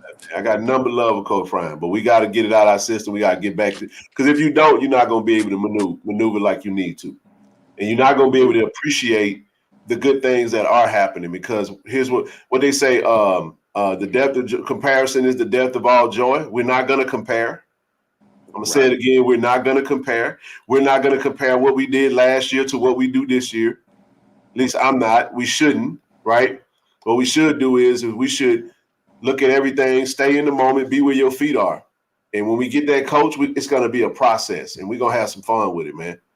We're going to keep the excitement and the energy up. But I absolutely love this, man. I love it, love it, love it. Y'all keep them players coming, man, because I'm going to check them out. Yeah, I think Ashley needs to have a good relationship with Cam Newton. Huh? I said Ashley need to build a real good relationship with Cam Newton, even if you don't become the coach. Or either the coach does. Travis came from there. Coleman Jr. came from his camp. Yep, definitely did. Yeah. Deputy Mario, what's good, bro? Welcome aboard, brother. Can't be constipated with old chit. Okay. You know, exactly. Now I'm excited, man. And that's the thing about it. I mean, once you get to that acceptance stage, you know, you start looking for the next, that next level of excitement. And I knew the So numbers was gonna drop a little bit once you started talking about football because when the messy folk tend to drop off, they don't, they don't want to tune in. They get a little bored when you start talking about all positive things at Jackson State. But people like mess. But we appreciate it. We still got 400 in the room. Make sure y'all hit the like button. Make sure you hit the subscribe button. Make sure you subscribe to HBCU Overdrive with Doc Holliday. My right. Oh no. No. Can't do that. DJ, Raw Truth Media, giving you the raw content you deservedly need. you got your boy got to go deeper than that. This is DJ, Raw Truth Media. My brother there, man. All right, who was up next? Who I had? Who was up next? The Don. What else you had? I know the Don talked about Southern. 06, you got something? What you got? You good? No, I don't have anything. Somebody said, "What about Norman Douglas? He graduated. Norman might be gone. I don't know, but I don't know. It's gonna come down to what the new coach, want to do. What Athletes. about Nugget? I mean, which Nugget we gonna get for the Celebration Bowl? We're gonna get the best version of Nugget that we could have got. Okay. Yeah, don't Nugget like my little brother. Like, don't. Man, Nug got that degree now. The monkey off your back now. You got that paperwork now. You can go out there and play. Go out there and show what you got, bro. I will say, Shador played like week 1 Shador Saturday. He was getting the ball out. He was getting it to the receivers. I think he had a really, really good game on Saturday. Yeah, he did. He really did. Deputy, hold on one second. Deputy Mario. Bro, it's okay, man. Bro was power tripping, man. That was weird to me. I'm like, bro, so what happened for y'all that they made us move from the southern side to the Jackson State side because I cheered, when Herman Smith got the almost pick 6. Excited, and they was like, man, the dude was like, y'all need to move from. I'm like, bro, what you talking about, bro? We always stand over here like every game, but they was like, because it was the SWAC championship and SWAC in their feelings. well, it was a SWAC game. They were like, this dude walking around with, the buddy with the cowboy hat and the little Texas tie. He was power tripping, man. Yeah, Shador actually did look great, man. He looked amazing. Hey, man, I really hope Malachi stays and we get him on that field. That's going to be fun. I know everybody asked about him a lot. He just needed time to rest. Sure did. That was a good game. Hey, enough about that. DJ, what's up, baby? What's up? Can you hear me? I can hear you now. What it do, baby? Man, let me get back on, man. The volume, I can't even hear nothing. You can't hear? You can't. Yeah, the volume is low. Let me jump back in. There you go. It's Shane Hook's last game. It is Shane Hook's last game. Shane is, from what I know, he's done. If somebody can confirm, unless it's something that I don't know. Did Shane get a invite to one of those All-Star games? He was on the Senior Bowl watch list. Only Dallas got the East-West Shrine Bowl game. Okay. Dallas showed up. Yeah, Dallas and Shane. Shane had a great game, man. When you go back, the catches. Oh my God. Man, he mixed it up. When you talk about Shador moving that ball around, it's beautiful, bro. I think with Hooks, the way he played, I feel like the way he played the whole season is like I think seemed like he wanted it more this year compared to what he did last year. Like I guess last year he felt, he going off a name. I guess he going off a name and what he did when he was at Ohio. But I feel now from last season to this season, it's like this season now he really care about. You know what I'm saying?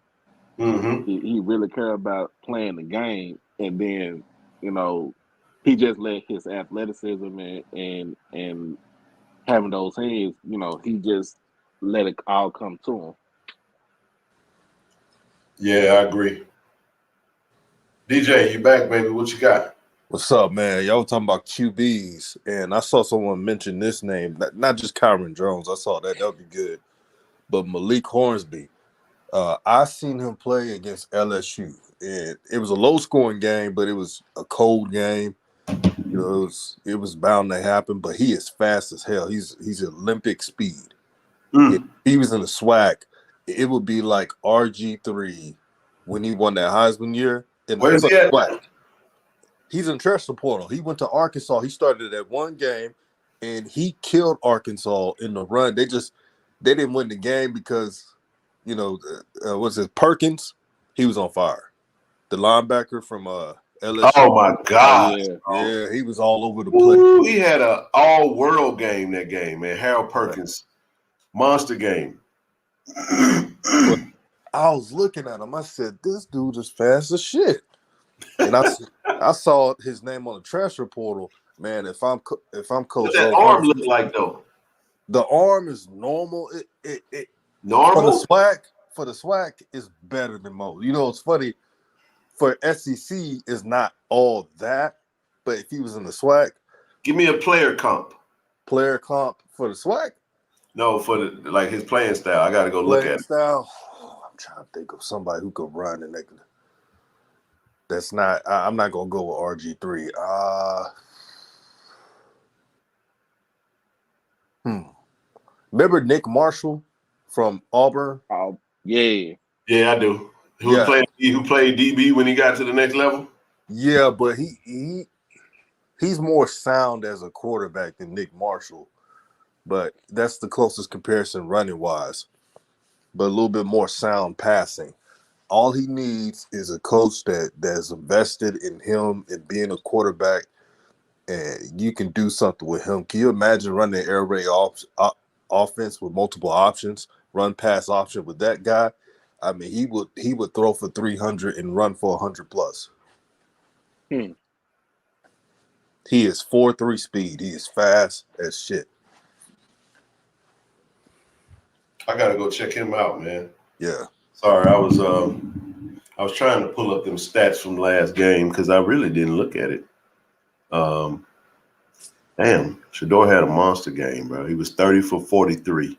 And this is the thing, DJ, about quarterbacks, bro. We've been, my goodness, man, we were spoiled with Shador. Yeah, pocket passer. I hated to see him go, man. You're talking 3,383 yards, 36 touchdowns passing, and only 6 interceptions. And some of them interceptions were 4 of them was just bad. Yeah, it was bad. It was like, why did that happen? And then he had 5 rushing touchdowns. So he finished with 41 touchdowns. So listen, check this out. In 2 years, a total of, so far, 66 touchdowns passing, 14 interceptions, and 6,600 and was that 24 passing yards. Yeah. Completion percentage of 68%. Man, that's pretty damn good, bro. And listen, a passing rating of 155. We don't want to go from that to no damn Nick Marshall arm, bro. I said that for that reason. You know what I mean? Like, it's hard. That's a major drop off, bro. Hey, Ken. Go ahead. Who's our all-time leading passer at JSU? Is it still Robert Kent? Robert Kent. Okay. Yeah, he's gonna take. He was on. Yeah, he's gonna have to plant his feet. He would have broke the record next year. Yep, that's why I said if he would have played one more year here, he would have got the record. Hey Ken. Then that means Kyron Drones. He's more balanced. He can run, but he runs when he needs to. If I could compare, my kind of guy right there. Huh? That's my kind of guy right there. The guy that want to throw first, but he can run, and when he can run very well. That's my kind of guy. You see how Davius, I think I said his name, Richards is? Yes. His play style is like that, but he has more tools. than Davius Richards. He's an inch taller, and he's pretty stout and solid arm. He just needs a chance. But that's the guy. That's number one for Jackson State. If I'm Jackson State, I'll get him. You could definitely win a SWAC championship, really a celebration bowl with that QB talent. And I've seen him. He played for Summer Creek. Doc, you know what I'm talking about when they won that state championship. You talking about Drone. Summer Creek. Yeah. Yeah. I remember him. Summer Creek. Took the game over. It's Humble, right? Yeah, it's in Humble. Yeah. Outside of Houston. So check this out, y'all. And this is the thing that we're up against. Talking about North Carolina Central. Josh, there he is. There you go. I was just about to talk about you. You popped up when it. Boy, you come on the stream, Josh. Come on. Bring your ass on the stream, baby. Bring your ass on the stream. So That's what I want to see. He was trying to talk bad about us. Talking about we ain't gonna get to Davius Richard on this on our Twitter space. I'm gonna drop that for you. There you go. Come bring your ass on the stream, Josh. But this is what I want to say though. I want to make sure I want to do a proper introduction. I was literally about to read Davius Richard's stats because this kid is special. 6'3", 215. Mm-hmm. Passing yards. All right. He passed for 63% this year. Okay, think about that. 2,473 yards, 24 touchdowns, 10 INTs. So he had 10 INTs, 24 tugs. But his rushing yards is what gets you. He averaging 6.5 per carry, 691 rushing yards, and then he got 13 touchdowns. So think about that. 37 tugs, man. Let me see who this is. Let me hold on just a second. I know that ain't who I think it is now. I know that ain't who I think it is now. Make them say, the 99. Baby, I'm the leader of the No Limit Tank. What's good, baby? Well, what the deal, man? Hey, I was just talking about. I said I gotta get you on Tiger Talk, bro. When I said you was in the league, I said, I gotta get you on, baby. It's on, man. And man, I just so happened to be on YouTube and was literally like just looking through some bullshit. I think I was watching the little Country Wayne. You know, Country Wayne got his little series on YouTube. Yeah. I think I was just looking at one of them episodes or something. I said, "Oh, my dog online. Let me go on and see what he's talking about." And boom, perfect time. Boy, you came in literally perfect time. We were just starting to really. We just covered Shador. Okay. And we were saying this quarterback comparison couldn't be more close. Oh man, yeah. This is way closer than what people think. I ain't seen one like this kid in a long time. This is the reason why. But see, this is the reason why, bro. I kept telling people. I know a lot of people saying they didn't want to coach the game. I'm like, no. Don't mess this up for the culture. Everybody wants this up. We need this. Versus Davius Richard, bro. This is a hell of a matchup. Yeah, we need this. I'll let you take the floor. Welcome on, bro. We just I appreciate you. I appreciate you. I appreciate you, man. Doc, you don't believe that. You don't even believe that. You know what I'm saying? Yeah, I mean, but look, man, Davius Richard, man, just a little bit about this kid. Man. This is by far probably the most humble kid I've ever seen.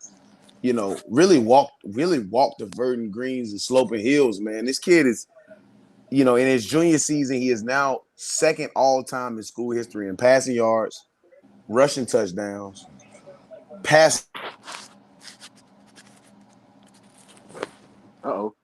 We lost him? You know, our greatest quarterback in school history is Earl Harvey. Yep. Earl Harvey. And this kid in his junior season is right there, right behind him, man. He's got a chance. And, you know, he'll come back next year for his senior year. But this kid, you couldn't ask for a more humble kid from Florida. But one of the big things that I try to get people to understand about this kid, man, is that in between the ears, I've seen this kid, I've seen this young brother develop, man. You know, when he came in as a freshman, he came in at a time where it was fairly tumultuous inside the program, man. You know, Coach Oliver, it was really Coach Oliver's first year. It was fairly tumultuous. Cut out a little bit. We lost you, Josh. I can't hear you if you're talking. Josh, you there? I think. Uh-oh. Yo. Hey, Josh, you there? Okay, he fell off. That Wi-Fi. That's the I was about to say. He done went into the Matrix. Josh had that cricket. I knew y'all was gonna hit him with that Wi-Fi company. They solid life. They brutal, man. When I'm on that choppy Wi-Fi, they make sure to let me know. Hey, they let you know we're gonna win. He can't even get the words out. Yes, indeed, man. The football girl, are you not entertained? Yes, ma'am. This is what we want right here. We want that football talk. Veronica, you good? Hey, Ken. I am. I was just telling everybody I may not make the celebration. No. I ain't want you to say that. I am indeed entertained. Man, My so nephew glad to was see supposed to be Josh in the driving room. me, and he had to go to drill. Well, you I'm not gotta driving out there by myself. You got a week. You got a week to figure it out. We're gonna figure that out. I am indeed entertained. I'm not really listening to this. I'm gonna mute that. Okay. Well, I know Josh gonna come back on. We're gonna let him get his Wi-Fi. Oh no, we need you here. Yeah. We gotta make that happen, Veronica. You gotta get to the celebration bowl, man. You can't miss that. Somebody. Where you coming from, Jackson? I live in downtown Brandon. Okay. Somebody coming from out there that you know. Carpool. Yep. If anybody want to give me a ride, let me know. If I was closer, I wouldn't be trying to worry about these damn high ass prices on these flights. Cause I did it to myself. I sure did it to myself. I done cost myself about $400. I'm looking at the flights, DJ, and just watching my money go. Just subtract out my account every time I look at it. I'm like, man, it's a bill, brother. Hey, kid, I wanted to tell you about Kyron Drones. Okay. Here's another comparison. I don't know if you remember him. He played for Wake Forest. Jamie Newman. Yeah, Jamie Newman. Yeah. Yeah, he plays. Okay. His style is like his balance, runs when need to, but really wants to throw. But he only runs if it's like the last option. But has the ability to run. Matter of fact, I actually tweeted him today when he hit that portal, and the portal let him know that the portal will tweet it for you. And I definitely was like, come to JSU. And shout out to Boone, man. Jay Boone, he be tagging Coach O on every recruit that pops up, and we back on it. It's back on and popping. But let me say this before Josh come back on about Davis Richard though. And he was talking about this. The kid has actually improved in every single category, every single year. I'm sitting there looking at his stats. Completion percent. There you go. I mean, make sure you look like you're still spinning. Right. No, I'm messing with him. Got that all right, bro. Gotta get that Wi-Fi right. You got that Boost Wi-Fi. And Cricket. That's that Boost Mobile.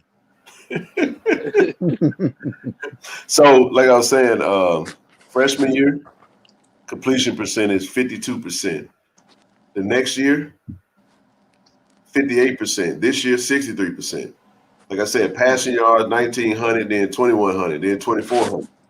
Touchdowns 12, then 15, then 24. Rushing touchdowns 3, then 8, then 13. Like like he literally got better every single year, and that's why I said this kid is not. There you go. I can hear you. Can you hear me, bro? You on mute. Starting to come. Hey, is there like a StreamYard app? Do I need to just download the StreamYard app? Not necessarily. Can you hear me? Y'all let Josh know I can hear him, but he can't hear us. It doesn't sound like it.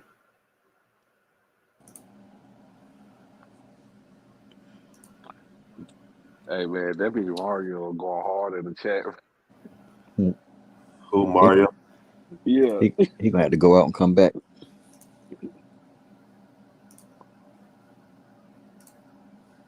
So you just add some minutes on your phone.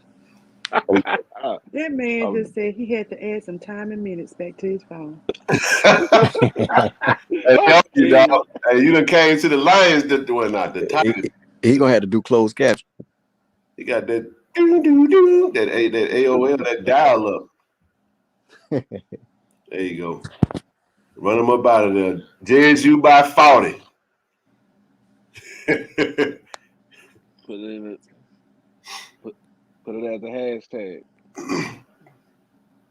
No, it's gonna be a fun game though, man. This is the game that I don't think that we're gonna go into it thinking that it's just a cakewalk. I think we definitely gonna go into it knowing we gotta play.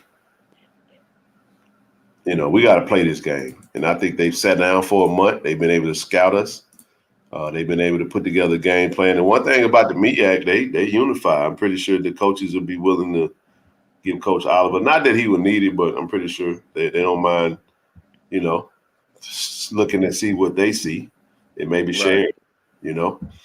There we go. There he is. You good now? Yeah, you good now, dog. All right, cool. My fault, y'all.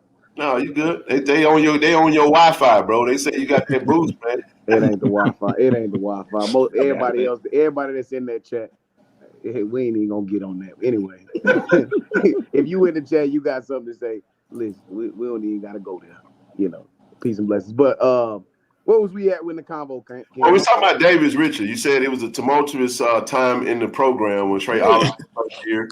Yeah, it was a rough time, man, when he came on campus as a freshman, man. This kid was you know, he kind of was thrown into a rough, he came into a rough situation.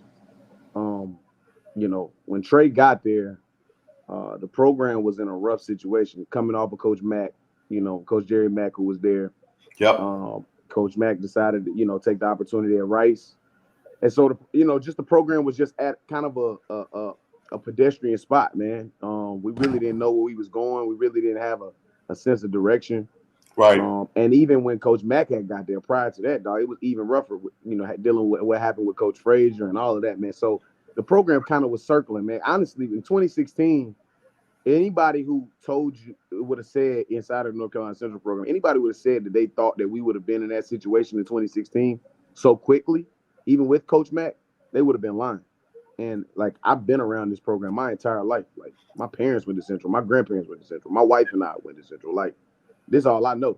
So we didn't even expect to be in the spot we was in 2016, but thank God we had, you know, Malcolm Bell and Mike Jones and Ryan Smith and all those, Nick Leverett, all those guys who went to go play in the league. But Davius, man, from the moment this kid got on campus, Ken, I cannot understate this, man. From the moment this young brother got on campus, we just knew he was the guy.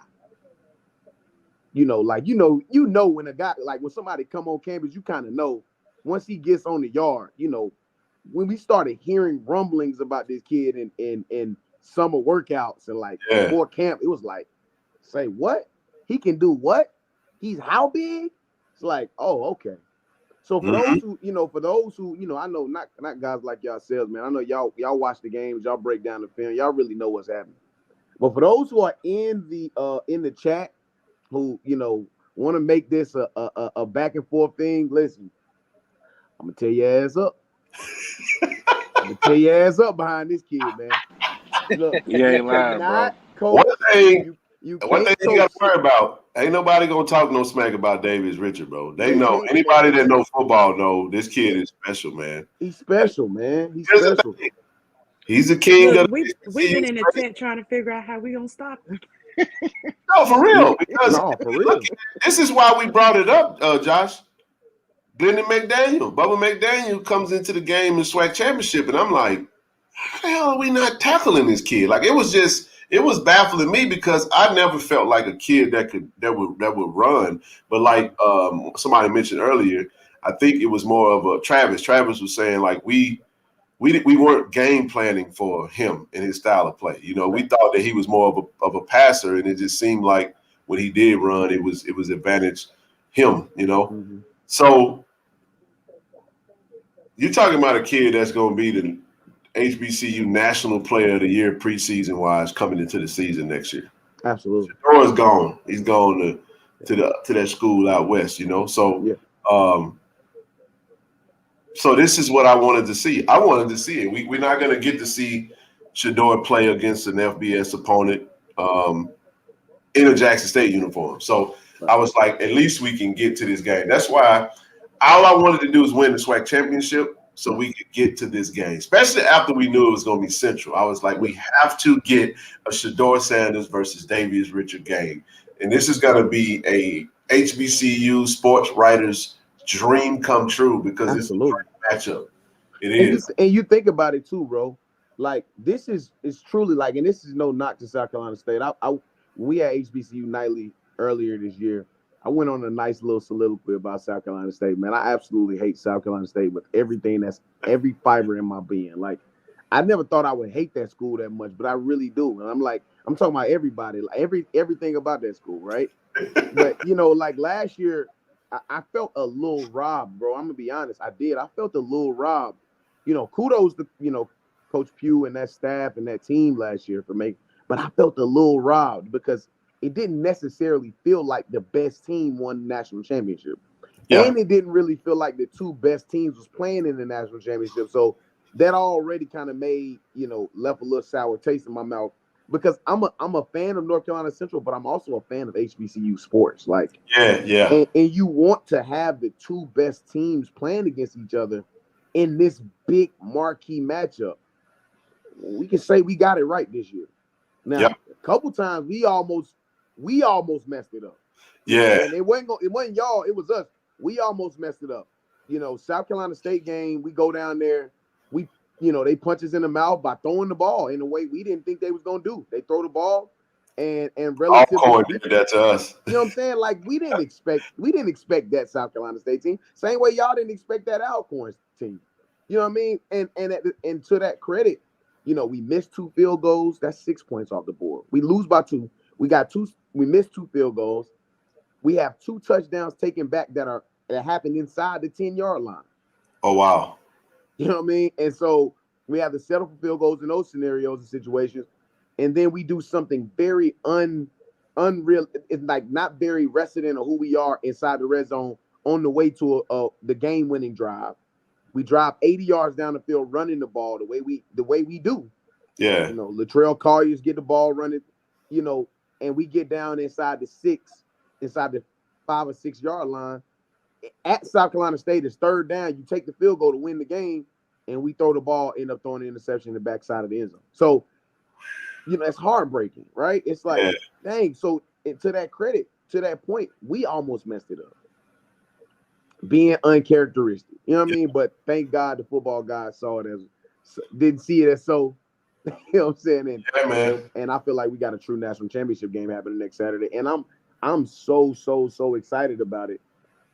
Not only because we're underdog in that game, but because we still got a bad stain. We still got a bad taste in our mouth from 2016 about that game, bro. Listen, man.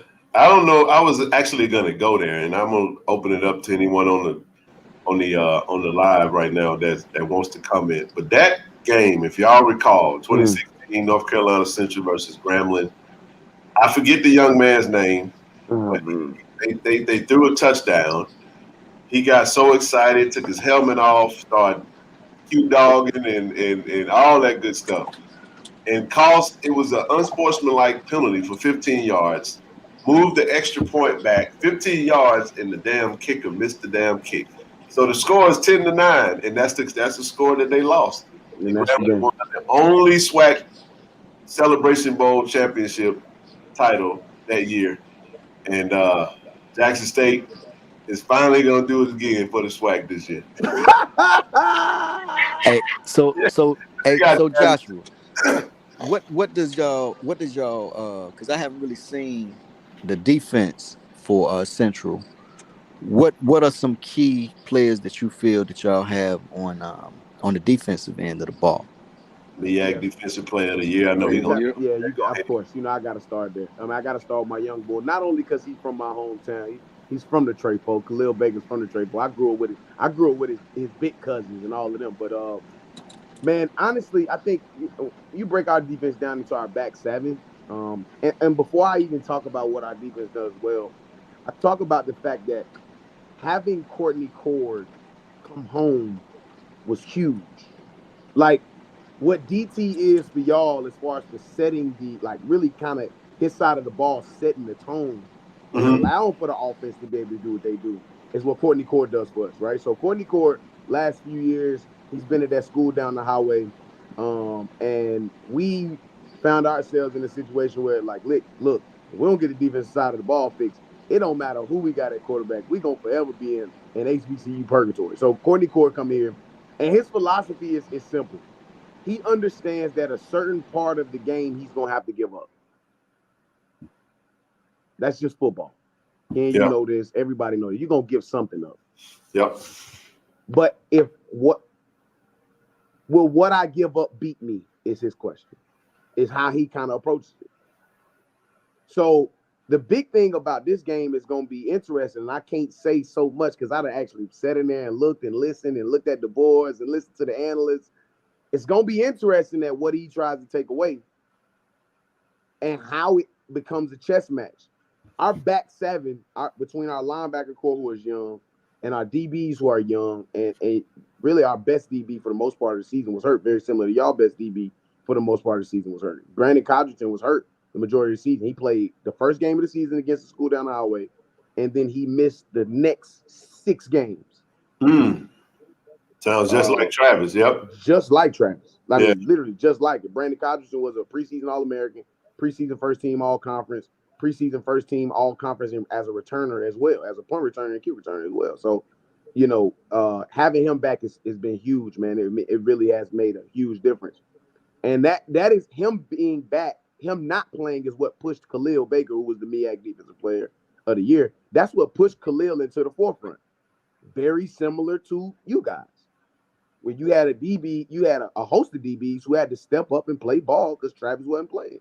Same thing for us. So our back seven is the strongest part. Our defensive line is not strong, but that is because of our scheme. You know, we do play a base 3-3-5. But I would be remiss if I told you that, you know, if you get a chance, go look back at the film of the last 2 games of the season. You'll see some wrinkles in there that we were trying to figure out. Because we knew we was going to be in this game. You know, so there were some things that we tried. There were some things that our analysts kind of picked up as well that we should try. So it's going to be interesting, man. We are normally a base 3-3-5. You know, every once in a while we'll flip to a 4-2-5 and play a little bit with the speed. But for the most part, man, our back seven is our strongest part. So I don't know who asked that question, but great question. Our strongest part of our defense is our back seven. Y'all running 3-3-5. Oh my God, I hate that damn defense. I hate it too. Yeah, man. You run it based off your personnel, though. It's based off the personnel. If back seven is strong, then you kind of give up what's in front of you and let your DBs hunt. That could work in the advantage. That sound like to me, Savion might be the important one. If we try to go Shador, that could get ugly. You know. You know the interesting thing even about Savion, y'all, is y'all gotta remember, man. We've seen Savion. He was at Dell State the year before or something like that. I think he was MEAC freshman of the year or something like that at Dell State.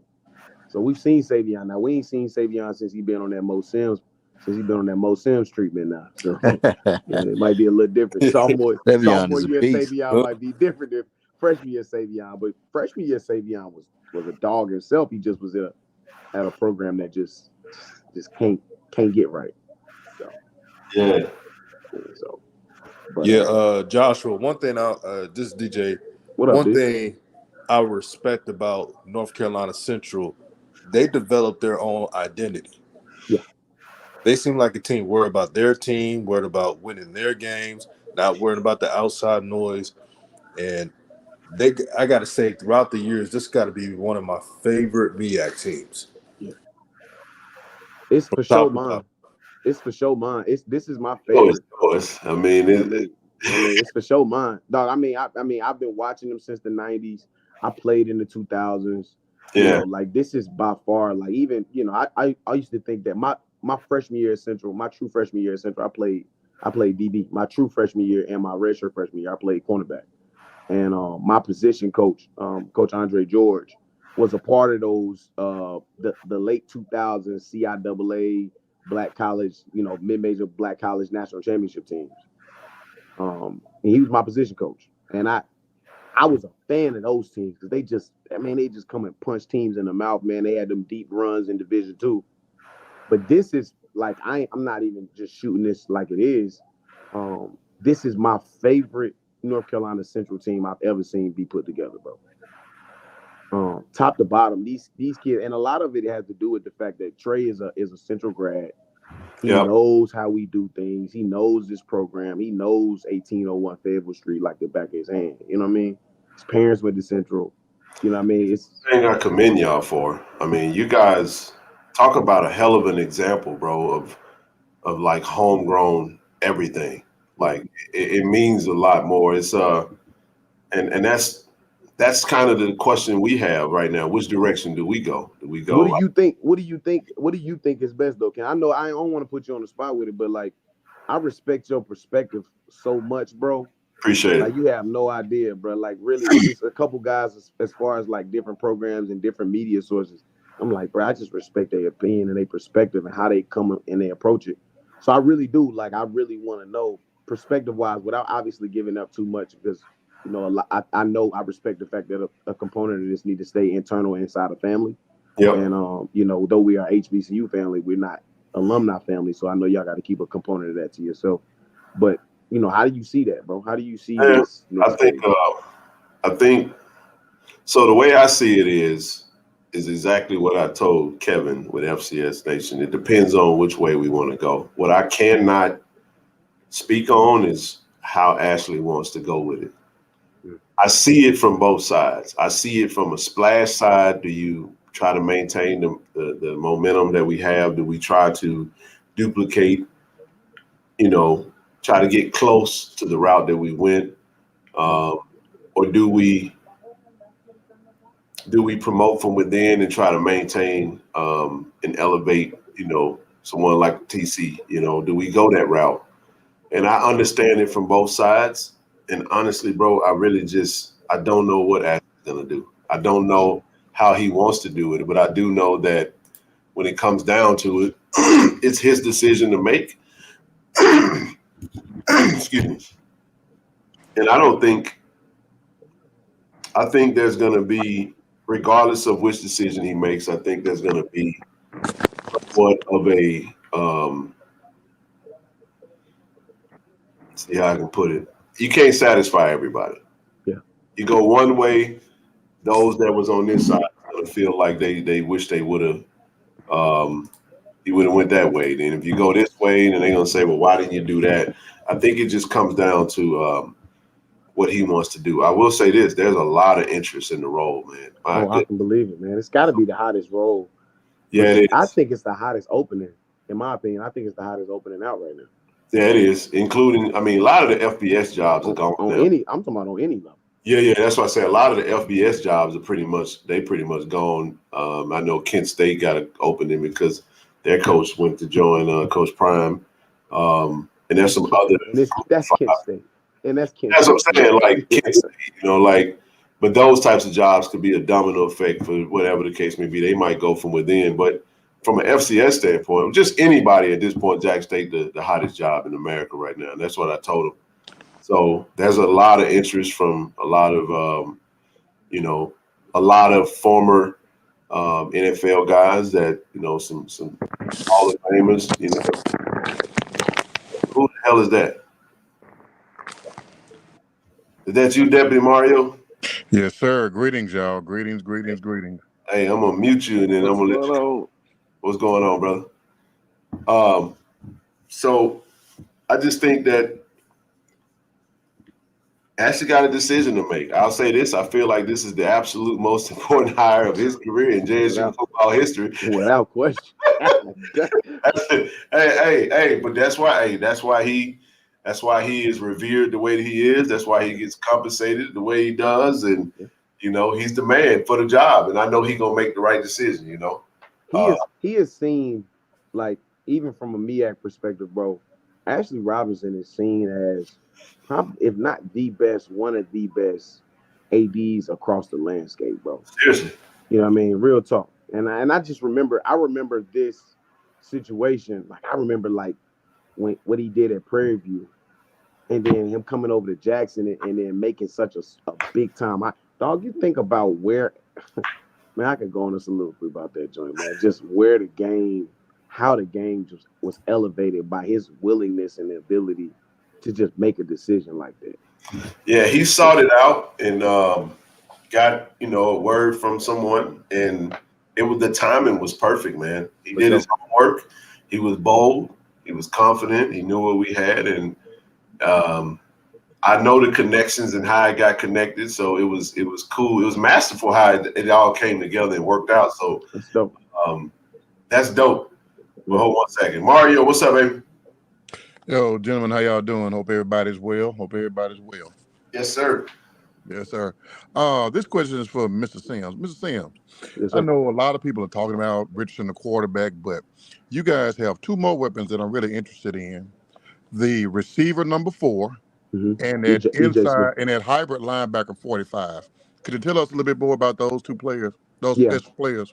Yeah, so EJ Hicks, man, he's a senior. EJ Hicks is man, this kid is like the definition of what we expect from a North Carolina Central player, right? Like, last year, because of how reasonable of a season, he had some interest, from a transfer perspective, and kid decided he wanted to stay. He was like, nah, I'm getting this North Carolina Central degree.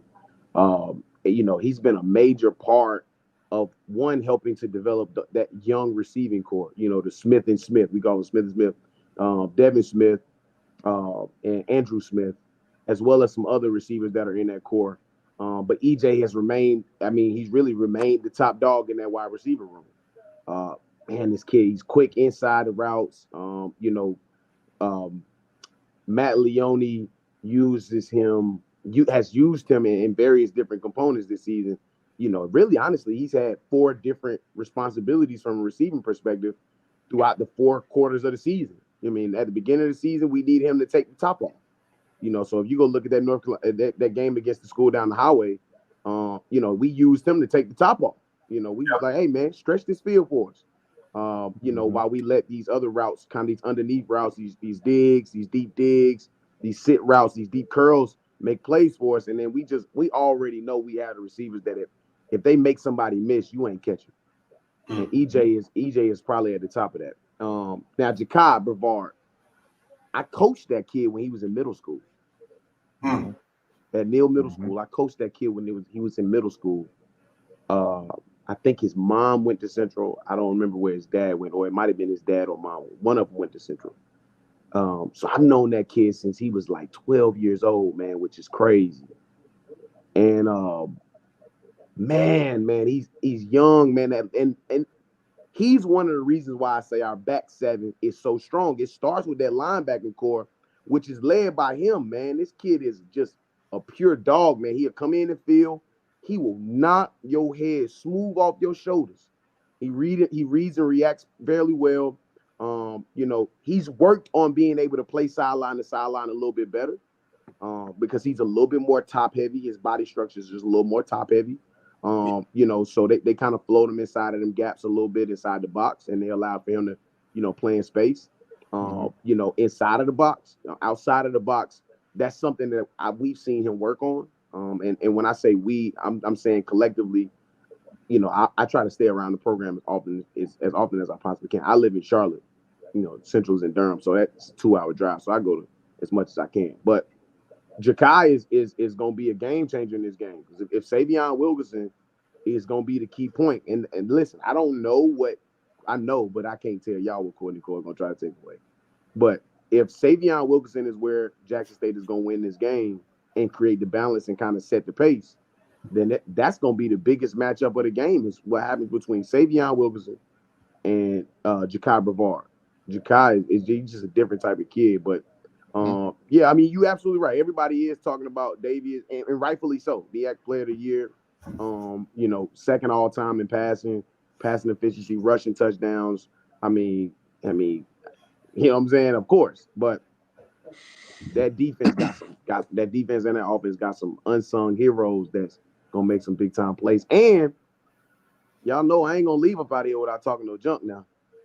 If that offensive line ain't ready to go, we got two of our guys on the defense that's back.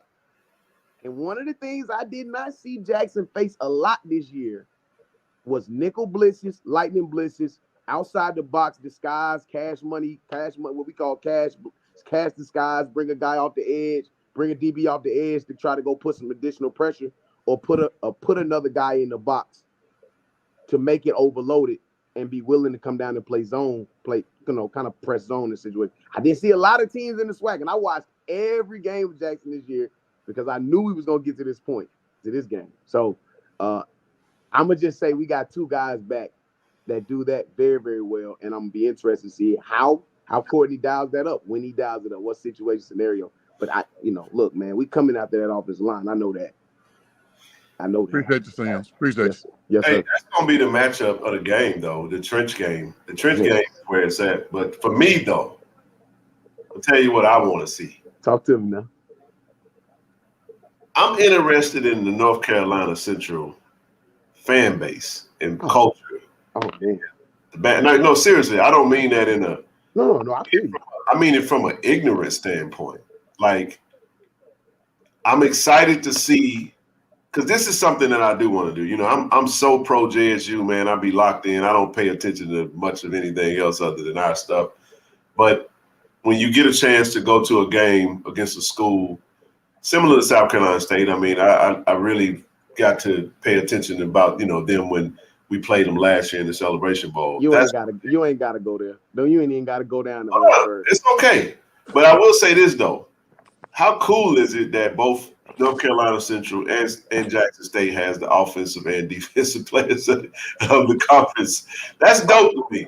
That's dope. That's what makes this game so interesting. Is like, this is what I tell everybody. See, South Carolina State came into this game 6-5 last year. Yeah. And we was just like, nah, bro, we gonna smoke them boys, man. You know what I'm saying? And it was like they took away our special teams. Then they won the field position battle. And then it's like, okay, when the little stuff that we were trying to do didn't work, then everybody, then it was like, okay, we basically got our coach. It's gonna be interesting to see though, but I'm definitely looking to get there early and just kind of see the turnout, man. I just think it's gonna be a big. Let me mute because I keep getting a lot of background. No, I'm gonna mute you, Mario. But yeah, that's what I want to see. But no, I think it's gonna come down to the trenches, man. The trenches is gonna be where the game is won and lost on both sides. Yeah.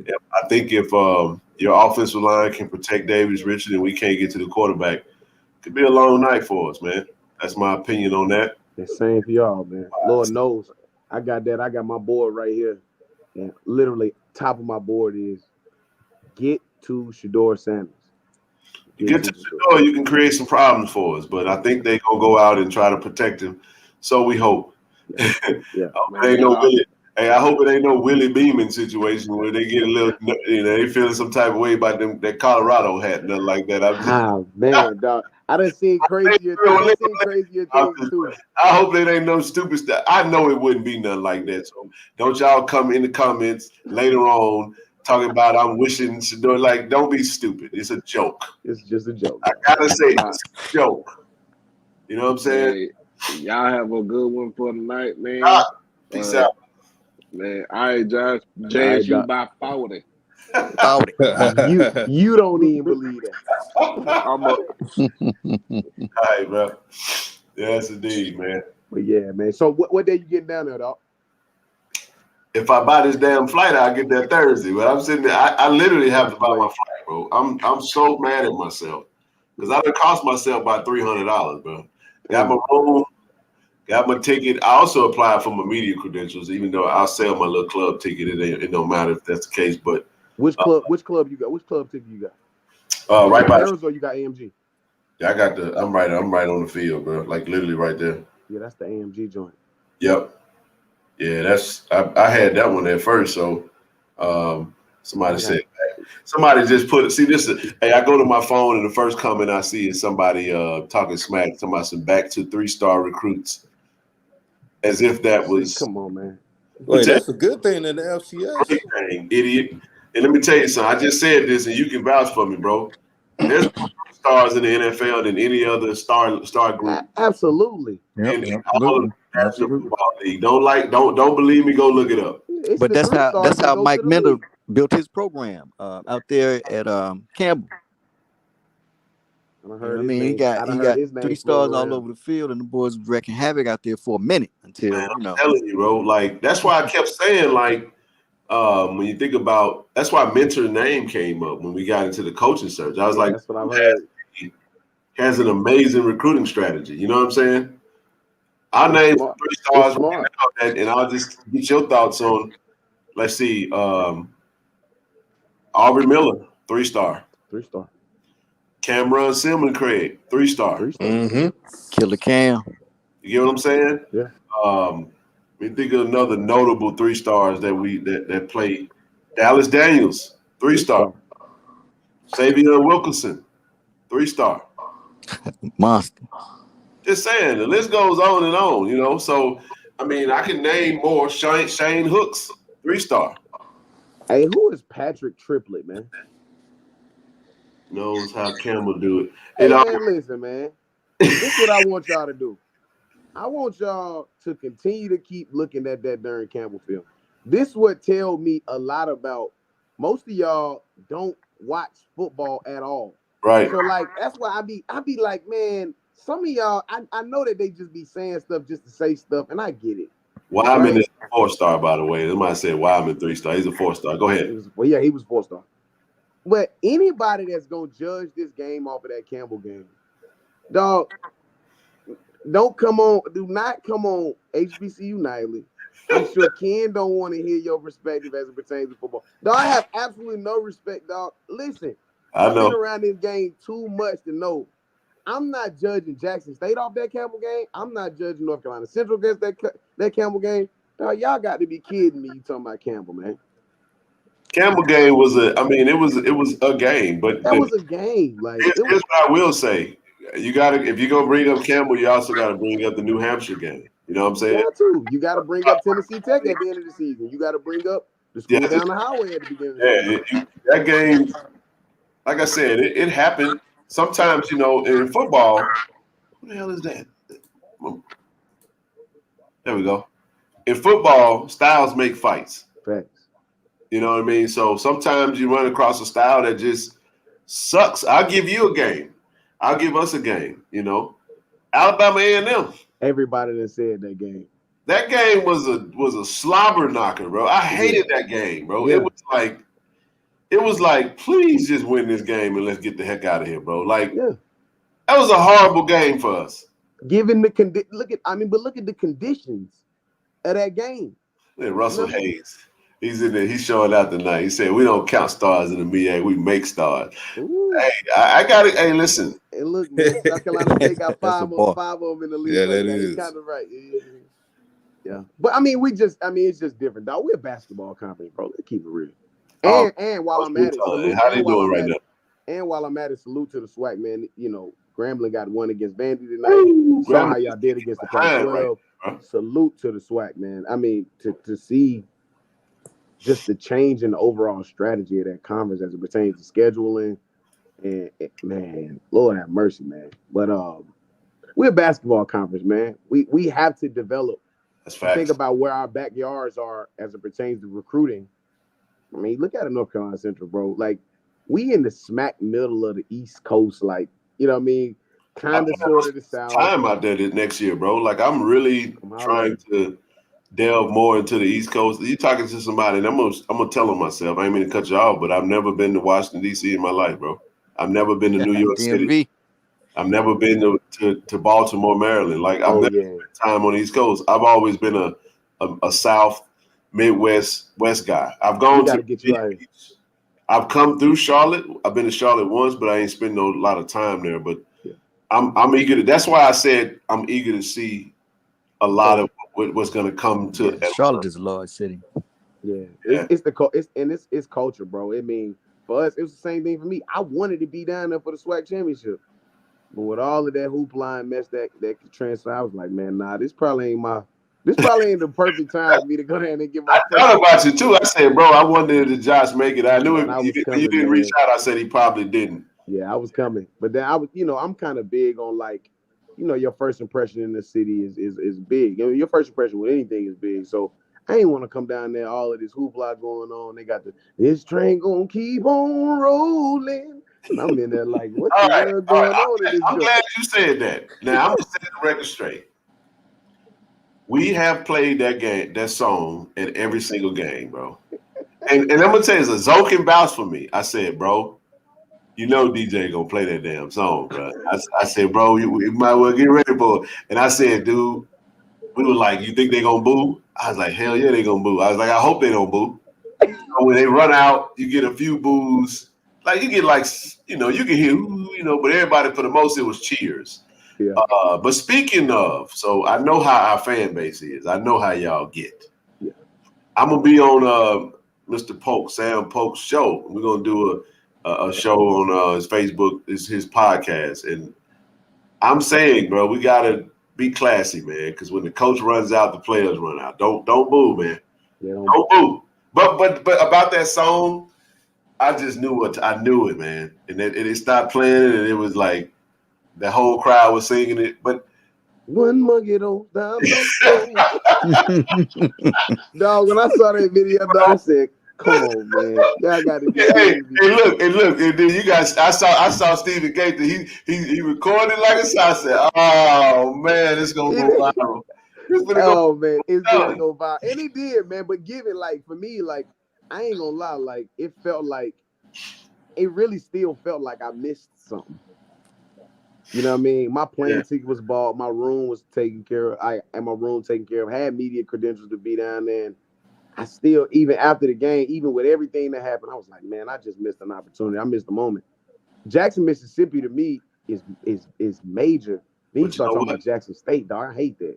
I hate that I missed it. But here's the thing: we making new moments. Like that's one thing I say that Coach Prime said in his interview was, we had a multiplicity of moments over these past 2 years. Mm-hmm.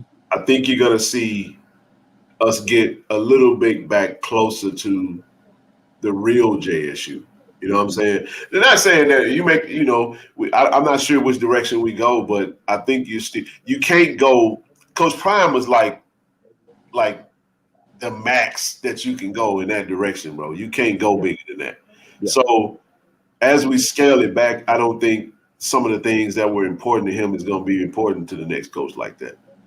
It's going to be more about the football, and not saying that it wasn't about the football with Coach Prime. It was just Coach Prime was about the presentation, the everything, the market. It was. He's a machine, bro. Yeah. So next year, I'm saying that we're gonna go bigger next year. Right. We're going bigger, bro. Like dead serious. Like my challenge is to our base to we not letting up. We got to show up and show out. Yeah, we did average 32, 33,000 in 2019. Who gives a damn? We got to average 45 in 2023 because if we do more than what we did for when Coach Prime was at the helm, then people settle all the noise. It'll shut everybody down. Then if you go mess around and win another SWAC championship and we back in it again, now Sir Retro want to come in and get him a little bit of that. Sir Retro, what's good? What's up, man? It's Margo from the Jacks, Sir Retro in the chat. What's going on with y'all, man? What's happening, baby? Man, listen to me. Hey, look, Ken, I had to chime in, bro. It's all right. Because listen, you started talking about the old Jacks. Hey, now the ones where Doctor got off, but the ones that didn't tune in to other shows that I've been on, I done said it loud and proud, and I'm pretty sure you remember this, brother. But I myself was a baby tiger in the '90s under Wavy Dave. R.I.P. to him. Yes, sir. Wavy Dave, the late great Wavy Dave, man. Man, listen, and like I say, when you said that, it just brought me back to that time period of what Jackson State was opposed to the transformation. Now, granted, ain't nothing wrong with elevation over time, Right. but certain traditions you keep. You Facts. see what I'm saying? Facts. You know, and like you say, man, I'm just amped to get back to what that was and truly turn Jackson back to what it was, a college town, man. Hey, give You me one know, of the traditions though, man. I want to hear one of the. Give me one of them, dog. man, we bouncing off the pole, bro. Man, that was it. So what so he was a Yeah, baby break that tiger, down. right?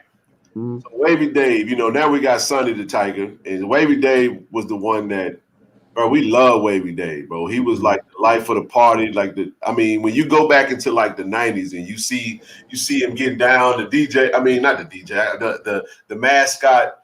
He could dance, he had it all. So he had the baby tigers with him. You had a line of about 15 baby tigers. They all got their tiger fits on.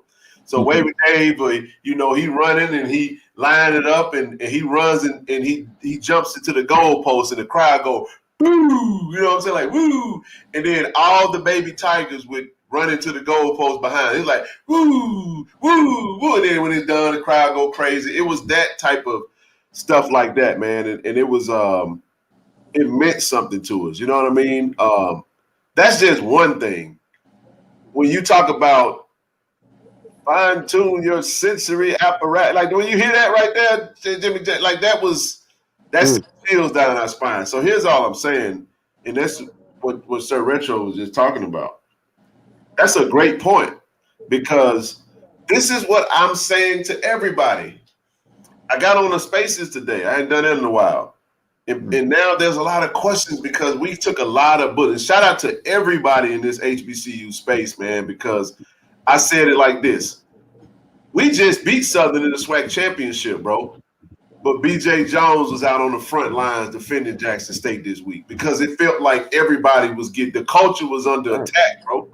You feel what I'm saying? Yeah. So here's what I'm saying. With that being said, now all of this noise has given us an opportunity. And you know what I'm hearing, Josh? I'm hearing everybody motivated to get back, fired up to get back into that mode of like, wait a minute, bro, y'all coming like this with us? Oh, no. We gotta get that back. We finna bring all this back. And I haven't felt that fire and that vigor that it was fun under Coach Prime era, but everybody know that this was Jackson State on steroids. Everybody know that. We even know it. You get what I'm saying? This is really an anomaly. But now it's like, where do we go from here? When we go back to what we was doing, but we go back to doing it on a higher level. Yeah. So that's my take on it. I think it's motivated. We come out of this. We woke up motivated, like he said. We're inspired now, so we appreciate that, Coach Prime. You know what I'm saying? Yeah. Somebody said Coach Prime canceled the Southern Heritage Classic and then skip town. I can't even lie about that. They got some truth to it, man. Woo. Yeah. I don't know about that one, but anywho. Jerome! I said Jerome in the out. Hey, what up, man? Hey, I had to call in, man, because I see you got your boy from North Carolina Central. Yeah. I'm here in Charlotte. And I wanted to jump in, man, and just kind of give a personal testimony of, you talked about going back to the tradition. So, Joshua, man, I'm from the crib. I'm from Fayetteville originally. I went to E.E. Smith. Building. What up? Absolutely, man. Went to E.E. Smith. And, coming out of Smith, man, I got a band scholarship and an academic scholarship at Jackson State. And, for me, man, like I grew up on the Aggie Eagle Classic in Raleigh, in the 90s, you know what I'm saying, when it was like 40,000. I grew up on that. But when I went to Jackson State, man, in 02, it was one of the first things I saw, man. It was like on Thursday and Friday, everybody on the yard would put their car flags up on their car. And then you drive around the city, man, and it's like the entire city, bro, got their car. It's like a battle cry, you know what I'm saying? And then by the time you get there to the stadium, man, it's just you see car flags all around the city, man. It's beautiful. But like you can tell, man, like I remember in 02, we played Southern in New Orleans.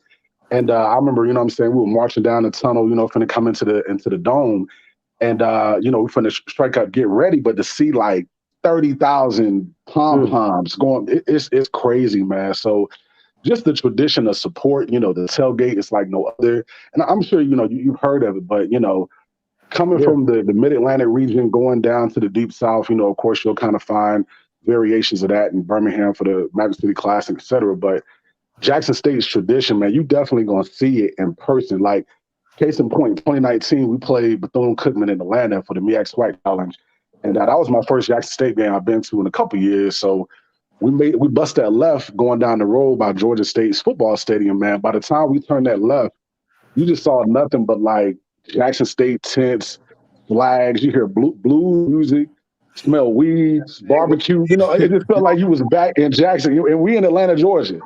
And that was the same type of vibe that you got last year, the Celebration Bowl, man. It was just beautiful. So I'm gonna tell you, man, like here in Charlotte, I'm real cool with the North Carolina Central chapter, South Carolina State chapter. A lot of their members went to the game last year. And they were like, man, Jerome, we ain't gonna lie, man. We were a little intimidated because when we came around that corner at the Dome and we saw all them Jackson State fans, man, it was like, whoa. So kind of get ready for that. It's kind of like sticker shock. I ain't even gonna lie to you, Jerome. Jerome, I ain't even gonna lie to you. I think it was last year we played in the MEAC SWAC Challenge against Alcorn. Dog, I could live the rest of my life and never see another pom-pom be thrown at me like they be throwing them pom-poms, dog. I'm talking about, dog, they taking the pom-poms and they like, it's like they throwing it at you. Like, I'm like, and then I'm talking about they going, dun, dun, dun, dun, dun. Hey, dun, dun, dun. I'm like, bro, what the hell? It's epic for that, bro. They got one of the never in my entire life. So I can only imagine what's gonna happen next Saturday when we get a chance to see that culture. Because Ken, bro, and Jerome, you know this, bro. You from the Carolinas, dog. And I hate to say it like this, bro, but I know it's the truth, and I hate to say it like this, but a lot of our culture here is very, bro, it's bougie, man. It is. And I'm gonna take it a step above. Go ahead, do your thing. So I'm gonna be real with you, Ken and Josh, man. There's a lot of cats from the MEAC up here. They're like, oh, the only reason why y'all games are so packed because ain't nothing to do in Jackson, Mississippi. I'm like, man, listen. I've lived in Jackson. Look, I've lived in Jackson. It's about 95% Black. Therefore, they have more jazz clubs, Black blues clubs, Black events, culture. Even in Charlotte, they got way more Black culture in Jackson than they do in Charlotte. So I tell cats, you know what I'm saying? So I tell cats all the time, like, whether you're in Greensboro, Durham, the Hampton Roads area, et cetera, man, unless you're in DC or Miami or Baltimore, you're really not going to have a lot of events that kind of cater to the Black community per se on a Saturday afternoon. But, bro, I promise you, one big thing about Jackson State fans, we talk a lot of junk, but we're going to show you a lot of love. And that's something that a lot of my MEAC friends were really shocked about last time, like just getting invited to come over to a tailgate to have, like, my buddy saw like somebody, on the grill with a whole alligator. That was the first time seeing that, you know what I'm saying? But sick, it was love, you know what I'm saying? We're like, bro, come over, get you a plate. Say it again. What did you just say? Yeah, man. Like, so you'll see that at a tailgate, you know what I'm saying? Like, because we got alums who come from Florida, Louisiana, even the Gulf of Mississippi, and they'll have like a whole gator, on kind of like how you roasting a pig, like a whole hog. Like, bro, it's just a part of the culture. Yeah. Hey, Brianna, Sister Brianna, I see you in the chat. I hate that damn fight song with them damn things. And I ain't even from the SWAC. Dog, I swear to God, Ken, on everything I love, it was like this. Bum, bum, bum, bum. I'm sitting on the other side of the stage. When we were going through our rough patch in the last 7 years prior to Coach Prime, right? I went to all the SWAC championships. I'm living in Austin, and so we had NRG for the 4 years we were there, and Alcorn was dominating, the East, and so I just went to the games to support Alcorn. So I'm sitting on the Alcorn side. I got Alcorn partners, and it was hard to sit in amongst that. But it was also fun, man.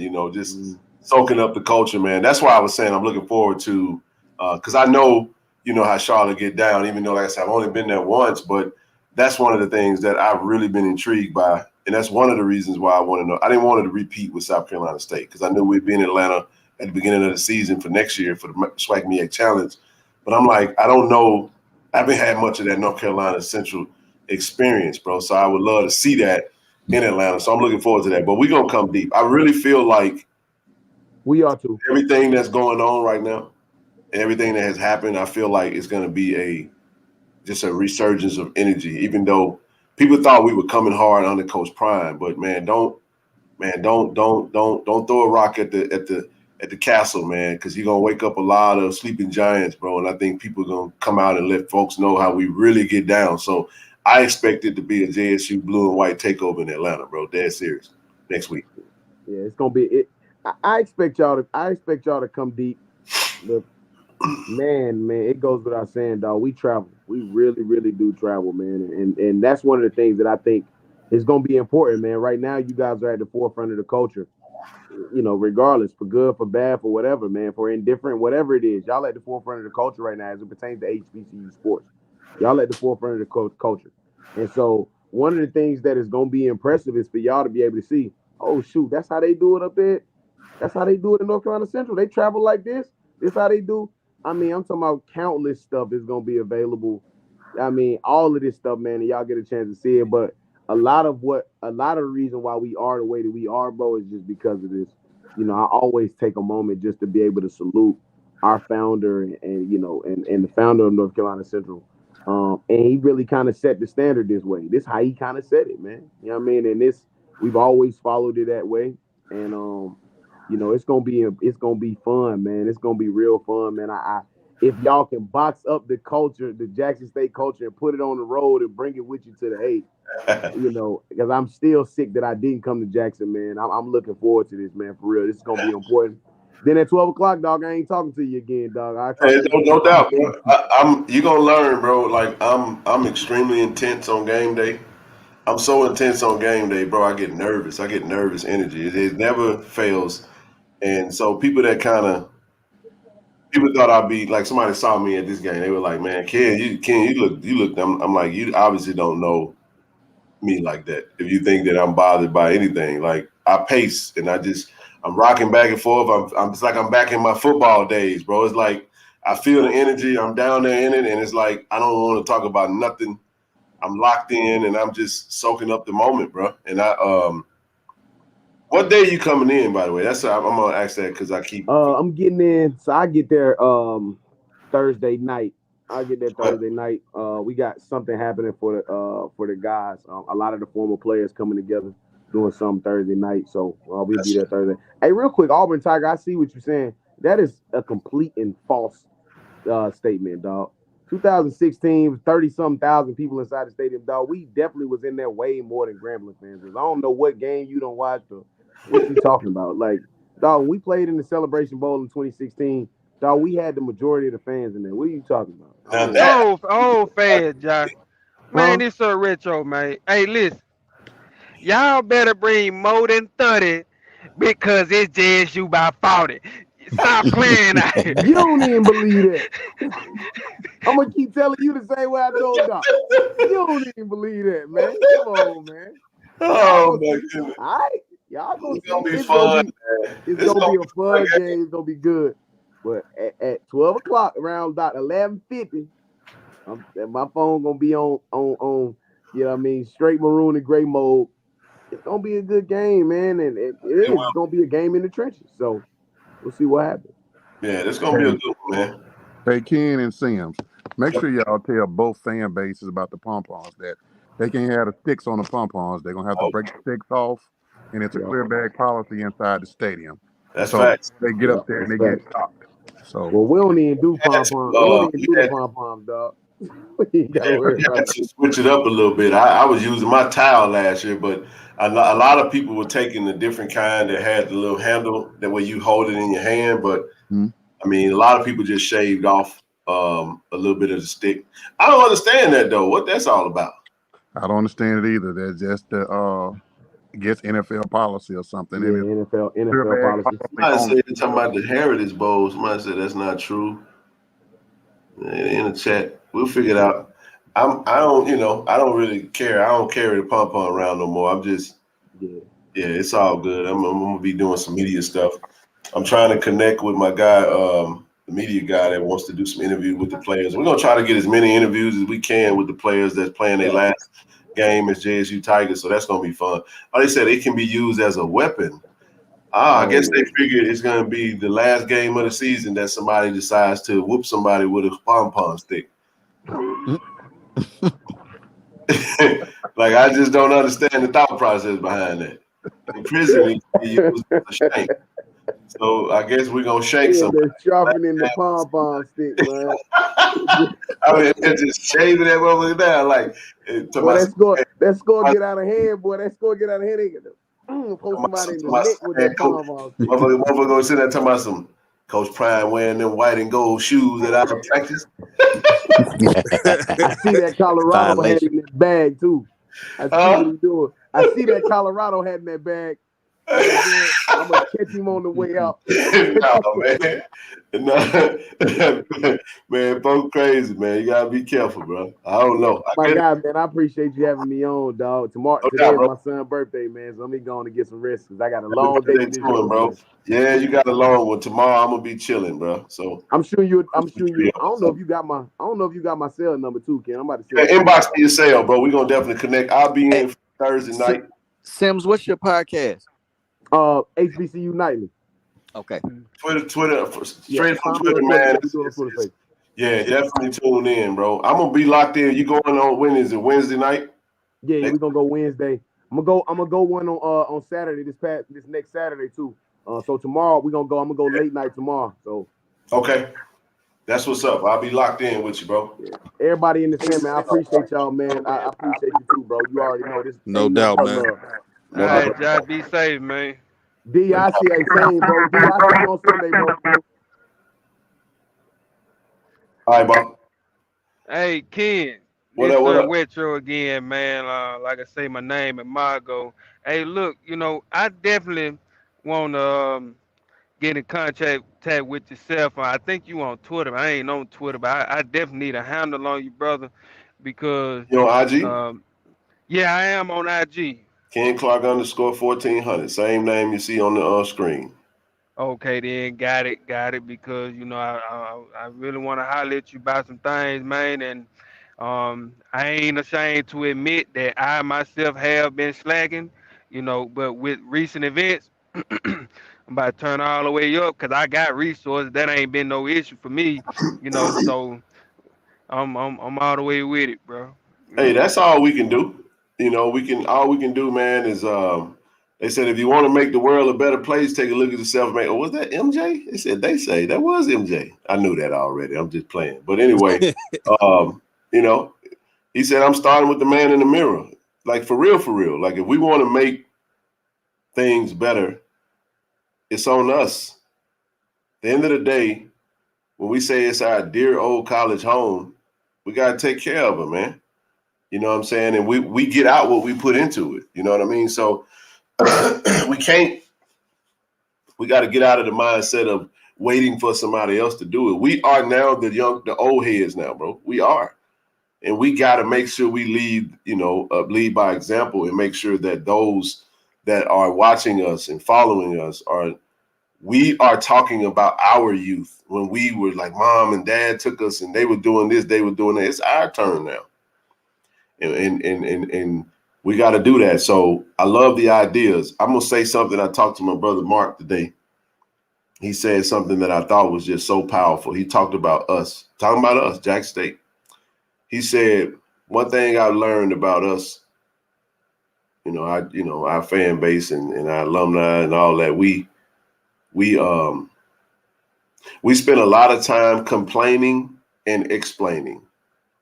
And then we turn around and don't do nothing. I said, that's interesting. Because he was like, that's all you see. You say this, people start explaining that. This happened, they start complaining about that. And so we spend all our time complaining and explaining, and then don't nothing get done. So that we can't be in that space no more. We got to make sure that we do what we got to do. And we're going to put some things in place, man. A lot of people got a lot of ideas, a lot of energy. And now it's time. If it's DI love for real, man, we can't make it to where people on the outside. I don't like people, man, that's don't understand that 13% alumni giving is higher than the national average. And then they start attacking us for not meeting some of the financial obligations that we need to meet because we're severely underfunded as an HBCU.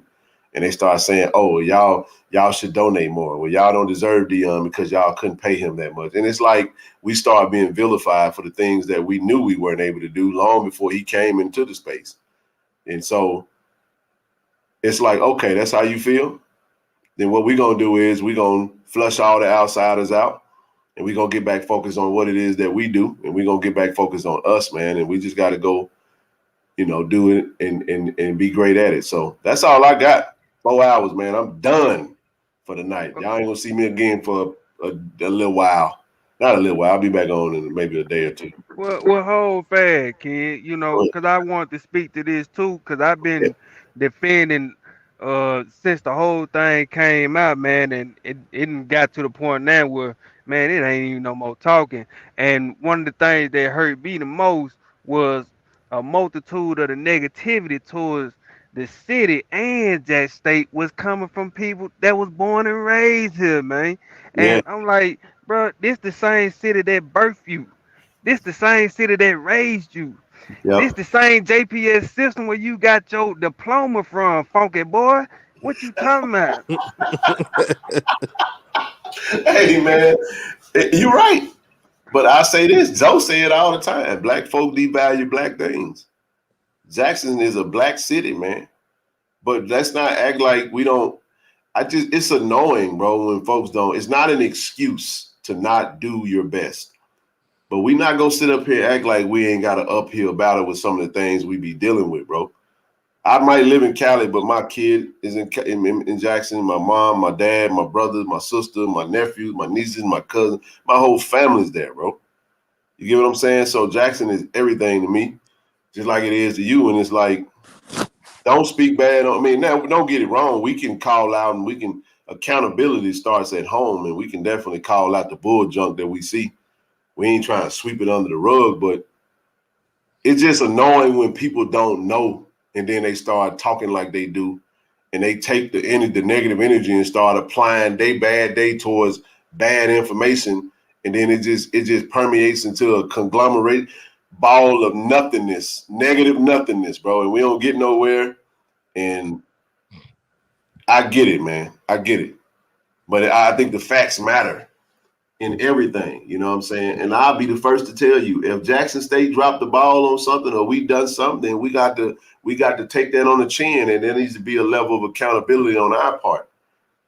But everything that's been said ain't that way, and everything that's out there ain't real. So we run with a lot of stuff, and then a lot of times people don't listen, man. People don't listen. People listen to they listen for you to stop talking so they listen to comment. You can tell somebody plainly what you're dealing with, man. I'm having a bad day. I got a toothache. And they'll start talking about something else. They act like it's your fault, man. You must have been eating that candy. I'm just saying, like, maybe a bad example, but my point is people don't understand and really don't care because it just all depends. We're so divided. I see what you're talking about, Sir Retro. I really do. And the only way I've been able to deal with it is I just got off social media, man. Because you got to look at it like this. Social media is a cesspool, bro. It's a graveyard of 90% negativity. Most of it is people just spewing bull junk that come out their head, man. And you read it, and all those words got energy in it. Man, you read that bull junk, man, your whole day be messed up. Because all that negative energy that's on your timeline, you done consumed it, and you done ate it like puppy chow, and you done trying to figure out why your head hurting, why your anxiety level high, why you're frustrated, and why you got no patience because you done consumed all this negative energy. And you know what I'm saying? That's just so what I do. People say, man, you take forever to respond. Well, I actually take social media breaks, bro. Like real talk. Because Jackson State get a little overwhelming at times. So I just get off the internet and just won't even come back to it. And I just go reset. And if I see something, I just move on. Don't try to comment on everything. Don't try to reply to everything. Don't try to fix everything. Just fix you. You say you ready to do this thing, you ready to level up, hit me in the inbox, man. We can definitely connect and we go from there. David Demar, you got anything before we get out? No, gentlemen, I'm finna have a long day tomorrow, so y'all take it easy, man, and y'all have a blessed night. You too, brother. Salute, Definitely. Peace out. Yeah, about to roll out, man. Ken, thank you for having me on, brother, man. Like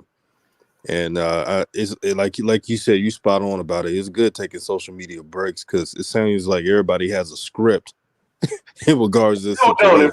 That's why I stopped watching Stephen A. And it's like stopped watching ESPN, bro, because it's like everybody say the same thing. It just get repetitive and it just get redundant. So I choose my media. I choose what I want to watch. Like I'm eating my food. You know what I'm saying? It's a buffet out there. There's a lot of bad junk out there, but it's also some good stuff. You feed I tell you what, bro, if I need any information on Jackson State, I know where to go to. If it ain't this channel, it's Tiger Talk with the 1400 Club.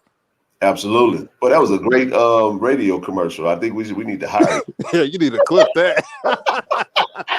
Hey, he already got the voice, man. I told you. Hey.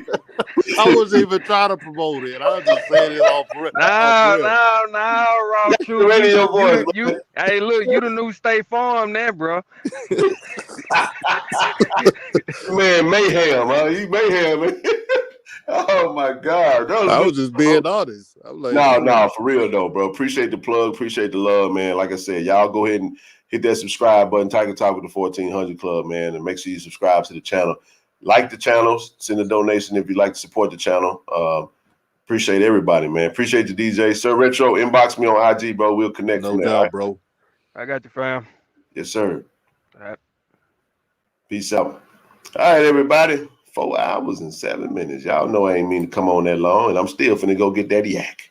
All right, y'all, man. Love y'all, bro. Appreciate it. I'll be on the Blitz City podcast tomorrow with my brother Kobe, and we're going to chop it up about Jack State football coaching, potential hires, or whatever was direction we should go.